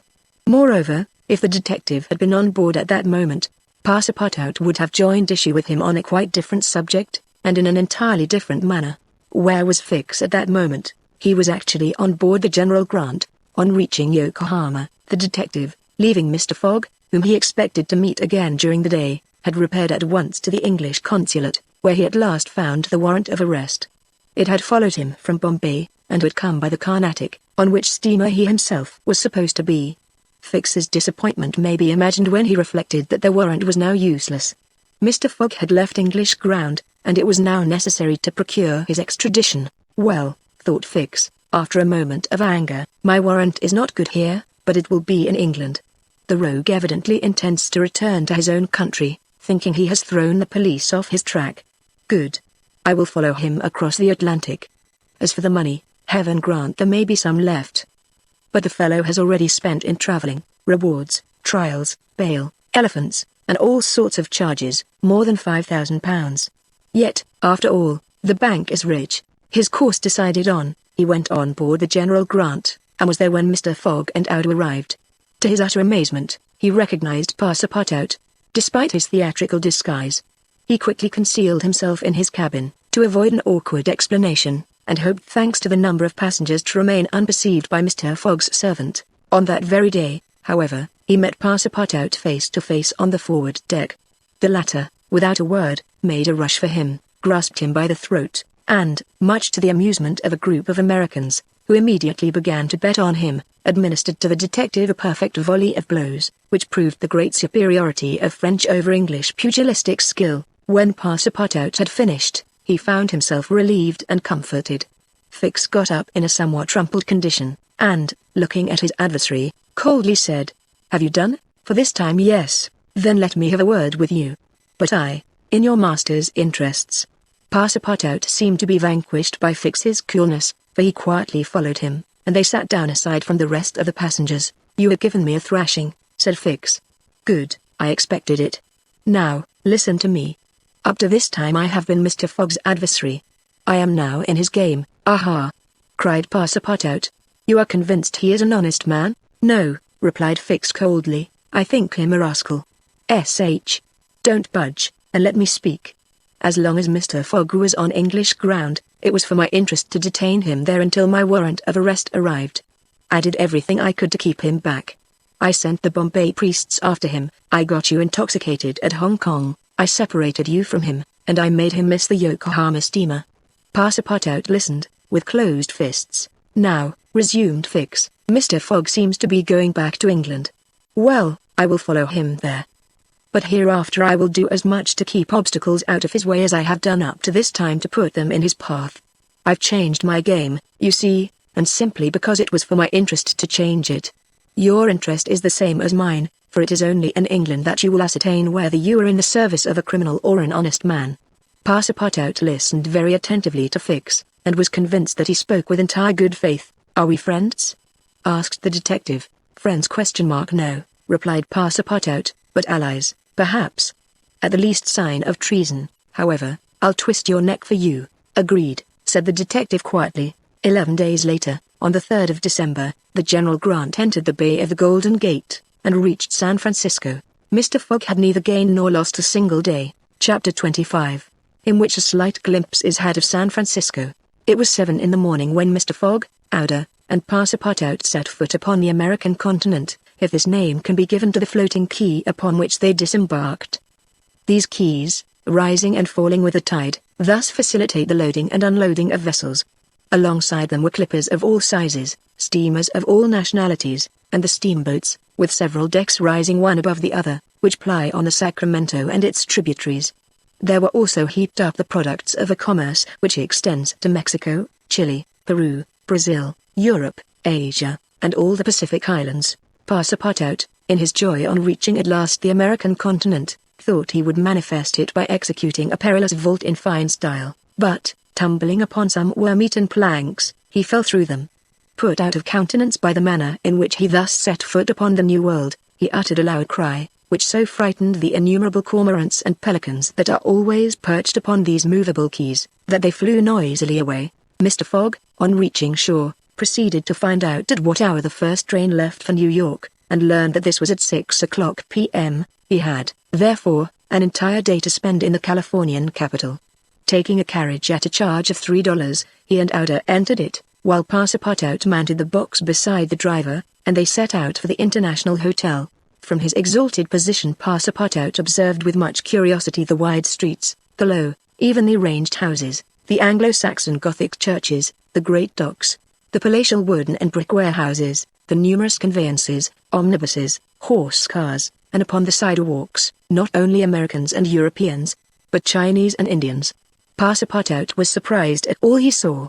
San Francisco was no longer the legendary city of 1849, a city of banditti, assassins, and incendiaries, who had flocked hither in crowds in pursuit of plunder, a paradise of outlaws, where they gambled with gold dust, a revolver in one hand and a bowie knife in the other. It was now a great commercial emporium.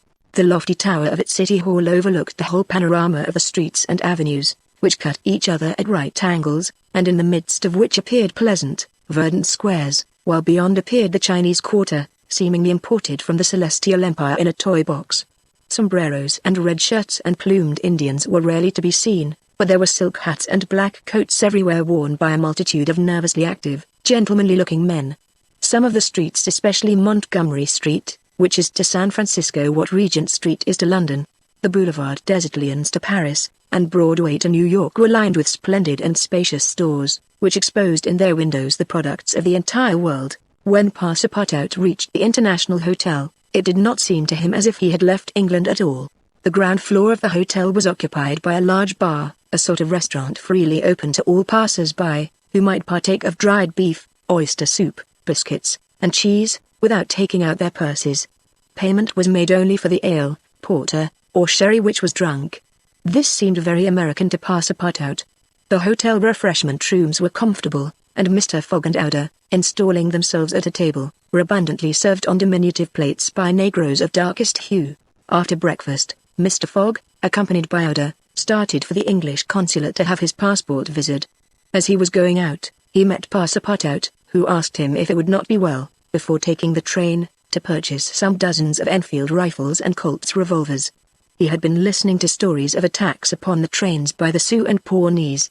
Mr. Fogg thought it a useless precaution, but told him to do as he thought best, and went on to the consulate. He had not proceeded 200 steps, however, when, by the greatest chance in the world, he met Fix. The detective seemed wholly taken by surprise. What? Had Mr. Fogg and himself crossed the Pacific together, and not met on the steamer? At least Fix felt honored to behold once more the gentleman to whom he owed so much, and, as his business recalled him to Europe, he should be delighted to continue the journey in such pleasant company. Mr. Fogg replied that the honor would be his, and the detective, who was determined not to lose sight of him, begged permission to accompany them in their walk about San Francisco, a request which Mr. Fogg readily granted. They soon found themselves in Montgomery Street, where a great crowd was collected. The sidewalks, street, horse-car rails, the shop doors, the windows of the houses, and even the roofs, were full of people. Men were going about carrying large posters, and flags and streamers were floating in the wind, while loud cries were heard on every hand. Hurrah for Camerfield! Hurrah for Mandyboy! It was a political meeting, at least so Fix conjectured, who said to Mr. Fogg, "Perhaps we had better not mingle with the crowd. There may be danger in it." "Yes," returned Mr. Fogg, "and blows, even if they are political, are still blows." Fix smiled at this remark, and, in order to be able to see without being jostled about, the party took up a position on the top of a flight of steps situated at the upper end of Montgomery Street. Opposite them, on the other side of the street, between a coal wharf and a petroleum warehouse, a large platform had been erected in the open air, towards which the current of the crowd seemed to be directed. For what purpose was this meeting? What was the occasion of this excited assemblage? Phileas Fogg could not imagine. Was it to nominate some high official, a governor or member of Congress? It was not improbable, so agitated was the multitude before them. Just at this moment there was an unusual stir in the human mass. All the hands were raised in the air. Some, tightly closed, seemed to disappear suddenly in the midst of the cries, an energetic way, no doubt, of casting a vote. The crowd swayed back, the banners and flags wavered, disappeared an instant, then reappeared in tatters. The undulations of the human surge reached the steps, while all the heads floundered on the surface like a sea agitated by a squall. Many of the black hats disappeared, and the greater part of the crowd seemed to have diminished in height. "It is evidently a meeting," said Fix, "and its object must be an exciting one. I should not wonder if it were about the Alabama, despite the fact that that question is settled." "Perhaps," replied Mr. Fogg, simply. "At least, there are two champions in presence of each other, the Honorable Mr. Camerfield and the Honorable Mr. Mandyboy." Outer, leaning upon Mr. Fogg's arm, observed the tumultuous scene with surprise, while Fix asked a man near him what the cause of it all was. Before the man could reply, a fresh agitation arose, hurrahs and excited shouts were heard, the staffs of the banners began to be used as offensive weapons, and fists flew about in every direction. Thumps were exchanged from the tops of the carriages and omnibuses which had been blocked up in the crowd. Boots and shoes went whirling through the air, and Mr. Fogg thought he even heard the crack of revolvers mingling in the din. The rout approached the stairway, and flowed over the lower step.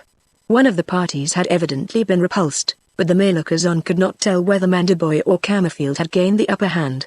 "It would be prudent for us to retire," said Fix, who was anxious that Mr. Fogg should not receive any injury, at least until they got back to London. "If there is any question about England in all this, and we were recognized, I fear it would go hard with us." "An English subject," began Mr. Fogg. He did not finish his sentence, for a terrific hubbub now arose on the terrace behind the flight of steps where they stood, and there were frantic shouts of, "Hurrah for Mandyboy! Hip, hip, hurrah!" It was a band of voters coming to the rescue of their allies, and taking the Camerfield forces in flank. Mr. Fogg, Outer, and Fix found themselves between two fires. It was too late to escape. The torrent of men, armed with loaded canes and sticks, was irresistible. Phileas Fogg and Fix were roughly hustled in their attempts to protect their fair companion. The former, as cool as ever, tried to defend himself with the weapons which nature has placed to the end of every Englishman's arm, but in vain. A big brawny fellow with a red beard, flushed face, and broad shoulders, who seemed to be the chief of the band, raised his clenched fist to strike Mr. Fogg, whom he would have given a crushing blow, had not Fix rushed in and received it in his stead. An enormous bruise immediately made its appearance under the detective's silk hat, which was completely smashed in. "Yankee!" exclaimed Mr. Fogg, darting a contemptuous look at the ruffian. "Englishman!" returned the other. "We will meet again, when you please. What is your name?" finally asked Fogg. "And yours?" "Colonel Stamp Proctor." The human tide now swept by, after overturning Fix, who speedily got upon his feet again, though with tattered clothes. Happily, he was not seriously hurt. His traveling overcoat was divided into two unequal parts, and his trousers resembled those of certain Indians, which fit less compactly than they are easy to put on. Outer had escaped unharmed, and Fix alone bore marks of the fray in his black and blue bruise. "Thanks," said Mr. Fogg to the detective, as soon as they were out of the crowd. "No thanks are necessary," replied Fix, "but let us go." "Where?" "To a tailor's." Such a visit was, indeed, opportune. The clothing of both Mr. Fogg and Fix was in rags, as if they had themselves been actively engaged in the contest between Camerfield and Mandiboy. An hour after, they were once more suitably attired, and without a return to the International Hotel. Passepartout was waiting for his master, armed with half a dozen six-barreled revolvers. When he perceived Fix, he knit his brows, but after having, in a few words, told him of their adventure, his countenance resumed its placid expression. Fix evidently was no longer an enemy, but an ally. He was faithfully keeping his word. Dinner over, the coach which was to convey the passengers and their luggage to the station drew up to the door. As he was getting in, Mr. Fogg said to Fix, "You have not seen this Colonel Proctor again?" "No, I will come back to America to find him," said Phileas Fogg calmly. It would not be right for an Englishman to permit himself to be treated in that way, without retaliating. The detective smiled, but did not reply. It was clear that Mr. Fogg was one of those Englishmen who, while they do not tolerate dueling at home, fight abroad when their honor is attacked. At 6:15 the travelers reached the station, and found the train ready to depart. As he was about to enter it, Mr. Fogg called a porter, and said to him, "My friend, was there not some trouble today in San Francisco?" "It was a political meeting, sir," replied the porter, "but I thought there was a great deal of disturbance in the streets." "It was only a meeting assembled for an election." "The election of a general-in-chief, no doubt?" asked Mr. Fogg. "No, sir, of a justice of the peace." Phileas Fogg got into the train, which started off at full speed. Chapter 26, in which Phileas Fogg and party travel by the Pacific Railroad, from ocean to ocean, so say the Americans, and these four words compose the general designation of the great trunk line which crosses the entire width of the United States. The Pacific Railroad is, however, really divided into two distinct lines, the Central Pacific, between San Francisco and Ogden, and the Union Pacific, between Ogden and Omaha. 5 main lines connect Omaha with New York. New York and San Francisco are thus united by an uninterrupted metal ribbon, which measures no less than 3,786 miles. Between Omaha and the Pacific the railway crosses a territory which is still infested by Indians and wild beasts, and a large tract which the Mormons, after they were driven from Illinois in 1845, began to colonize. The journey from New York to San Francisco consumed, formerly, under the most favorable conditions, at least 6 months. It is now accomplished in 7 days. It was in 1862 that, in spite of the Southern members of Congress, who wished a more southerly route, it was decided to lay the road between the 41st and 42nd parallels. President Lincoln himself fixed the end of the line at Omaha, in Nebraska. The work was at once commenced, and pursued with true American energy, nor did the rapidity with which it went on injuriously affect its good execution. The road grew, on the prairies, 1.5 miles a day. A locomotive, running on the rails laid down the evening before, brought the rails to be laid on the morrow, and advanced upon them as fast as they were put in position. The Pacific Railroad is joined by several branches in Iowa, Kansas, Colorado, and Oregon. On leaving Omaha, it passes along the left bank of the Platte River as far as the junction of its northern branch, follows its southern branch, crosses the Laramie Territory and the Wasatch Mountains, turns the Great Salt Lake, and reaches Salt Lake City, the Mormon capital, plunges into the Tiller Valley, across the American Desert, Cedar and Humboldt Mountains, the Sierra Nevada, and descends, via Sacramento, to the Pacific its grade, even on the Rocky Mountains, never exceeding 112 feet to the mile. Such was the road to be traversed in 7 days, which would enable Phileas Fogg at least, so he hoped to take the Atlantic steamer at New York on the 11th for Liverpool. The car which he occupied was a sort of long omnibus on 8 wheels, and with no compartments in the interior. It was supplied with 2 rows of seats, perpendicular to the direction of the train on either side of an aisle which conducted to the front and rear platforms. These platforms were found throughout the train, and the passengers were able to pass from one end of the train to the other. It was supplied with saloon cars, balcony cars, restaurants, and smoking cars. Theatre cars alone were wanting, and they will have these someday. Book and news dealers, sellers of edibles, drinkables, and cigars, who seemed to have plenty of customers, were continually circulating in the aisles. The train left Oakland Station at 6 o'clock. It was already night, cold and cheerless, the heavens being overcast with clouds which seemed to threaten snow. The train did not proceed rapidly, counting the stoppages. It did not run more than 20 miles an hour, which was a sufficient speed, however, to enable it to reach Omaha within its designated time. There was but little conversation in the car, and soon many of the passengers were overcome with sleep. Passepartout found himself beside the detective, but he did not talk to him. After recent events, their relations with each other had grown somewhat cold. There could no longer be mutual sympathy or intimacy between them. Fix's manner had not changed, but Passepartout was very reserved, and ready to strangle his former friend on the slightest provocation. Snow began to fall an hour after they started, a fine snow, however, which happily could not obstruct the train. Nothing could be seen from the windows but a vast, white sheet, against which the smoke of the locomotive had a greyish aspect. At 8 o'clock a steward entered the car and announced that the time for going to bed had arrived, and in a few minutes the car was transformed into a dormitory. The backs of the seats were thrown back, bedsteads carefully packed were rolled out by an ingenious system, berths were suddenly improvised, and each traveler had soon at his disposition a comfortable bed, protected from curious eyes by thick curtains. The sheets were clean and the pillows soft. It only remained to go to bed and sleep, which everybody did while the train sped on across the state of California. The country between San Francisco and Sacramento is not very hilly. The Central Pacific, taking Sacramento for its starting point, extends eastward to meet the road from Omaha. The line from San Francisco to Sacramento runs in a northeasterly direction, along the American River, which empties into San Pablo Bay.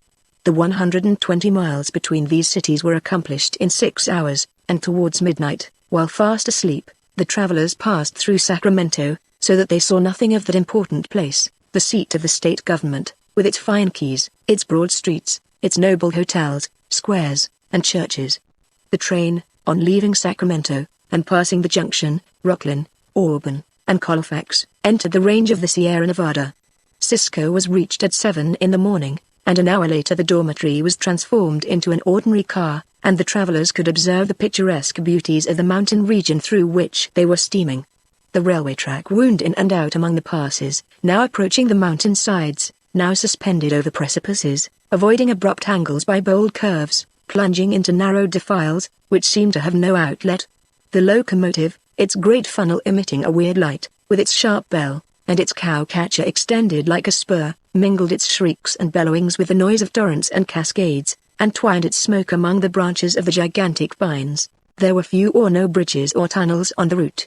The railway turned around the sides of the mountains, and did not attempt to violate nature by taking the shortest cut from one point to another. The train entered the state of Nevada through the Carson Valley about 9 o'clock, going always northeasterly, and at midday reached Reno, where there was a delay of 20 minutes for breakfast. From this point the road, running along Humboldt River, passed northward for several miles by its banks, then it turned eastward, and kept by the river until it reached the Humboldt Range, nearly at the extreme eastern limit of Nevada. Having breakfasted, Mr. Fogg and his companions resumed their places in the car, and observed the varied landscape which unfolded itself as they passed along the vast prairies, the mountains lining the horizon, and the creeks, with their frothy, foaming streams. Sometimes a great herd of buffaloes, massing together in the distance, seemed like a movable dam. These innumerable multitudes of ruminating beasts often form an insurmountable obstacle to the passage of the trains. Thousands of them have been seen passing over the track for hours together, in compact ranks. The locomotive is then forced to stop and wait till the road is once more clear. This happened, indeed, to the train in which Mr. Fogg was traveling. About 12 o'clock a troop of 10 or 12,000 head of buffalo encumbered the track. The locomotive, slackening its speed, tried to clear the way with its cow-catcher, but the mass of animals was too great. The buffaloes marched along with a tranquil gait, uttering now and then deafening bellowings. There was no use of interrupting them, for, Having taken a particular direction, nothing can moderate and change their course. It is a torrent of living flesh which no dam could contain. The travelers gazed on this curious spectacle from the platforms, but Phileas Fogg, who had the most reason of all to be in a hurry, remained in his seat, and waited philosophically until it should please the buffaloes to get out of the way. Passepartout was furious at the delay they occasioned, and longed to discharge his arsenal of revolvers upon them. "What a country!" cried he. "Mere cattle stop the trains, and go by in a procession, just as if they were not impeding travel. Parbleu! I should like to know if Mr. Fogg foresaw this mishap in his program. And here's an engineer who doesn't dare to run the locomotive into this herd of beasts." The engineer did not try to overcome the obstacle, and he was wise. He would have crushed the first buffaloes, no doubt, with a cow-catcher, but the locomotive, however powerful, would soon have been checked. The train would inevitably have been thrown off the track, and would then have been helpless. The best course was to wait patiently, and regain the lost time by greater speed when the obstacle was removed. The procession of buffaloes lasted 3 full hours, and it was night before the track was clear. The last ranks of the herd were now passing over the rails, while the first had already disappeared below the southern horizon. It was 8 o'clock when the train passed through the defiles of the Humboldt Range, and 9:30 when it penetrated Utah, the region of the Great Salt Lake, the singular colony of the Mormons. Chapter 27. In which Passepartout undergoes, at a speed of 20 miles an hour, a course of Mormon history. During the night of the 5th of December, the train ran southeasterly for about 50 miles, then rose an equal distance in a northeasterly direction, towards the Great Salt Lake. Passepartout, about 9 o'clock, went out upon the platform to take the air. The weather was cold, the heavens grey, but it was not snowing.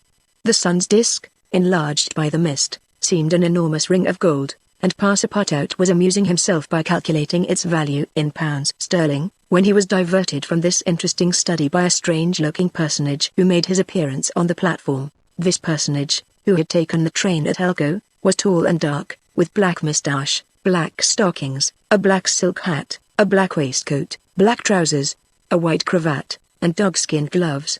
He might have been taken for a clergyman. He went from one end of the train to the other, and affixed to the door of each car a notice written in manuscript. Passepartout approached and read one of these notices, which stated that Elder William Hitch, Mormon missionary, taking advantage of his presence on train number 48, would deliver a lecture on Mormonism in car number 117, from 11 to 12 o'clock, and that he invited all who were desirous of being instructed concerning the mysteries of the religion of the Latter-day Saints to attend. "I'll go," said Passepartout to himself. He knew nothing of Mormonism except the custom of polygamy, which is its foundation. The news quickly spread through the train, which contained about 100 passengers, 30 of whom, at most, attracted by the notice, ensconced themselves in car number 117. Passepartout took one of the front seats. Neither Mr. Fogg nor Fix cared to attend. At the appointed hour Elder William Hitch rose, and, in an irritated voice, as if he had already been contradicted, said, "I tell you that Joe Smith is a martyr, that his brother Hiram is a martyr, and that the persecutions of the United States government against the prophets will also make a martyr of Brigham Young.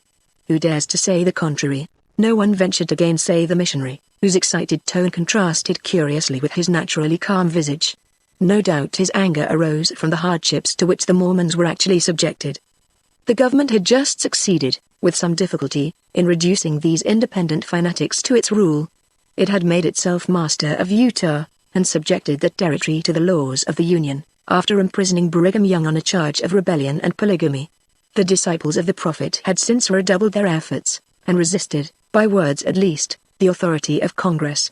Elder Hitch, as is seen, was trying to make proselytes on the very railway trains. Then, emphasizing his words with his loud voice and frequent gestures, he related the history of the Mormons from biblical times, how that, in Israel, a Mormon prophet of the tribe of Joseph published the annals of the new religion, and bequeathed them to his son Mormon, how, many centuries later, a translation of this precious book, which was written in Egyptian, was made by Joseph Smith, Jr., a Vermont farmer, who revealed himself as a mystical prophet in 1825, and how, in short, the celestial messenger appeared to him in an illuminated forest, and gave him the annals of the Lord.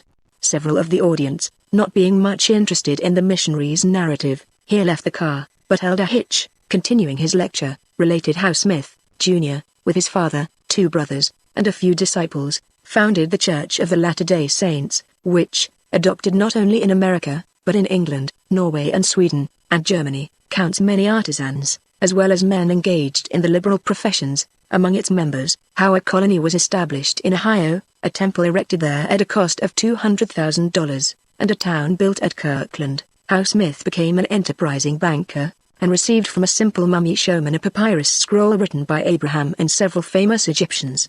The elder's story became somewhat wearisome, and his audience grew gradually less, until it was reduced to 20 passengers.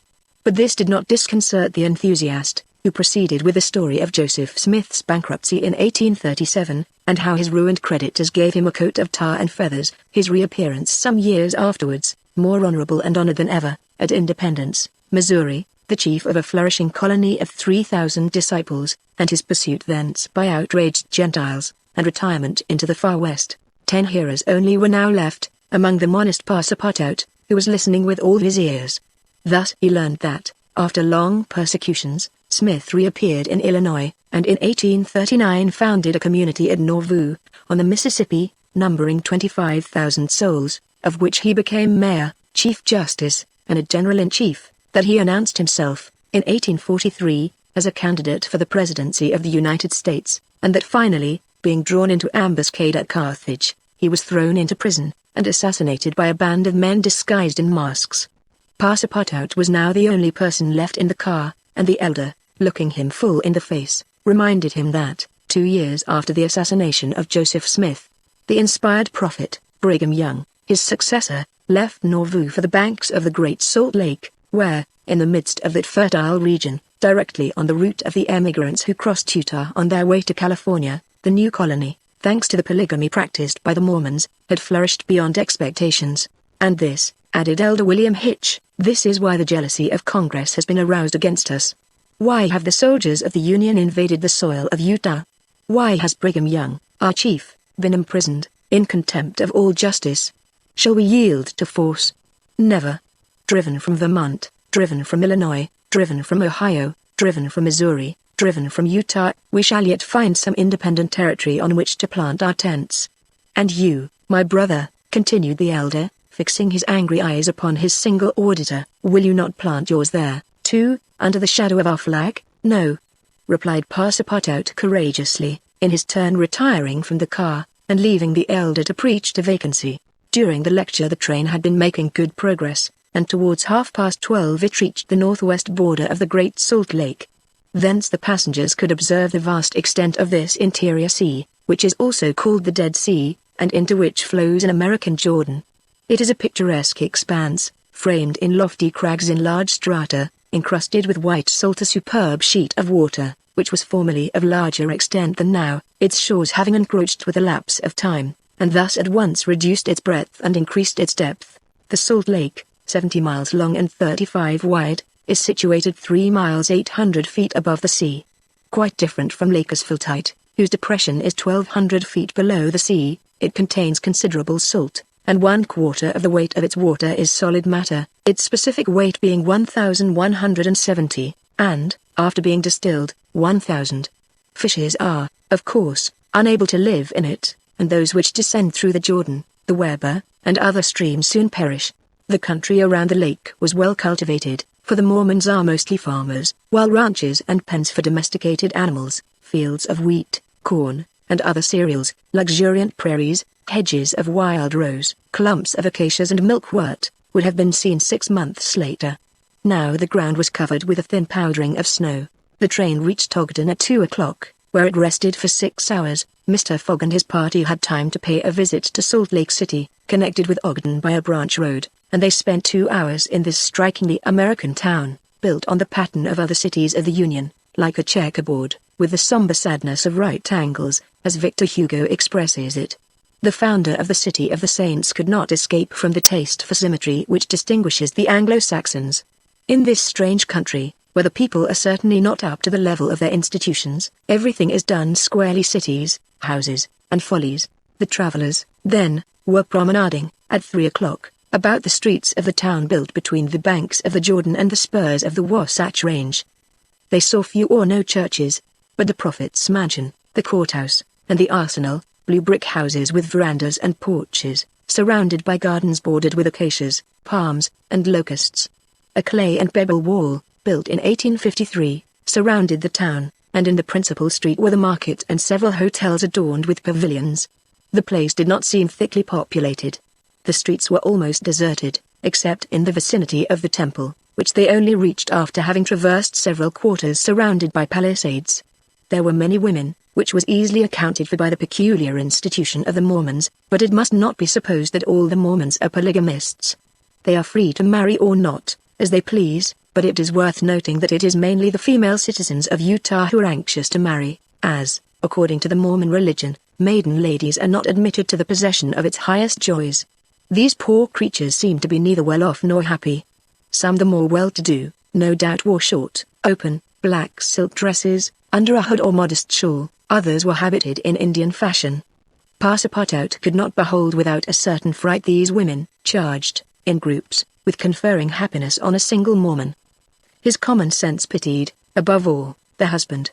It seemed to him a terrible thing to have to guide so many wives at once across the vicissitudes of life, and to conduct them, as it were, in a body to the Mormon paradise with the prospect of seeing them in the company of the glorious Smith, who doubtless was the chief ornament of that delightful place, to all eternity. He felt decidedly repelled from such a vocation, and he imagined perhaps he was mistaken that the fair ones of Salt Lake City cast rather alarming glances on his person. Happily, his stay there was but brief. At 4 the party found themselves again at the station, took their places in the train, and the whistle sounded for starting. Just at the moment, however, that the locomotive wheels began to move, cries of "Stop! Stop!" were heard. Trains, like time and tide, stop for no one. The gentleman who uttered the cries was evidently a belated Mormon. He was breathless with running. Happily for him, the station had neither gates nor barriers. He rushed along the track, jumped on the rear platform of the train, and fell, exhausted, into one of the seats. Passepartout, who had been anxiously watching this amateur gymnast, approached him with lively interest, and learned that he had taken flight after an unpleasant domestic scene. When the Mormon had recovered his breath, Passepartout ventured to ask him politely how many wives he had, for, from the manner in which he had decamped, it might be thought that he had 20 at least. "One, sir," replied the Mormon, raising his arms heavenward. "One, and that was enough." Chapter 28, in which Passepartout does not succeed in making anybody listen to reason. The train, on leaving Great Salt Lake at Ogden, passed northward for an hour as far as Weber River, having completed nearly 900 miles from San Francisco. From this point it took an easterly direction towards the jagged Wasatch Mountains. It was in the section included between this range and the Rocky Mountains that the American engineers found the most formidable difficulties in laying the road, and that the government granted a subsidy of $48,000 per mile, instead of $16,000 allowed for the work done on the plains. But the engineers, instead of violating nature, avoided its difficulties by winding around, instead of penetrating the rocks. One tunnel only, 14,000 feet in length, was pierced in order to arrive at the Great Basin. The track up to this time had reached its highest elevation at the Great Salt Lake. From this point it described a long curve, descending towards Bitter Creek Valley, to rise again to the dividing ridge of the waters between the Atlantic and the Pacific. There were many creeks in this mountainous region, and it was necessary to cross Muddy Creek, Green Creek, and others, upon culverts. Passepartout grew more and more impatient as they went on, while Fix longed to get out of this difficult region, and was more anxious than Phileas Fogg himself to be beyond the danger of delays and accidents, and set foot on English soil. At 10 o'clock at night the train stopped at Fort Bridger Station, and 20 minutes later entered Wyoming Territory, following the valley of Bitter Creek throughout. The next day, 7th December, they stopped for a quarter of an hour at Green River Station. Snow had fallen abundantly during the night, but, being mixed with rain, it had half melted, and did not interrupt their progress.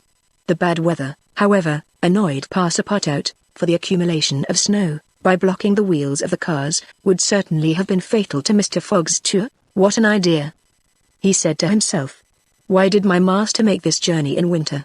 Couldn't he have waited for the good season to increase his chances?" While the worthy Frenchman was absorbed in the state of the sky and the depression of the temperature, Ouda was experiencing fears from a totally different cause. Several passengers had got off at Green River, and were walking up and down the platforms, and among these Ouda recognized Colonel Stamp Proctor, the same who had so grossly insulted Phileas Fogg at the San Francisco meeting. Not wishing to be recognized, the young woman drew back from the window, feeling much alarm at her discovery. She was attached to the man who, however coldly, gave her daily evidences of the most absolute devotion. She did not comprehend, perhaps, the depth of the sentiment with which her protector inspired her, which she called gratitude, but which, though she was unconscious of it, was really more than that. Her heart sank within her when she recognized the man whom Mr. Fogg desired, sooner or later, to call to account for his conduct. Chance alone, it was clear, had brought Colonel Proctor on this train, but there he was, and it was necessary, at all hazards, that Phileas Fogg should not perceive his adversary. Ouda seized a moment when Mr. Fogg was asleep to tell Fix and Passepartout whom she had seen, that Proctor on this train. Cried Fix. "Well, reassure yourself, madame, before he settles with Mr. Fogg, he has got to deal with me. It seems to me that I was the more insulted of the two, and, besides," added Passepartout, "I'll take charge of him, colonel as he is." "Mr. Fix," resumed Ouda, "Mr. Fogg will allow no one to avenge him. He said that he would come back to America to find this man. Should he perceive Colonel Proctor, we could not prevent a collision which might have terrible results. He must not see him." "You are right, madame," replied Fix, "a meeting between them might ruin all. Whether he were victorious or beaten, Mr. Fogg would be delayed, and, added Passepartout, that would play the game of the gentlemen of the Reform Club. In 4 days we shall be in New York. Well, if my master does not leave this car during those 4 days, we may hope that chance will not bring him face to face with this confounded American. We must, if possible, prevent his stirring out of it." The conversation dropped.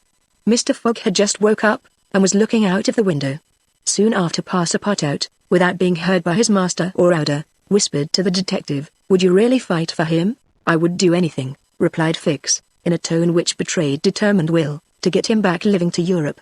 Passepartout felt something like a shudder shoot through his frame, but his confidence in his master remained unbroken.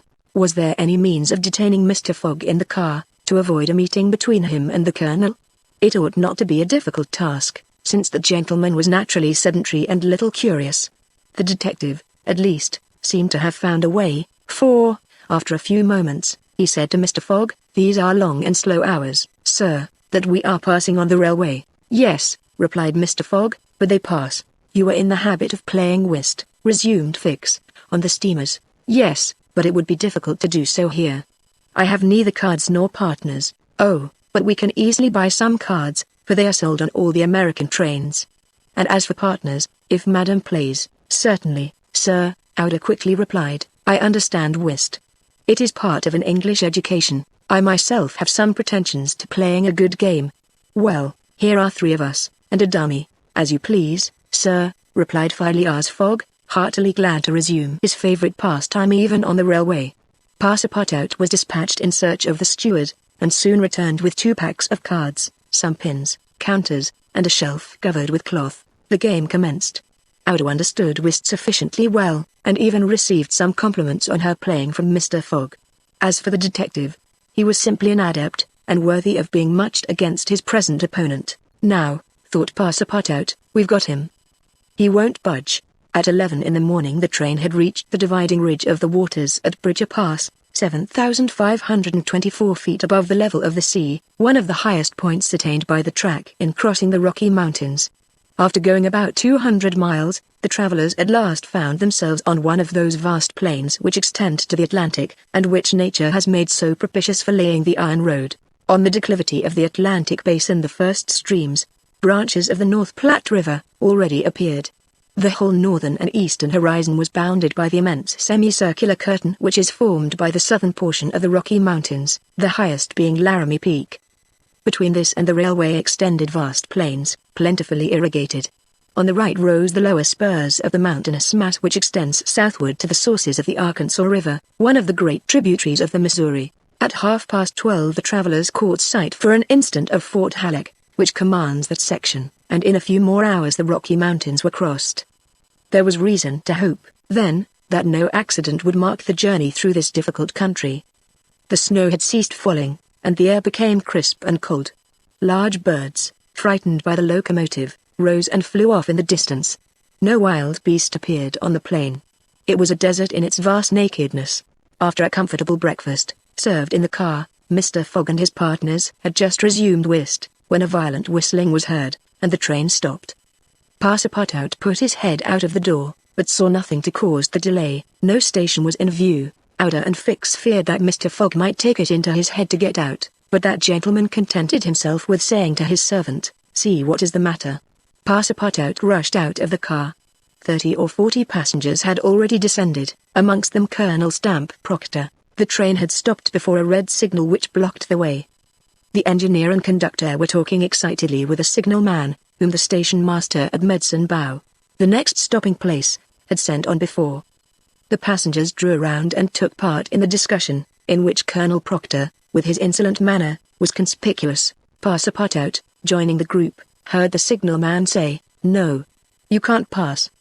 The bridge at Medicine Bow is shaky, and would not bear the weight of the train." This was a suspension bridge thrown over some rapids, about a mile from the place where they now were.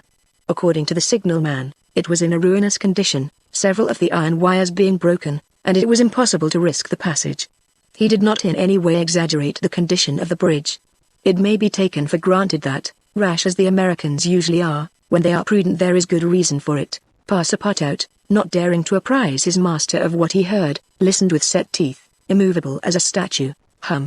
Cried Colonel Proctor, "but we are not going to stay here, I imagine, and take root in the snow?" "Colonel," replied the conductor, "we have telegraphed to Omaha for a train, but it is not likely that it will reach Medicine Bow is less than 6 hours. 6 hours? Cried Passepartout. "Certainly," returned the conductor. "Besides, it will take us as long as that to reach Medicine Bow on foot." "But it is only a mile from here," said one of the passengers. "Yes, but it's on the other side of the river, and can't we cross that in a boat?" asked the colonel. "That's impossible. The creek is swelled by the rains. It is a rapid, and we shall have to make a circuit of 10 miles to the north to find a ford." The colonel launched a volley of oaths, denouncing the railway company and the conductor, and Passepartout, who was furious, was not disinclined to make common cause with him. Here was an obstacle, indeed, which all his master's bank notes could not remove. There was a general disappointment among the passengers, who, without reckoning the delay, saw themselves compelled to trudge 15 miles over a plain covered with snow. They grumbled and protested, and would certainly have thus attracted Phileas Fogg's attention if he had not been completely absorbed in his game. Passepartout found that he could not avoid telling his master what had occurred, and, with hanging head, he was turning towards the car, when the engineer, a true Yankee, named Forster, called out, "Gentlemen, perhaps there is a way, after all, to get over." "On the bridge?" asked a passenger. "On a bridge, with our train?" "With our train." Passepartout stopped short, and eagerly listened to the engineer. "But the bridge is unsafe," urged the conductor. "No matter," replied Forster, "I think that by putting on the very highest speed we might have a chance of getting over." "The devil!" muttered Passepartout. But a number of the passengers were at once attracted by the engineer's proposal, and Colonel Proctor was especially delighted, and found the plan a very feasible one. He told stories about engineers leaping their trains over rivers without bridges, by putting on full steam, and many of those present avowed themselves of the engineer's mind. "We have 50 chances out of 100 of getting over," said one. 80. 90. Passepartout was astounded, and, though ready to attempt anything to get over Medicine Creek, thought the experiment proposed a little too American. "Besides," thought he, "there's a still more simple way, and it does not even occur to any of these people." "Sir," said he aloud to one of the passengers, "the engineer's plan seems to me a little dangerous." "But, 80 chances," replied the passenger, turning his back on him. "I know it," said Passepartout, turning to another passenger, "but a simple idea." "Ideas are no use," returned the American, shrugging his shoulders, "as the engineer assures us that we can pass." "Doubtless," urged Passepartout, "we can pass, but perhaps it would be more prudent." "What? Prudent?" cried Colonel Proctor, whom this word seemed to excite prodigiously. "At full speed, don't you see, at full speed." "I know I see," repeated Passepartout, "but it would be, if not more prudent, since that word displeases you, at least more natural." "Who? What? What's the matter with this fellow?" cried several. The poor fellow did not know to whom to address himself. "Are you afraid?" asked Colonel Proctor. "I afraid? Very well, I will show these people that a Frenchman can be as American as they." "All aboard!" cried the conductor. "Yes, all aboard!" repeated Passepartout. and immediately. But they can't prevent me from thinking that it would be more natural for us to cross the bridge on foot, and let the train come after." But no one heard this sage reflection, nor would anyone have acknowledged its justice. The passengers resumed their places in the cars. Passepartout took his seat without telling what had passed. The whist players were quite absorbed in their game. The locomotive whistled vigorously. The engineer, reversing the steam, backed the train for nearly a mile, retiring, like a jumper, in order to take a longer leap. Then, with another whistle, he began to move forward. The train increased its speed, and soon its rapidity became frightful. A prolonged screech issued from the locomotive. The piston worked up and down 20 strokes to the second. They perceived that the whole train, rushing on at the rate of 100 miles an hour, hardly bore upon the rails at all, and they passed over. It was like a flash. No one saw the bridge. The train leapt, so to speak, from one bank to the other, and the engineer could not stop it until it had gone 5 miles beyond the station. But scarcely had the train passed the river, when the bridge, completely ruined, fell with a crash into the rapids of Medicine Bow. Chapter 29. In which certain incidents are narrated which are only to be met with on American railroads. The train pursued its course, that evening, without interruption, passing Fort Saunders, crossing Cheyenne Pass, and reaching Evans Pass. The road here attained the highest elevation of the journey, 8,092 feet above the level of the sea. The travelers had now only to descend to the Atlantic by limitless plains, leveled by nature. A branch of the Grand Trunk led off southward to Denver, the capital of Colorado. The country round about is rich in gold and silver, and more than 50,000 inhabitants are already settled there. 1,382 miles had been passed over from San Francisco, in 3 days and 3 nights. 4 days and nights more would probably bring them to New York. Phileas Fogg was not as yet behindhand. During the night Camp Walbach was passed on the left. Lodgepole Creek ran parallel with the road, marking the boundary between the territories of Wyoming and Colorado. They entered Nebraska at 11, passed near Sedgwick, and touched at Julesburg, on the southern branch of the Platte River. It was here that the Union Pacific Railroad was inaugurated on the 23rd of October, 1867, by the chief engineer, General Dodge. 2 powerful locomotives, carrying 9 cars of invited guests, amongst whom was Thomas C. Durant, vice president of the road, stopped at this point. Cheers were given. The Sioux and Pawnees performed an imitation Indian battle. Fireworks were let off, and the first number of the Railway Pioneer was printed by a press brought on the train. Thus was celebrated the inauguration of this great railroad, a mighty instrument of progress and civilization, thrown across the desert, and destined to link together cities and towns which do not yet exist. The whistle of the locomotive, more powerful than Amphen's lyre, was about to bid them rise from American soil. Fort McPherson was left behind at 8 in the morning, and 357 miles had yet to be traversed before reaching Omaha. The road followed the capricious windings of the southern branch of the Platte River, on its left bank. At 9 the train stopped at the important town of North Platte, built between the 2 arms of the river, which rejoin each other around it and form a single artery, a large tributary, whose waters empty into the Missouri a little above Omaha. The 101st meridian was passed. Mr. Fogg and his partners had resumed their game. No one, not even the dummy, complained of the length of the trip. Fix had begun by winning several guineas, which he seemed likely to lose, but he showed himself a not less eager whist player than Mr. Fogg. During the morning, chance distinctly favored that gentleman. Trumps and honors were showered upon his hands. Once, having resolved on a bold stroke, he was on the point of playing a spade, when a voice behind him said, "I should play a diamond." Mr. Fogg, Ouder, and Fix raised their heads, and beheld Colonel Proctor. Stamp Proctor and Phileas Fogg recognized each other at once. "Ah, it's you, is it, Englishman?" cried the Colonel. "It's you who are going to play a spade." "And who plays it?" replied Phileas Fogg coolly, throwing down the 10 of spades. "Well, it pleases me to have it diamonds," replied Colonel Proctor, in an insolent tone. He made a movement as if to seize the card which had just been played, adding, "You don't understand anything about whist." "Perhaps I do, as well as another," said Phileas Fogg, rising. "You have only to try, son of John Bull," replied the Colonel. Ouder turned pale, and her blood ran cold. She seized Mr. Fogg's arm and gently pulled him back.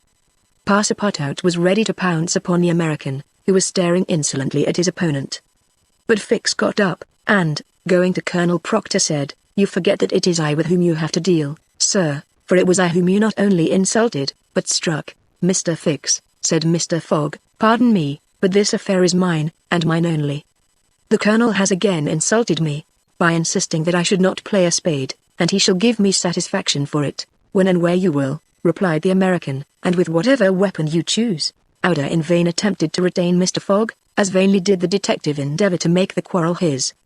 Passepartout wished to throw the colonel out of the window, but a sign from his master checked him. Phileas Fogg left the car, and the American followed him upon the platform.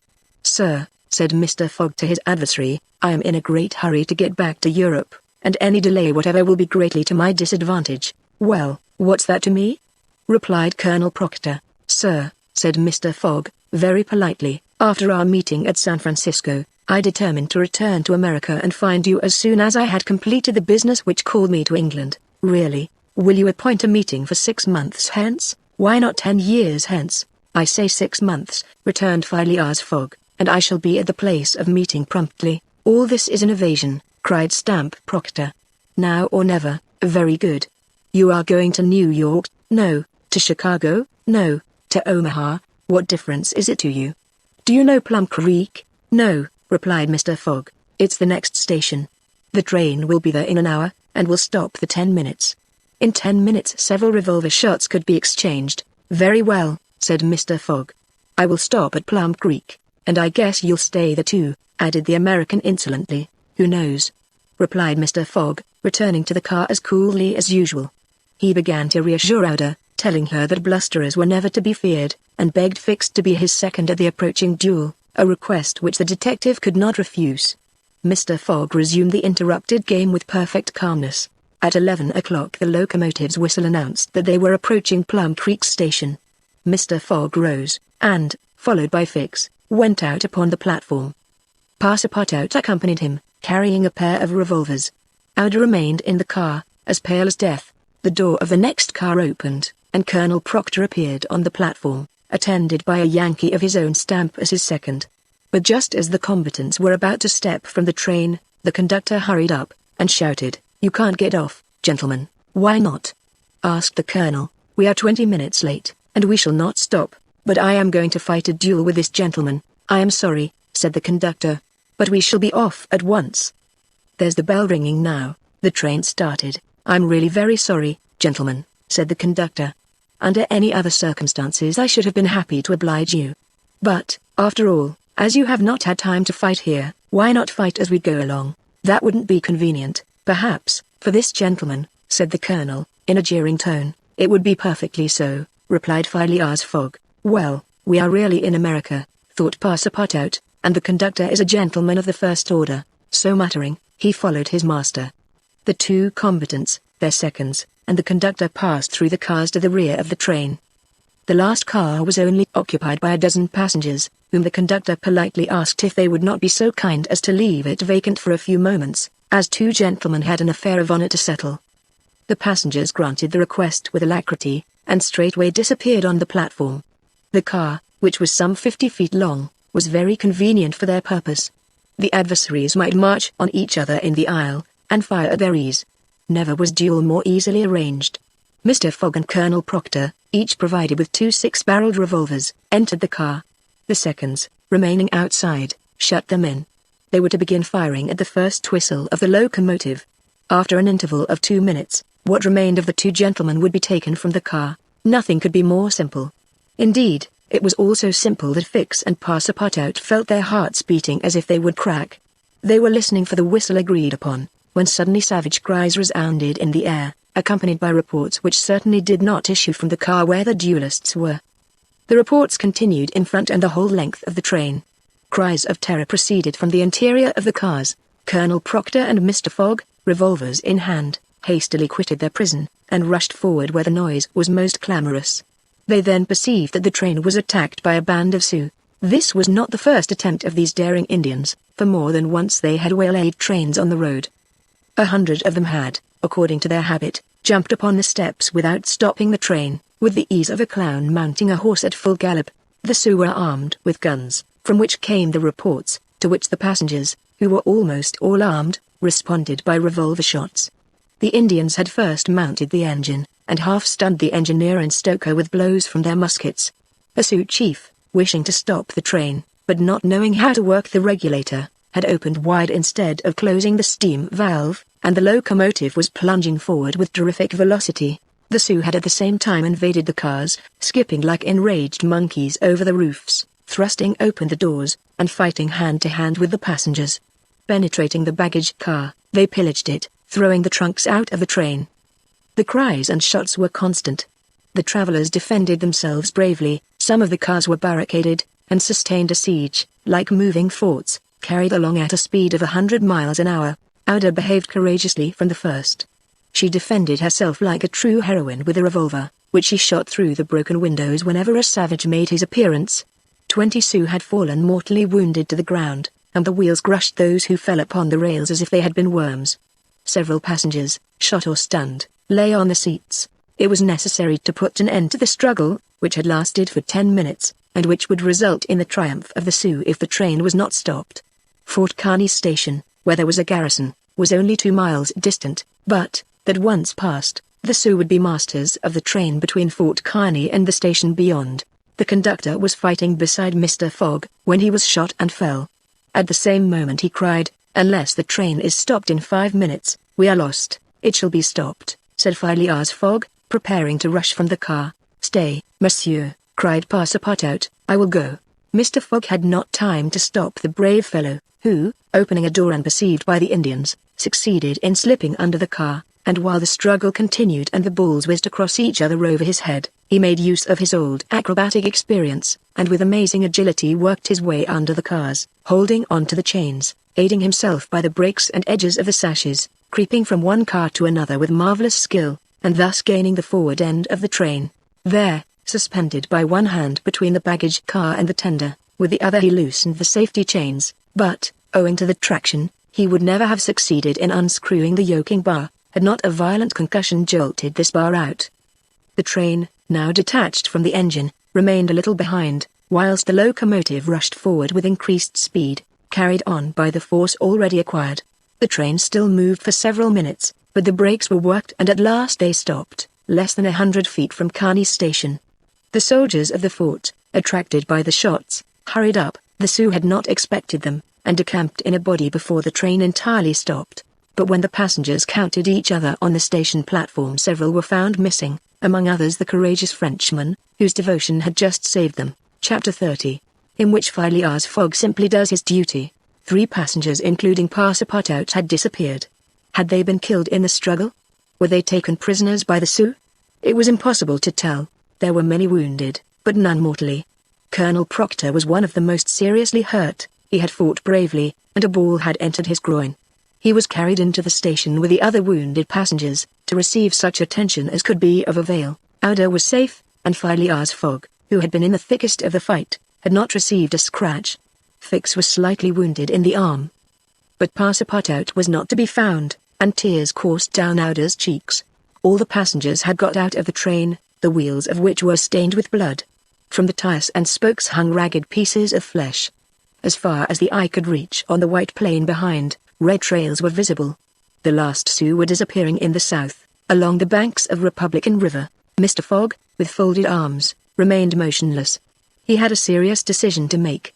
Ada, standing near him, looked at him without speaking, and he understood her look. If his servant was a prisoner, ought he not to risk everything to rescue him from the Indians? "I will find him, living or dead," said he quietly to Ada. "Ah, Mr. Fogg," cried she, clasping his hands and covering them with tears. "Living," added Mr. Fogg, "if we do not lose a moment." Phileas Fogg, by this resolution, inevitably sacrificed himself. He pronounced his own doom. The delay of a single day would make him lose the steamer at New York, and his bet would be certainly lost. But as he thought, "It is my duty," he did not hesitate. The commanding officer of Fort Kearny was there. 100 of his soldiers had placed themselves in a position to defend the station, should the Sioux attack it. "Sir," said Mr. Fogg to the captain, "3 passengers have disappeared." "Dead?" asked the captain. "Dead or prisoners, that is the uncertainty which must be solved." "Do you propose to pursue the Sioux?" "That's a serious thing to do, sir," returned the captain. "These Indians may retreat beyond the Arkansas, and I cannot leave the fort unprotected. The lives of 3 men are in question, sir," said Phileas Fogg. "Doubtless, but can I risk the lives of 50 men to save 3? "I don't know whether you can, sir, but you ought to do so." "Nobody here," returned the other, "has a right to teach me my duty." "Very well," said Mr. Fogg, coldly. "I will go alone." "You, sir!" cried Fix, coming up. "You go alone in pursuit of the Indians? Would you have me leave this poor fellow to perish, him to whom everyone present owes his life?" "I shall go." "No, sir, you shall not go alone," cried the captain, touched in spite of himself. "No. You are a brave man. 30 volunteers," he added, turning to the soldiers. The whole company started forward at once. The captain had only to pick his men. 30 were chosen, and an old sergeant placed at their head. "Thanks, Captain," said Mr. Fogg. "Will you let me go with you?" asked Fix. "Do as you please, sir. But if you wish to do me a favor, you will remain with Ouda. In case anything should happen to me." A sudden pallor overspread the detective's face. Separate himself from the man whom he had so persistently followed step by step. Leave him to wander about in this desert. Fix gazed attentively at Mr. Fogg, and, despite his suspicions and of the struggle which was going on within him, he lowered his eyes before the calm and frank look. "I will stay," said he. A few moments after, Mr. Fogg pressed the young woman's hand, and, having confided to her his precious carpetbag, went off with the sergeant and his little squad. But, before going, he had said to the soldiers, "My friends, I will divide $5,000 among you, if we save the prisoners." It was then a little past noon. Ouda retired to a waiting room, and there she waited alone, thinking of the simple and noble generosity, the tranquil courage of Phileas Fogg. He had sacrificed his fortune, and was now risking his life, all without hesitation, from duty. In silence, Fix did not have the same thoughts, and could scarcely conceal his agitation. He walked feverishly up and down the platform, but soon resumed his outward composure. He now saw the folly of which he had been guilty in letting Fogg go alone. What? This man, whom he had just followed around the world, was permitted now to separate himself from him. He began to accuse and abuse himself, and, as if he were director of police, administered to himself a sound lecture for his greenness. "I have been an idiot," he thought, "and this man will see it. He has gone, and won't come back. But how is it that I, Fix, who have in my pocket a warrant for his arrest, have been so fascinated by him? Decidedly, I am nothing but an ass." So reasoned the detective, while the hours crept by all too slowly. He did not know what to do. Sometimes he was tempted to tell Ouda all, but he could not doubt how the young woman would receive his confidences. What course should he take? He thought of pursuing Fogg across the vast white plains. It did not seem impossible that he might overtake him. Footsteps were easily printed on the snow. But soon, under a new sheet, every imprint would be effaced. Fix became discouraged. He felt a sort of insurmountable longing to abandon the game altogether. He could now leave Fort Kearny Station, and pursue his journey homeward in peace. Towards 2 o'clock in the afternoon, while it was snowing hard, long whistles were heard approaching from the east. A great shadow, preceded by a wild light, slowly advanced, appearing still larger through the mist, which gave it a fantastic aspect. No train was expected from the east, neither had there been time for the succor asked for by telegraph to arrive. The train from Omaha to San Francisco was not due till the next day. The mystery was soon explained. The locomotive, which was slowly approaching with deafening whistles, was that which, having been detached from the train, had continued its route with such terrific rapidity, carrying off the unconscious engineer and stoker. It had run several miles, when, the fire becoming low for want of fuel, the steam had slackened, and it had finally stopped an hour after, some 20 miles beyond Fort Kearny. Neither the engineer nor the stoker was dead, and, after remaining for some time in their swoon, had come to themselves. The train had then stopped. The engineer, when he found himself in the desert, and the locomotive without cars, understood what had happened. He could not imagine how the locomotive had become separated from the train, but he did not doubt that the train left behind was in distress. He did not hesitate what to do. It would be prudent to continue on to Omaha, for it would be dangerous to return to the train, which the Indians might still be engaged in pillaging. Nevertheless, he began to rebuild the fire in the furnace.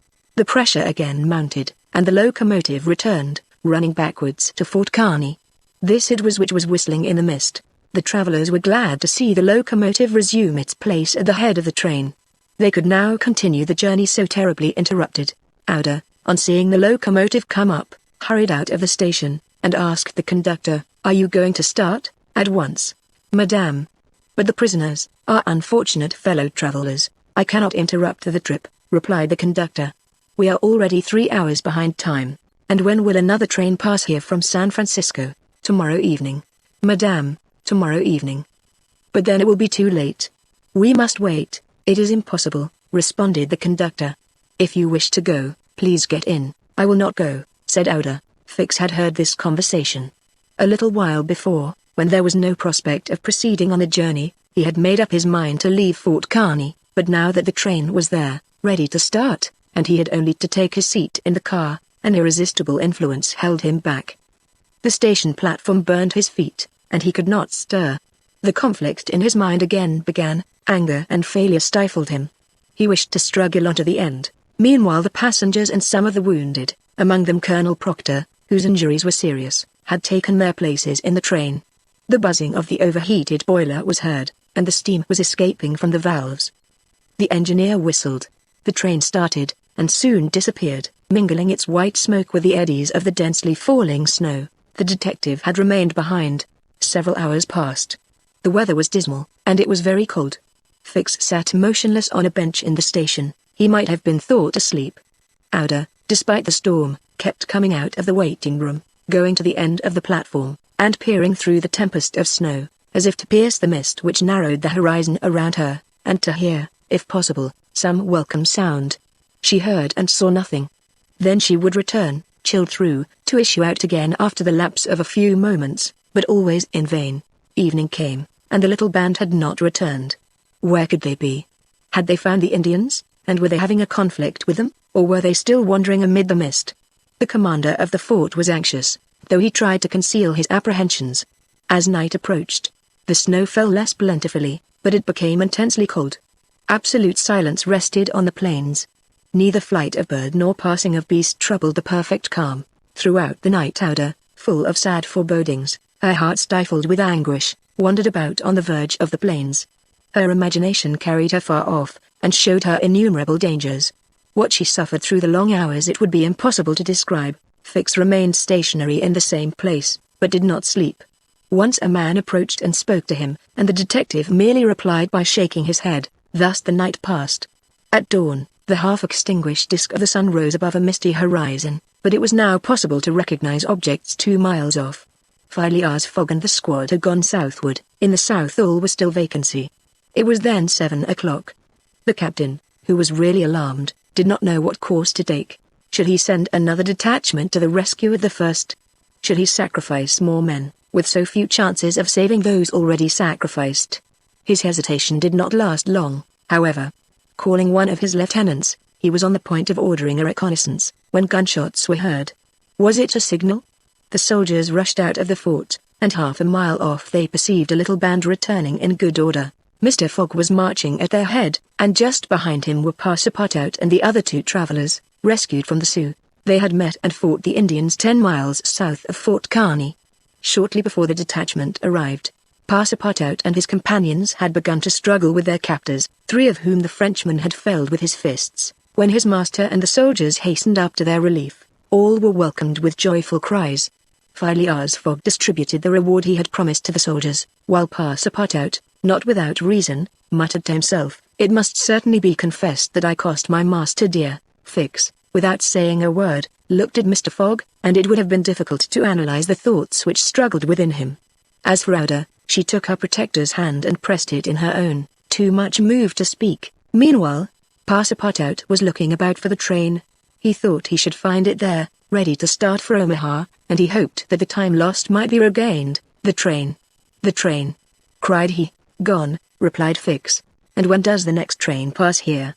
Said Phileas Fogg. Not till this evening. Ah! Returned the impassible gentleman quietly. Chapter 31. In which Fix, the detective, considerably furthers the interests of Phileas Fogg. Phileas Fogg found himself 20 hours behind time. Passepartout, the involuntary cause of this delay, was desperate. He had ruined his master. At this moment the detective approached Mr. Fogg, and, looking him intently in the face, said, "Seriously, sir, are you in great haste?" "Quite seriously. I have a purpose in asking," resumed Fix. "Is it absolutely necessary that you should be in New York on the 11th, before 9 o'clock in the evening, the time that the steamer leaves for Liverpool?" "It is absolutely necessary." And, if your journey had not been interrupted by these Indians, you would have reached New York on the morning of the 11th. Yes, with 11 hours to spare before the steamer left. Good. You are therefore 20 hours behind. 12 from 20 leaves 8. You must regain 8 hours. Do you wish to try to do so, on foot?" asked Mr. Fogg. "No, on a sledge," replied Fix. "On a sledge with sails. A man has proposed such a method to me." It was the man who had spoken to Fix during the night, and whose offer he had refused. Phileas Fogg did not reply at once, but Fix, having pointed out the man, who was walking up and down in front of the station, Mr. Fogg went up to him. An instant after, Mr. Fogg and the American, whose name was Mudge, entered a hut built just below the fort. There Mr. Fogg examined a curious vehicle, a kind of frame on 2 long beams, a little raised in front like the runners of a sledge, and upon which there was room for 5 or 6 persons. A high mast was fixed on the frame, held firmly by metallic lashings, to which was attached a large brigantine sail. This mast held an iron stay upon which to hoist a jib sail. Behind, a sort of rudder served to guide the vehicle. It was, in short, a sledge rigged like a sloop. During the winter, when the trains are blocked up by the snow, these sledges make extremely rapid journeys across the frozen plains from one station to another.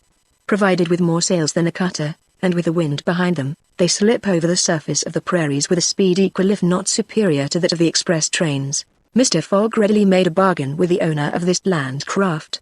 The wind was favorable, being fresh, and blowing from the west. The snow had hardened, and Mudge was very confident of being able to transport Mr. Fogg in a few hours to Omaha. Thence the trains eastward ran frequently to Chicago and New York. It was not impossible that the lost time might yet be recovered, and such an opportunity was not to be rejected. Not wishing to expose Aouda to the discomforts of traveling in the open air, Mr. Fogg proposed to leave her with Passepartout at Fort Kearny, the servant taking upon himself to escort her to Europe by a better route and under more favorable conditions. But Aouda refused to separate from Mr. Fogg, and Passepartout was delighted with her decision, for nothing could induce him to leave his master while Fix was with him. It would be difficult to guess the detective's thoughts. Was this conviction shaken by Phileas Fogg's return, or did he still regard him as an exceedingly shrewd rascal, who, his journey round the world completed, would think himself absolutely safe in England? Perhaps Fix's opinion of Phileas Fogg was somewhat modified, but he was nevertheless resolved to do his duty, and to hasten the return of the whole party to England as much as possible. At 8 o'clock the sledge was ready to start. The passengers took their places on it, and wrapped themselves up closely in their traveling cloaks. The 2 great sails were hoisted, and under the pressure of the wind the sledge slid over the hardened snow with a velocity of 40 miles an hour. The distance between Fort Kearny and Omaha, as the birds fly, is at most 200 miles. If the wind held good, the distance might be traversed in 5 hours. If no accident happened the sledge might reach Omaha by 1 o'clock. What a journey! The travelers, huddled close together, could not speak for the cold, intensified by the rapidity at which they were going. The sledge sped on as lightly as a boat over the waves. When the breeze came skimming the earth the sledge seemed to be lifted off the ground by its sails. Mudge, who was at the rudder, kept in a straight line, and by a turn of his hand checked the lurches which the vehicle had a tendency to make. All the sails were up, and the jib was so arranged as not to screen the brigantine. A topmast was hoisted, and another jib, held out to the wind, added its force to the other sails. Although the speed could not be exactly estimated, the sledge could not be going at less than 40 miles an hour. "If nothing breaks," said Mudge, "we shall get there." Mr. Fogg has made it for Mudge's interest to reach Omaha within the time agreed on, by the offer of a handsome reward. The prairie, across which the sledge was moving in a straight line, was as flat as a sea. It seemed like a vast frozen lake. The railroad which ran through this section ascended from the southwest to the northwest by Great Island, Columbus, an important Nebraska town, Schuyler, and Fremont, to Omaha. It followed throughout the right bank of the Platte River. The sledge, shortening this route, took a chord of the arc described by the railway. Mudge was not afraid of being stopped by the Platte River, because it was frozen. The road, then, was quite clear of obstacles, and Phileas Fogg had but 2 things to fear: an accident to the sledge, and a change or calm in the wind. But the breeze, far from lessening its force, blew as if to bend the mast, which, however, the metallic lashings held firmly. These lashings, like the chords of a stringed instrument, resounded as if vibrated by a violin bow. The sledge slid along in the midst of a plaintively intense melody. "Those chords give the 5th and the octave," said Mr. Fogg. These were the only words he uttered during the journey. Outer, cozily packed in furs and cloaks, was sheltered as much as possible from the attacks of the freezing wind. As for Passepartout, his face was as red as the sun's disk when it sets in the mist, and he laboriously inhaled the biting air. With his natural buoyancy of spirits, he began to hope again. They would reach New York on the evening, if not on the morning, of the 11th, and there was still some chances that it would be before the steamer sailed for Liverpool. Passepartout even felt a strong desire to grasp his ally, Fix, by the hand. He remembered that it was the detective who procured the sledge, the only means of reaching Omaha in time, but, checked by some presentiment, he kept his usual reserve. One thing, however, Passepartout would never forget, and that was the sacrifice which Mr. Fogg had made, without hesitation, to rescue him from the Sioux. Mr. Fogg had risked his fortune and his life. No. His servant would never forget that. While each of the party was absorbed in reflections so different, the sledge flew past over the vast carpet of snow. The creeks it passed over were not perceived. Fields and streams disappeared under the uniform whiteness. The plain was absolutely deserted. Between the Union Pacific Road and the branch which unites Kearny with St. Joseph it formed a great uninhabited island. Neither village, station, nor fort appeared. From time to time they sped by some phantom-like tree, whose white skeleton twisted and rattled in the wind. Sometimes flocks of wild birds rose, or bands of gaunt, famished, ferocious prairie wolves ran howling after the sledge. Passepartout, revolver in hand, held himself ready to fire on those which came too near. Had an accident then happened to the sledge, the travelers, attacked by these beasts, would have been in the most terrible danger, but it held on its even course, soon gained on the wolves, and ere long left the howling band at a safe distance behind. About noon Mudge perceived by certain landmarks that he was crossing the Platte River. He said nothing, but he felt certain that he was now within 20 miles of Omaha.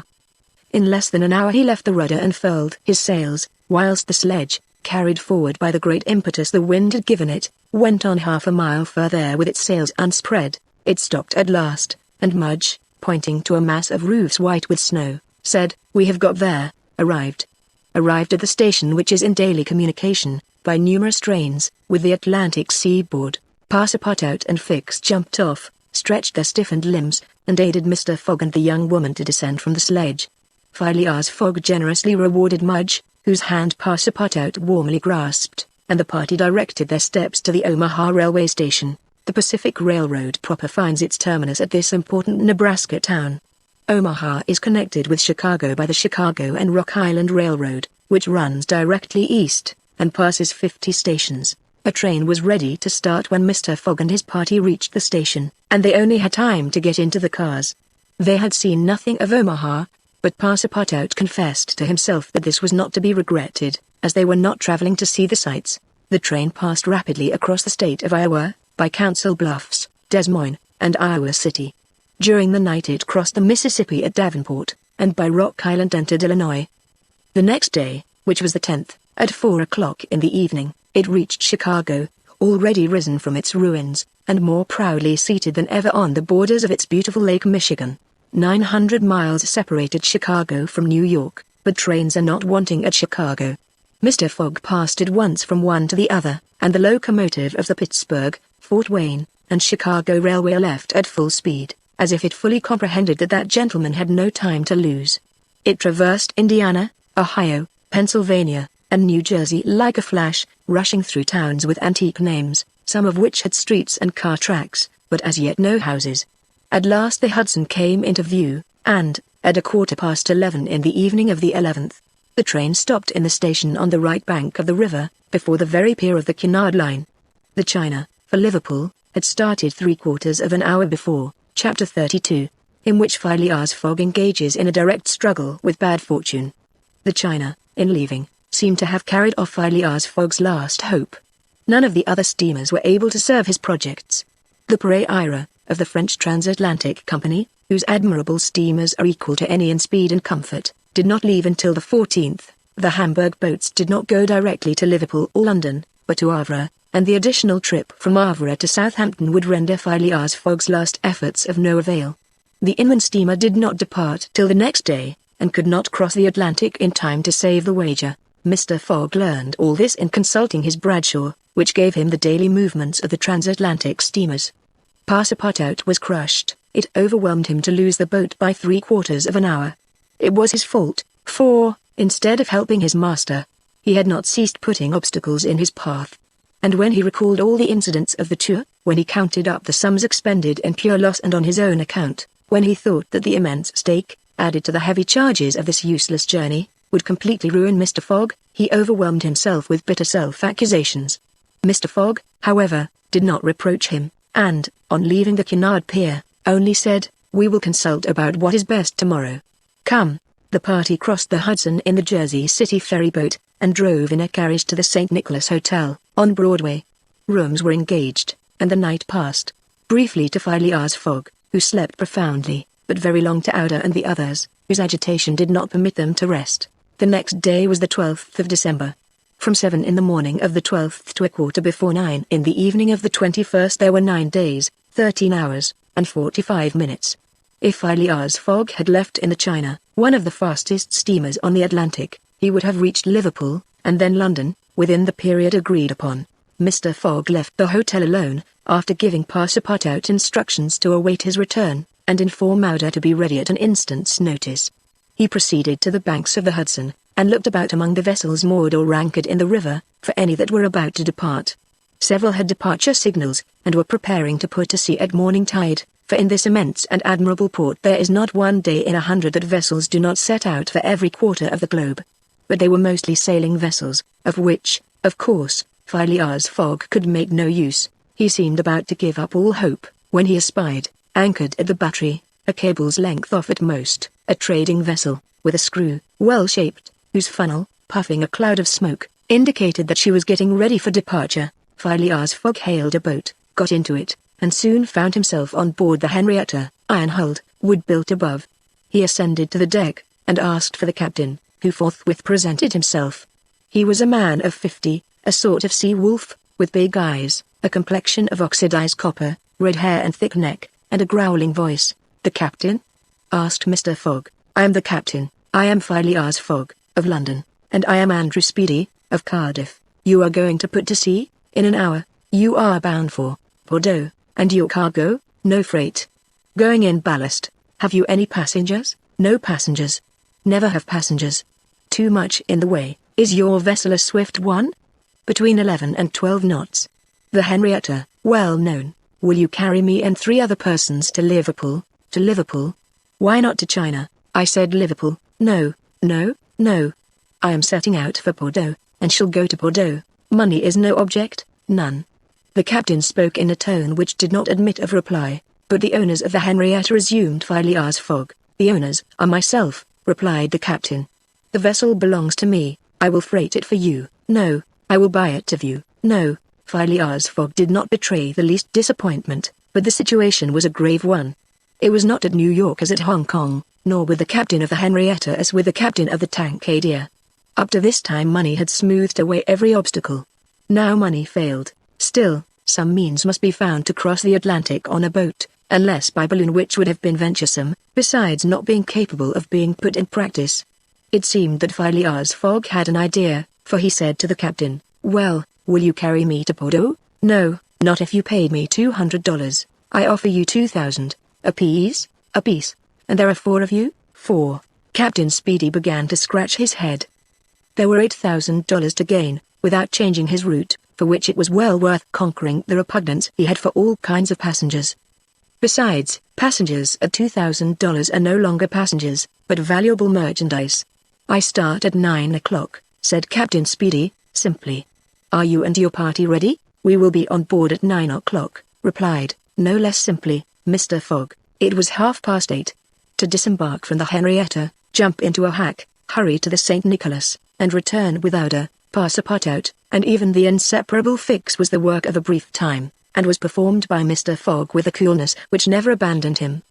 They were on board when the Henrietta made ready to weigh anchor. When Passepartout heard what this last voyage was going to cost, he uttered a prolonged "oh," which extended throughout his vocal gamut. As for Fix, he said to himself that the Bank of England would certainly not come out of this affair well indemnified.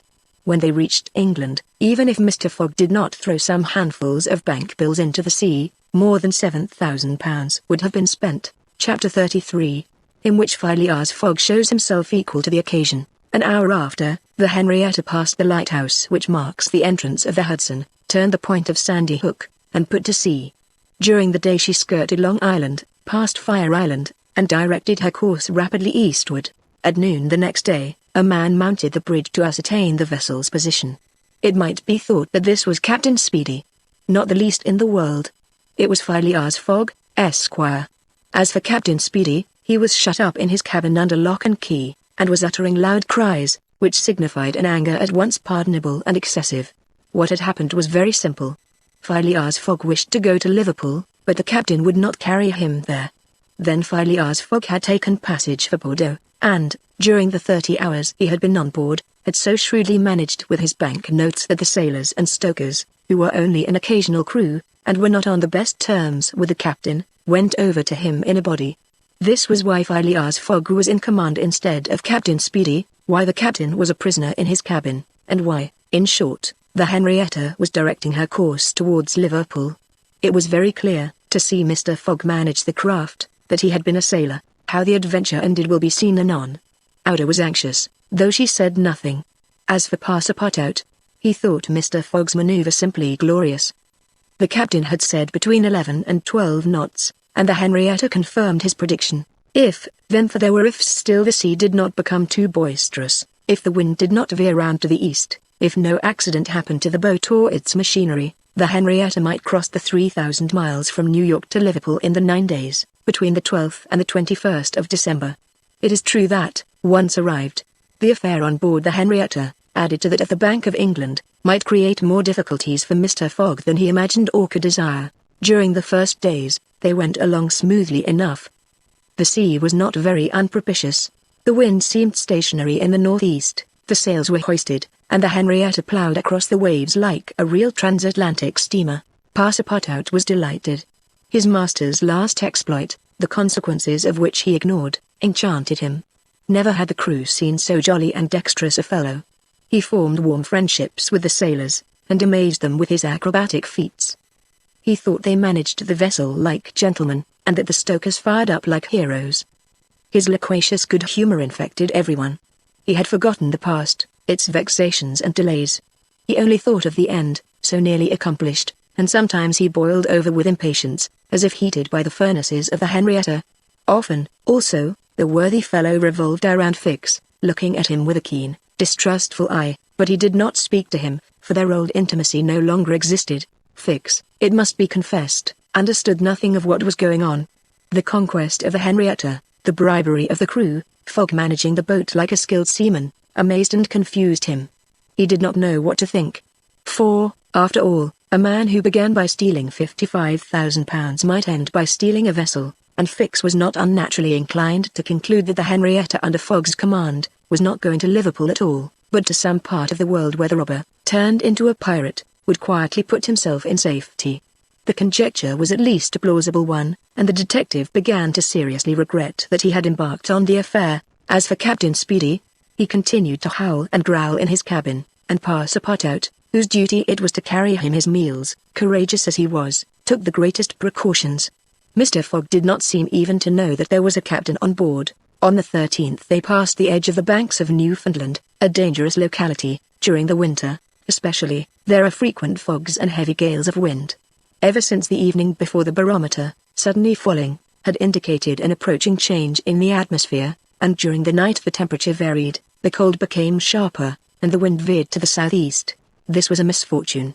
Mr. Fogg, in order not to deviate from his course, furled his sails and increased the force of the steam, but the vessel's speed slackened, owing to the state of the sea, the long waves of which broke against the stern. She pitched violently, and this retarded her progress. The breeze little by little swelled into a tempest, and it was to be feared that the Henrietta might not be able to maintain herself upright on the waves. Passepartout's visage darkened with the skies, and for 2 days the poor fellow experienced constant fright. But Phileas Fogg was a bold mariner, and knew how to maintain headway against the sea, and he kept on his course, without even decreasing his steam. The Henrietta, when she could not rise upon the waves, crossed them, swamping her deck, but passing safely. Sometimes the screw rose out of the water, beating its protruding end, when a mountain of water raised the stern above the waves, but the craft always kept straight ahead. The wind, however, did not grow as boisterous as might have been feared. It was not one of those tempests which burst and rush on with a speed of 90 miles an hour. It continued fresh, but, unhappily, it remained obstinately in the southeast, rendering the sails useless. The 16th of December was the 75th day since Phileas Fogg's departure from London, and the Henrietta had not yet been seriously delayed. Half of the voyage was almost accomplished, and the worst localities had been passed. In summer, success would have been well nigh certain. In winter, they were at the mercy of the bad season. Passepartout said nothing, but he cherished hope in secret, and comforted himself with the reflection that, if the wind failed them, they might still count on the steam. On this day the engineer came on deck, went up to Mr. Fogg, and began to speak earnestly with him. Without knowing why it was a presentiment, perhaps Passepartout became vaguely uneasy. He would have given one of his ears to hear with the other what the engineer was saying.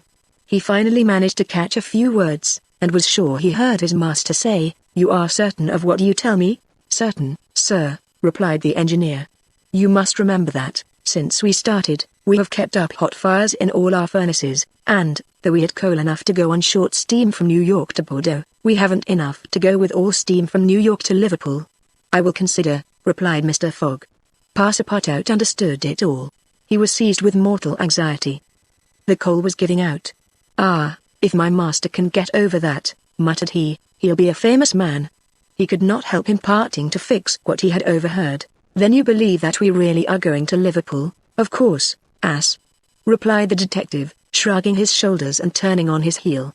Passepartout was on the point of vigorously resenting the epithet, the reason of which he could not for the life of him comprehend, but he reflected that the unfortunate Fix was probably very much disappointed and humiliated in his self-esteem, after having so awkwardly followed a false scent around the world, and refrained. And now what course would Phileas Fogg adopt? It was difficult to imagine. Nevertheless he seemed to have decided upon one, for that evening he sent for the engineer, and said to him, "Feed all the fires until the coal is exhausted." A few moments after, the funnel of the Henrietta vomited forth torrents of smoke. The vessel continued to proceed with all steam on, but on the 18th, the engineer, as he had predicted, announced that the coal would give out in the course of the day. "Do not let the fires go down," replied Mr. Fogg. "Keep them up to the last. Let the valves be filled." Towards noon Phileas Fogg, having ascertained their position, called Passepartout, and ordered him to go for Captain Speedy. It was as if the honest fellow had been commanded to unchain a tiger. He went to the poop, saying to himself, "He will be like a madman." In a few moments, with cries and oaths, a bomb appeared on the poop deck. The bomb was Captain Speedy. It was clear that he was on the point of bursting. "Where are we?" were the first words his anger permitted him to utter. Had the poor man been apoplectic, he could never have recovered from his paroxysm of wrath. "Where are we?" he repeated, with purple face. 707 miles from Liverpool," replied Mr. Fogg, with imperturbable calmness. "Pirate!" cried Captain Speedy, "I have sent for you, sir, Picaroon." "Sir," continued Mr. Fogg, "to ask you to sell me your vessel." "No. By all the devils, no, but I shall be obliged to burn her." "Burn the Henrietta?" "Yes, at least the upper part of her. The coal has given out." "Burn my vessel!" cried Captain Speedy, who could scarcely pronounce the words. "A vessel worth $50,000, here are 60,000, replied Phileas Fogg, handing the captain a roll of bank bills. This had a prodigious effect on Andrew Speedy. An American can scarcely remain unmoved at the sight of $60,000. The captain forgot in an instant his anger, his imprisonment, and all his grudges against his passenger. The Henrietta was 20 years old. It was a great bargain. The bomb would not go off after all. Mr. Fogg had taken away the match, and I shall still have the iron hull, said the captain in a softer tone. "The iron hull and the engine. Is it agreed?" "Agreed," and Andrew Speedy, seizing the bank notes, counted them and consigned them to his pocket. During this colloquy, Passepartout was as white as a sheet, and Fix seemed on the point of having an apoplectic fit. Nearly £20,000 had been expended, and Fogg left the hull and engine to the captain, that is, near the whole value of the craft. It was true, however, that £55,000 had been stolen from the bank. When Andrew Speedy had pocketed the money, Mr. Fogg said to him, "Don't let this astonish you, sir. You must know that I shall lose £20,000, unless I arrive in London by 9:15 on the evening of the 21st of December. I missed the steamer at New York, and as you refuse to take me to Liverpool, And I did well," cried Andrew Speedy, "for I have gained at least $40,000 by it." He added, more sedately, "Do you know one thing, Captain Fogg? Captain Fogg, you've got something of the Yankee about you." And, having paid his passenger what he considered a high compliment, he was going away, when Mr. Fogg said, "The vessel now belongs to me, certainly, from the keel to the truck of the masts all the wood, that is, very well. Have the interior seats, bunks, and frames pulled down, and burn them." It was necessary to have dry wood to keep the steam up to the adequate pressure, and on that day the poop, cabins, bunks, and the spare deck were sacrificed. On the next day, the 19th of December, the masts, rafts, and spars were burned. The crew worked lustily, keeping up the fires. Passepartout hewed, cut, and sawed away with all his might. There was a perfect rage for demolition. The railings, fittings, the greater part of the deck, and topsides disappeared on the 20th, and the Henrietta was now only a flat hulk. But on this day they sighted the Irish coast and Fastnet Light. By 10 in the evening they were passing Queenstown. Phileas Fogg had only 24 hours more in which to get to London. That length of time was necessary to reach Liverpool, with all steam on. And the steam was about to give out altogether. "Sir," said Captain Speedy, who was now deeply interested in Mr. Fogg's project, "I really commiserate you. Everything is against you. We are only opposite Queenstown." "Ah," said Mr. Fogg, "is that place where we see the lights Queenstown?" "Yes." "Can we enter the harbour?" "Not under 3 hours. Only at high tide." "Stay," replied Mr. Fogg calmly, without betraying in his features that by a supreme inspiration he was about to attempt once more to conquer ill fortune. "Queenstown is the Irish port at which the transatlantic steamers stop to put off the mails. These mails are carried to Dublin by express trains always held in readiness to start. From Dublin they are sent on to Liverpool by the most rapid boats, and thus gain 12 hours on the Atlantic steamers." Phileas Fogg counted on gaining 12 hours in the same way. Instead of arriving at Liverpool the next evening by the Henrietta, he would be there by noon, and would therefore have time to reach London before 9:15 in the evening. The Henrietta entered Queenstown harbour at 1 o'clock in the morning, it then being high tide, and Phileas Fogg, after being grasped heartily by the hand by Captain Speedy, left that gentleman on the levelled hulk of his craft, which was still worth half what he had sold it for. The party went on shore at once. Fix was greatly tempted to arrest Mr. Fogg on the spot, but he did not. Why? What struggle was going on within him? Had he changed his mind about his man? Did he understand that he had made a grave mistake? He did not, however, abandon Mr. Fogg. They all got upon the train, which was just ready to start. At 1:30, at dawn of day they were in Dublin, and they lost no time in embarking on a steamer which, disdaining to rise upon the waves, invariably cut through them. Phileas Fogg at last disembarked on the Liverpool quay, at 20 minutes before 12, 21st December. He was only 6 hours distant from London, but at this moment Fix came up, put his hand upon Mr. Fogg's shoulder, and, showing his warrant, said, "You are really Phileas Fogg?" "I am. I arrest you in the Queen's name." Chapter 34, in which Phileas Fogg at last reaches London. Phileas Fogg was in prison. He had been shut up in the custom house, and he was to be transferred to London the next day. Passepartout, when he saw his master arrested, would have fallen upon Fix had he not been held back by some policeman. Aouda was thunderstruck at the suddenness of an event which she could not understand. Passepartout explained to her how it was that the honest and courageous Fogg was arrested as a robber. The young woman's heart revolted against so heinous a charge, and when she saw that she could attempt to do nothing to save her protector, she wept bitterly. As for Fix, he had arrested Mr. Fogg because it was his duty, whether Mr. Fogg were guilty or not. The thought then struck Passepartout, that he was the cause of this new misfortune. Had he not concealed Fix's errand from his master? When Fix revealed his true character and purpose, why had he not told Mr. Fogg? If the latter had been warned, he would no doubt have given Fix proof of his innocence, and satisfied him of his mistake. At least, Fix would not have continued his journey at the expense and on the heels of his master, only to arrest him the moment he set foot on English soil. Passepartout wept till he was blind, and felt like blowing his brains out. Aouda and he had remained, despite the cold, under the portico of the custom house. Neither wished to leave the place, both were anxious to see Mr. Fogg again. That gentleman was really ruined, and that at the moment when he was about to attain his end. This arrest was fatal. Having arrived at Liverpool at 20 minutes before 12 on the 21st of December, he had till 9:15 that evening to reach the Reform Club, that is, 9 hours and a quarter. The journey from Liverpool to London was 6 hours. If anyone, at this moment, had entered the custom house, he would have found Mr. Fogg seated, motionless, calm, and without apparent anger, upon a wooden bench. He was not, it is true, resigned, but this last blow failed to force him into an outward betrayal of any emotion. Was he being devoured by one of those secret rages, all the more terrible because contained, and which only burst forth, with an irresistible force, at the last moment? No one could tell. There he sat, calmly waiting for what? Did he still cherish hope? Did he still believe, now that the door of this prison was closed upon him, that he would succeed? However that may have been, Mr. Fogg carefully put his watch upon the table, and observed its advancing hands. Not a word escaped his lips, but his look was singularly set and stern. The situation, in any event, was a terrible one, and might be thus stated: if Phileas Fogg was honest, he was ruined; if he was a knave, he was caught. Did escape occur to him? Did he examine to see if there were any practicable outlet from his prison?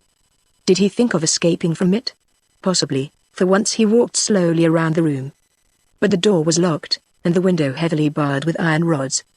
He sat down again, and drew his journal from his pocket.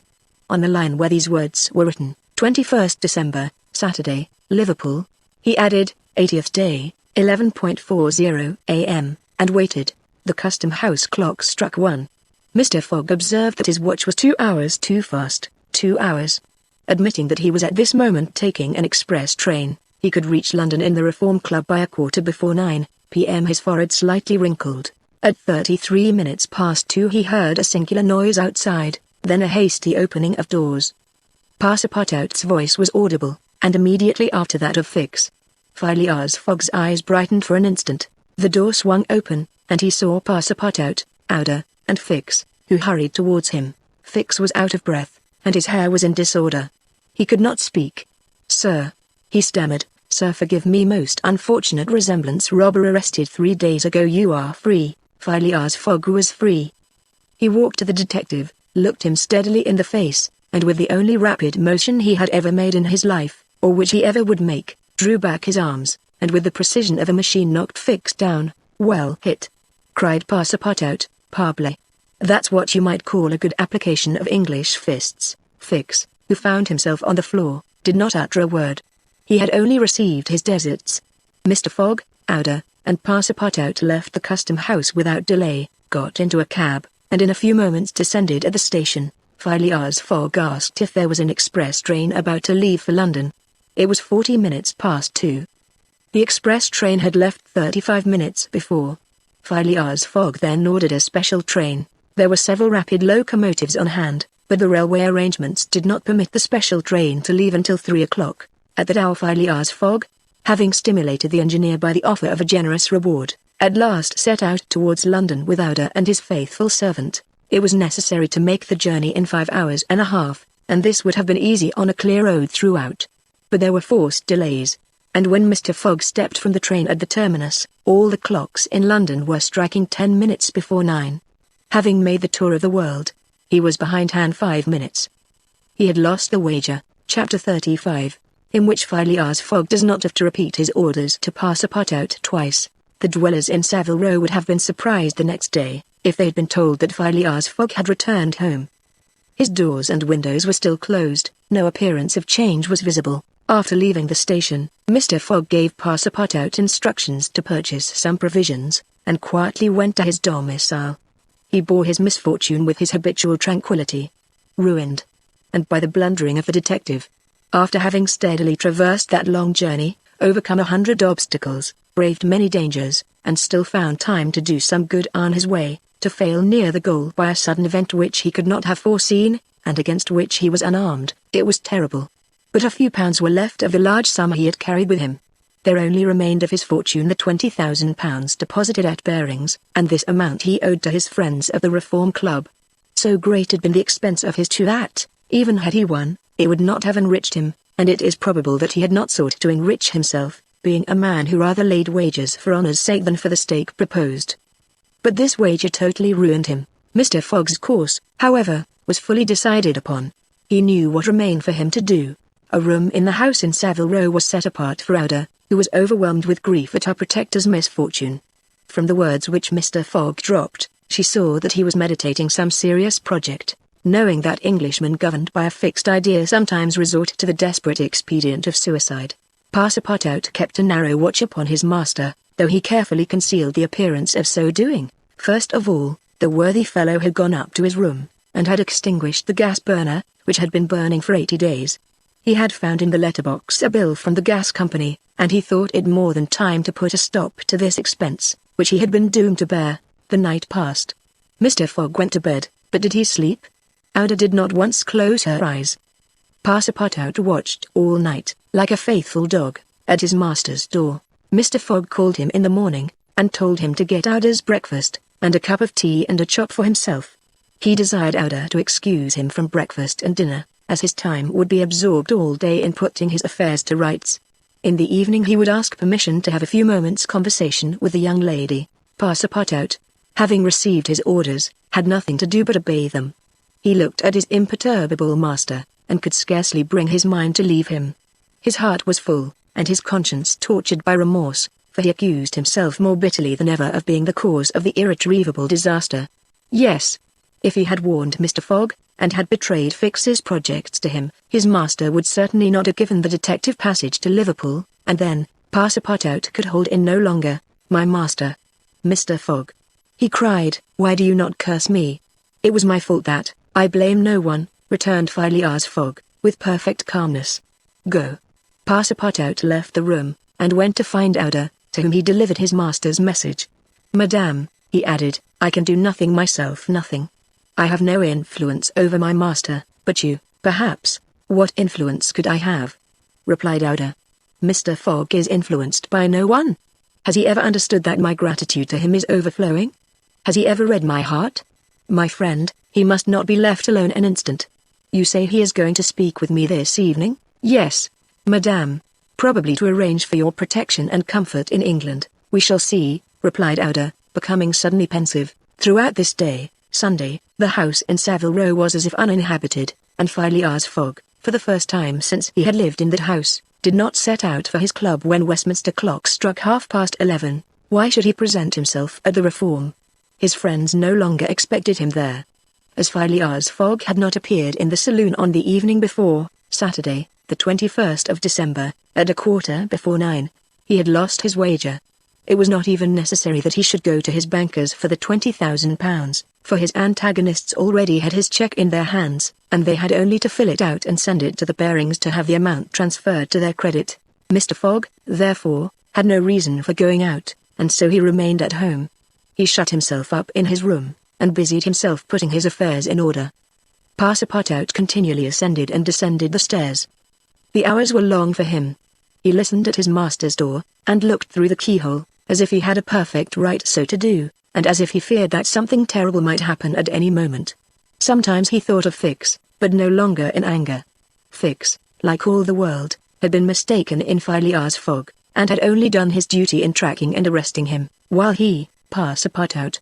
This thought haunted him, and he never ceased cursing his miserable folly. Finding himself too wretched to remain alone, he knocked at Ouda's door, went into the room, seated himself, without speaking, in a corner, and looked ruefully at the young woman. Ouda was still pensive. About 7:30 in the evening Mr. Fogg sent to know if Ouda would receive him, and in a few moments he found himself alone with her. Phileas Fogg took a chair, and sat down near the fireplace, opposite Ouda. No emotion was visible on his face. Fogg returned was exactly the Fogg who had gone away. There was the same calm, the same impassibility. He sat several minutes without speaking, then, bending his eyes on Ouda, "Madame," said he, "will you pardon me for bringing you to England?" "I, Mr. Fogg," replied Ouda, checking the pulsations of her heart. "Please let me finish," returned Mr. Fogg. "When I decided to bring you far away from the country which was so unsafe for you, I was rich, and counted on putting a portion of my fortune at your disposal. Then your existence would have been free and happy. But now I am ruined. I know it, Mr. Fogg," replied Ouda, "and I ask you in my turn, will you forgive me for having followed you, and who knows for having, perhaps, delayed you, and thus contributed to your ruin? Madame, you could not remain in India, and your safety could only be assured by bringing you to such a distance that your persecutors could not take you. So, Mr. Fogg," resumed Ouda, "not content with rescuing me from a terrible death, You thought yourself bound to secure my comfort in a foreign land? Yes, madame, but circumstances have been against me. Still, I beg to place the little I have left at your service. But what will become of you, Mr. Fogg? As for me, madame, replied the gentleman, coldly, I have need of nothing. But how do you look upon the fate, sir, which awaits you, as I am in the habit of doing? At least, said Ada, one should not overtake a man like you. Your friends? I have no friends. Madame, your relatives? I have no longer any relatives. I pity you, then, Mr. Fogg, for solitude is a sad thing, with no heart to which to confide your griefs. They say, though, that misery itself, shared by two sympathetic souls, may be borne with patience. They say so, madame. Mr. Fogg, said Ada, rising and seizing his hand, do you wish at once a kinswoman and friend? Will you have me for your wife? Mr. Fogg, at this, rose in his turn. There was an unwonted light in his eyes, and a slight trembling of his lips. Ada looked into his face. The sincerity, rectitude, firmness, and sweetness of this soft glance of a noble woman, who could dare all to save him to whom she owed all, at first astonished, then penetrated him. He shut his eyes for an instant, as if to avoid her look. When he opened them again, I love you, he said, simply. Yes, by all that is holiest, I love you, and I am entirely yours. Ah! cried Ada, pressing his hand to her heart. Passepartout was summoned and appeared immediately. Mr. Fogg still held Ada's hand in his own. Passepartout understood, and his big, round face became as radiant as the tropical sun at its zenith. Mr. Fogg asked him if it was not too late to notify the Reverend Samuel Wilson, of Marylebone Parish, that evening. Passepartout smiled his most genial smile, and said, never too late. It was 5 minutes past 8. Will it be for tomorrow, Monday? For tomorrow, Monday, said Mr. Fogg, turning to Ada. Yes, for tomorrow, Monday, she replied. Passepartout hurried off as fast as his legs could carry him. Chapter 36, in which Phileas Fogg's name is once more at a premium on 'Change.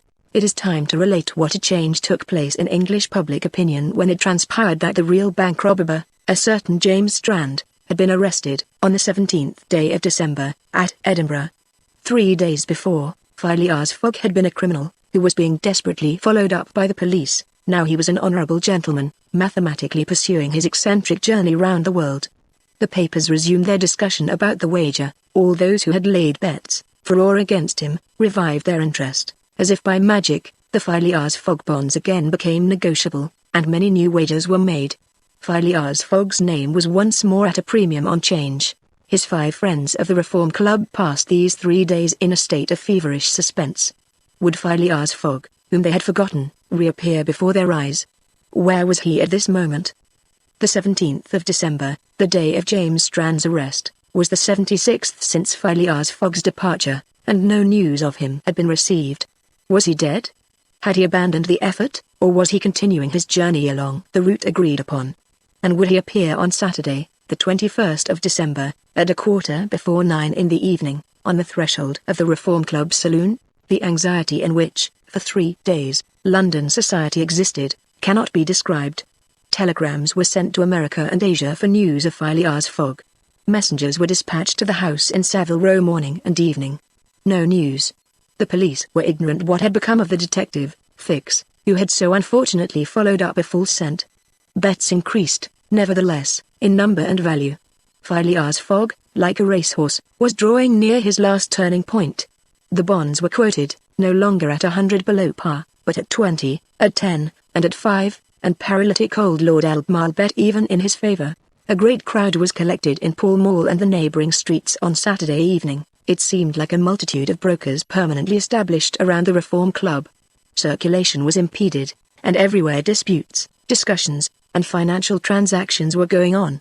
The police had great difficulty in keeping back the crowd, and as the hour when Phileas Fogg was due approached, the excitement rose to its highest pitch. The 5 antagonists of Phileas Fogg had met in the great saloon of the club. John Sullivan and Samuel Forlentin, the bankers, Andrew Stewart, the engineer, Gautier Ralph, the director of the Bank of England, and Thomas Flanagan, the brewer, one and all waited anxiously. When the clock indicated 20 minutes past 8, Andrew Stewart got up, saying, "Gentlemen, in 20 minutes the time agreed upon between Mr. Fogg and ourselves will have expired." "What time did the last train arrive from Liverpool?" asked Thomas Flanagan. At 23 minutes past 7, replied Gautier Ralph, and the next does not arrive till 10 minutes after 12. Well, gentlemen, resumed Andrew Stuart, if Phileas Fogg had come in the 7:23 train, he would have got here by this time. We can, therefore, regard the bet as won. Wait, don't let us be too hasty, replied Samuel Forlentin. You know that Mr. Fogg is very eccentric. His punctuality is well known, he never arrives too soon, or too late, and I should not be surprised if he appeared before us at the last minute. Why, said Andrew Stuart nervously, if I should see him, I should not believe it was he. The fact is, resumed Thomas Flanagan, Mr. Fogg's project was absurdly foolish. Whatever his punctuality, he could not prevent the delays which were certain to occur, and a delay of only 2 or 3 days would be fatal to his tour. Observe, too, added John Sullivan, that we have received no intelligence from him, though there are telegraphic lines all along his route. He has lost, gentlemen, said Andrew Stuart, he has 100 times lost. You know, besides, that the China, the only steamer he could have taken from New York to get here in time, arrived yesterday. I have seen a list of the passengers, and the name of Phileas Fogg is not among them. Even if we admit that fortune has favored him, he can scarcely have reached America. I think he will be at least 20 days behindhand, and that Lord Albemarle will lose a cool 5,000. It is clear, replied Gautier Ralph, and we have nothing to do but to present Mr. Fogg's cheque at Bearings tomorrow. At this moment, the hands of the club clock pointed to 20 minutes to 9. 5 minutes more, said Andrew Stuart. The 5 gentlemen looked at each other. Their anxiety was becoming intense, but, not wishing to betray it, they readily assented to Mr. Forlentin's proposal of rubber. I wouldn't give up my 4,000 of the bet, said Andrew Stuart, as he took his seat, for 3,999. The clock indicated 18 minutes to 9. The players took up their cards, but could not keep their eyes off the clock. Certainly, however secure they felt, minutes had never seemed so long to them. 17 minutes to 9, said Thomas Flanagan, as he cut the cards which Ralph handed to him. Then there was a moment of silence. The great saloon was perfectly quiet, but the murmurs of the crowd outside were heard, with now and then a shrill cry. The pendulum beat the seconds, which each player eagerly counted, as he listened, with mathematical regularity. 16 minutes to 9, said John Sullivan, in a voice which betrayed his emotion. 1 minute more, and the wager would be won. Andrew Stuart and his partners suspended their game. They left their cards, and counted the seconds. At the 40th second, nothing. At the 50th, still nothing. At the 55th, a loud cry was heard in the street, followed by applause, hurrahs, and some fierce growls. The players rose from their seats. At the 57th second the door of the saloon opened, and the pendulum had not beat the 60th second when Phileas Fogg appeared, followed by an excited crowd who had forced their way through the club doors, and in his calm voice, said, "Here I am, gentlemen." Chapter 37, in which it is shown that Phileas Fogg gained nothing by his tour around the world, unless it were happiness. Yes, Phileas Fogg in person. The reader will remember that at 5 minutes past 8 in the evening, about 25 hours after the arrival of the travellers in London, Passepartout had been sent by his master to engage the services of the Reverend Samuel Wilson in a certain marriage ceremony, which was to take place the next day. Passepartout went on his errand enchanted. He soon reached the clergyman's house, but found him not at home. Passepartout waited a good 20 minutes, and when he left the reverend gentleman, it was 35 minutes past 8. But in what a state he was! With his hair in disorder, and without his hat, he ran along the street as never man was seen to run before, overturning passers-by, rushing over the sidewalk like a waterspout. In 3 minutes he was in Savile Row again, and staggered back into Mr. Fogg's room. He could not speak. "What is the matter?" asked Mr. Fogg. "My master," gasped Passepartout. "Marriage impossible." "Impossible? Impossible for tomorrow. Why so?" "Because tomorrow is Sunday." "Monday," replied Mr. Fogg. "No, today is Saturday." "Saturday? Impossible." "Yes, yes, yes, yes," cried Passepartout. "You have made a mistake of 1 day. We arrived 24 hours ahead of time, but there are only 10 minutes left." Passepartout had seized his master by the collar, and was dragging him along with irresistible force. Phileas Fogg, thus kidnapped, without having time to think, left his house, jumped into a cab, promised £100 to the cabman, and, having run over 2 dogs and overturned 5 carriages, reached the Reform Club. The clock indicated 9:15 when he appeared in the great saloon. Phileas Fogg had accomplished the journey round the world in 80 days. Phileas Fogg had won his wager of £20,000. How was it that a man so exact and fastidious could have made this error of a day? How came he to think that he had arrived in London on Saturday, the 21st day of December, when it was really Friday, the 20th, the 79th day only from his departure? The cause of the error is very simple. Phileas Fogg had, without suspecting it, gained 1 day on his journey, and this merely because he had travelled constantly eastward. He would, on the contrary, have lost a day had he gone in the opposite direction, that is, westward. In journeying eastward he had gone towards the sun, and the days therefore diminished for him as many times 4 minutes as he crossed degrees in this direction. There are 360 degrees on the circumference of the earth, and these 360 degrees, multiplied by 4 minutes, gives precisely 24 hours, that is, the day unconsciously gained. In other words, while Phileas Fogg, going eastward, saw the sun pass the meridian 80 times, his friends in London only saw it pass the meridian 79 times. This is why they awaited him at the Reform Club on Saturday, and not Sunday, as Mr. Fogg thought, and Passepartout's famous family watch, which had always kept London time, would have betrayed this fact, if it had marked the days as well as the hours and the minutes. Phileas Fogg, then, had won the £20,000, but, as he had spent nearly 19,000 on the way, the pecuniary gain was small. His object was, however, to be victorious, and not to win money. He divided the £1,000 that remained between Passepartout and the unfortunate Fix, against whom he cherished no grudge. He deducted, however, from Passepartout's share the cost of the gas which had burned in his room for 1920 hours, for the sake of regularity. That evening, Mr. Fogg, as tranquil and phlegmatic as ever, said to Ada, "Is our marriage still agreeable to you, Mr. Fogg?" Replied she, "It is for me to ask the question. You were ruined, but now you are rich again." "Pardon me, Madame, my fortune belongs to you. If you had not suggested our marriage, my servant would not have gone to the Reverend Samuel Wilson's, I should not have been apprised of my error, and, dear Mr. Fogg," said the young woman. "Dear Ada," replied Phileas Fogg, "it need not be said that the marriage took place 48 hours after, and that Passepartout, glowing and dazzling, gave the bride away. Had he not saved her, and was he not entitled to this honor?" The next day, as soon as it was light, Passepartout rapped vigorously at his master's door. Mr. Fogg opened it, and asked, "What's the matter, Passepartout?" "What is it, sir?" "Why, I've just this instant found out." "What?" "That we might have made the tour of the world in only 78 days, no doubt," returned Mr. Fogg, "by not crossing India.